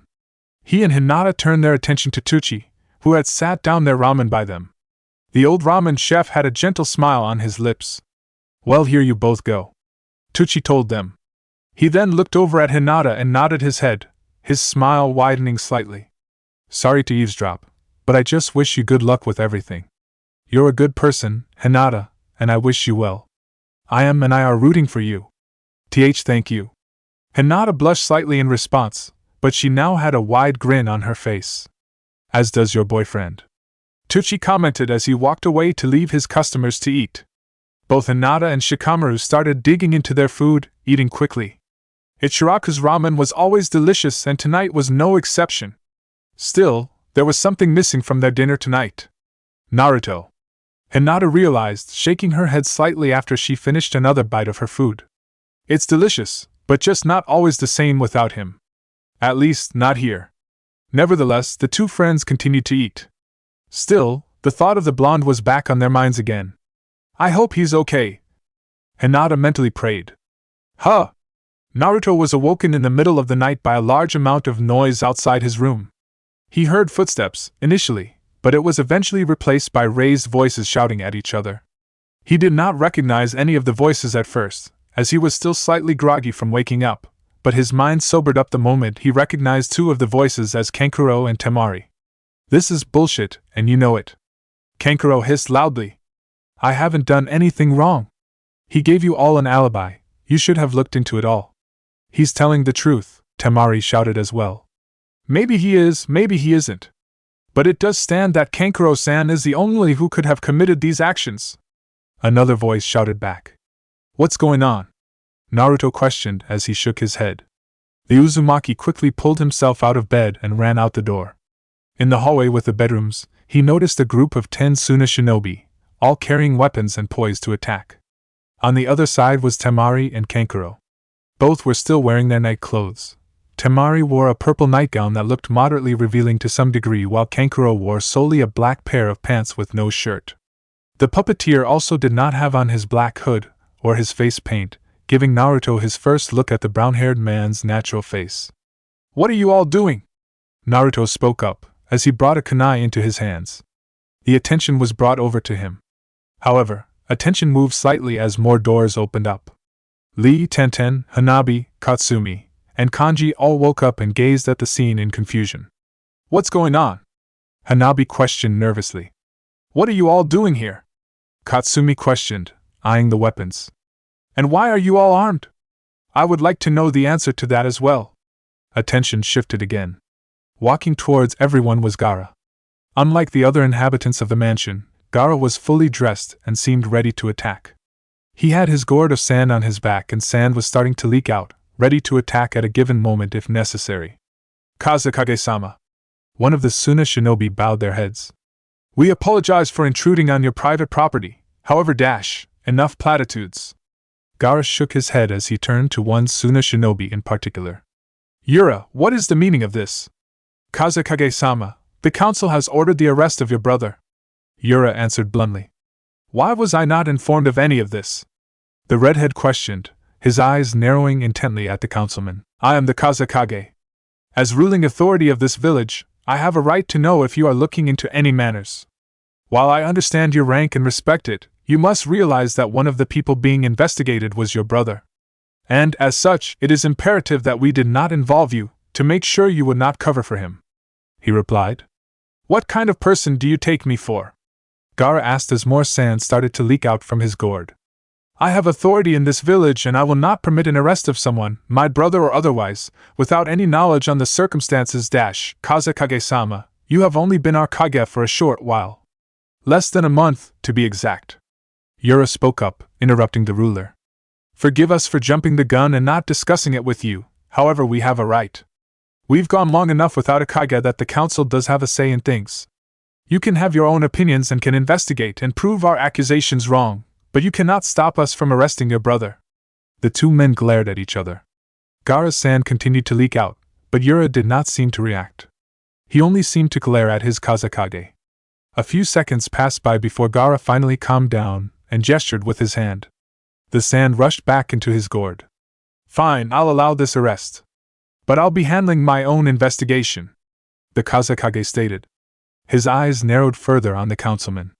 "Neither you nor any other council member will do anything to him until I complete my own investigation, and make no mistakes. If I find Kankuro innocent, he will be released." "Understood, however, understand we would not have arrested your brother without reason to suspect him," Yura commented. "What specifically is going on?"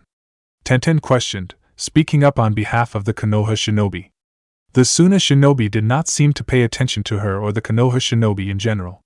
Yura walked forward to Kankuro. He placed 2 sealing papers on his hands. "This is still bullshit, and you know this, Yura. I have no clue what you or the council is thinking, but I've done nothing wrong." Kankuro continued to hiss. Yura proceeded to shake his head. "Kankuro, you are under arrest for grave robbing, unethical experimentation on remains, and treason.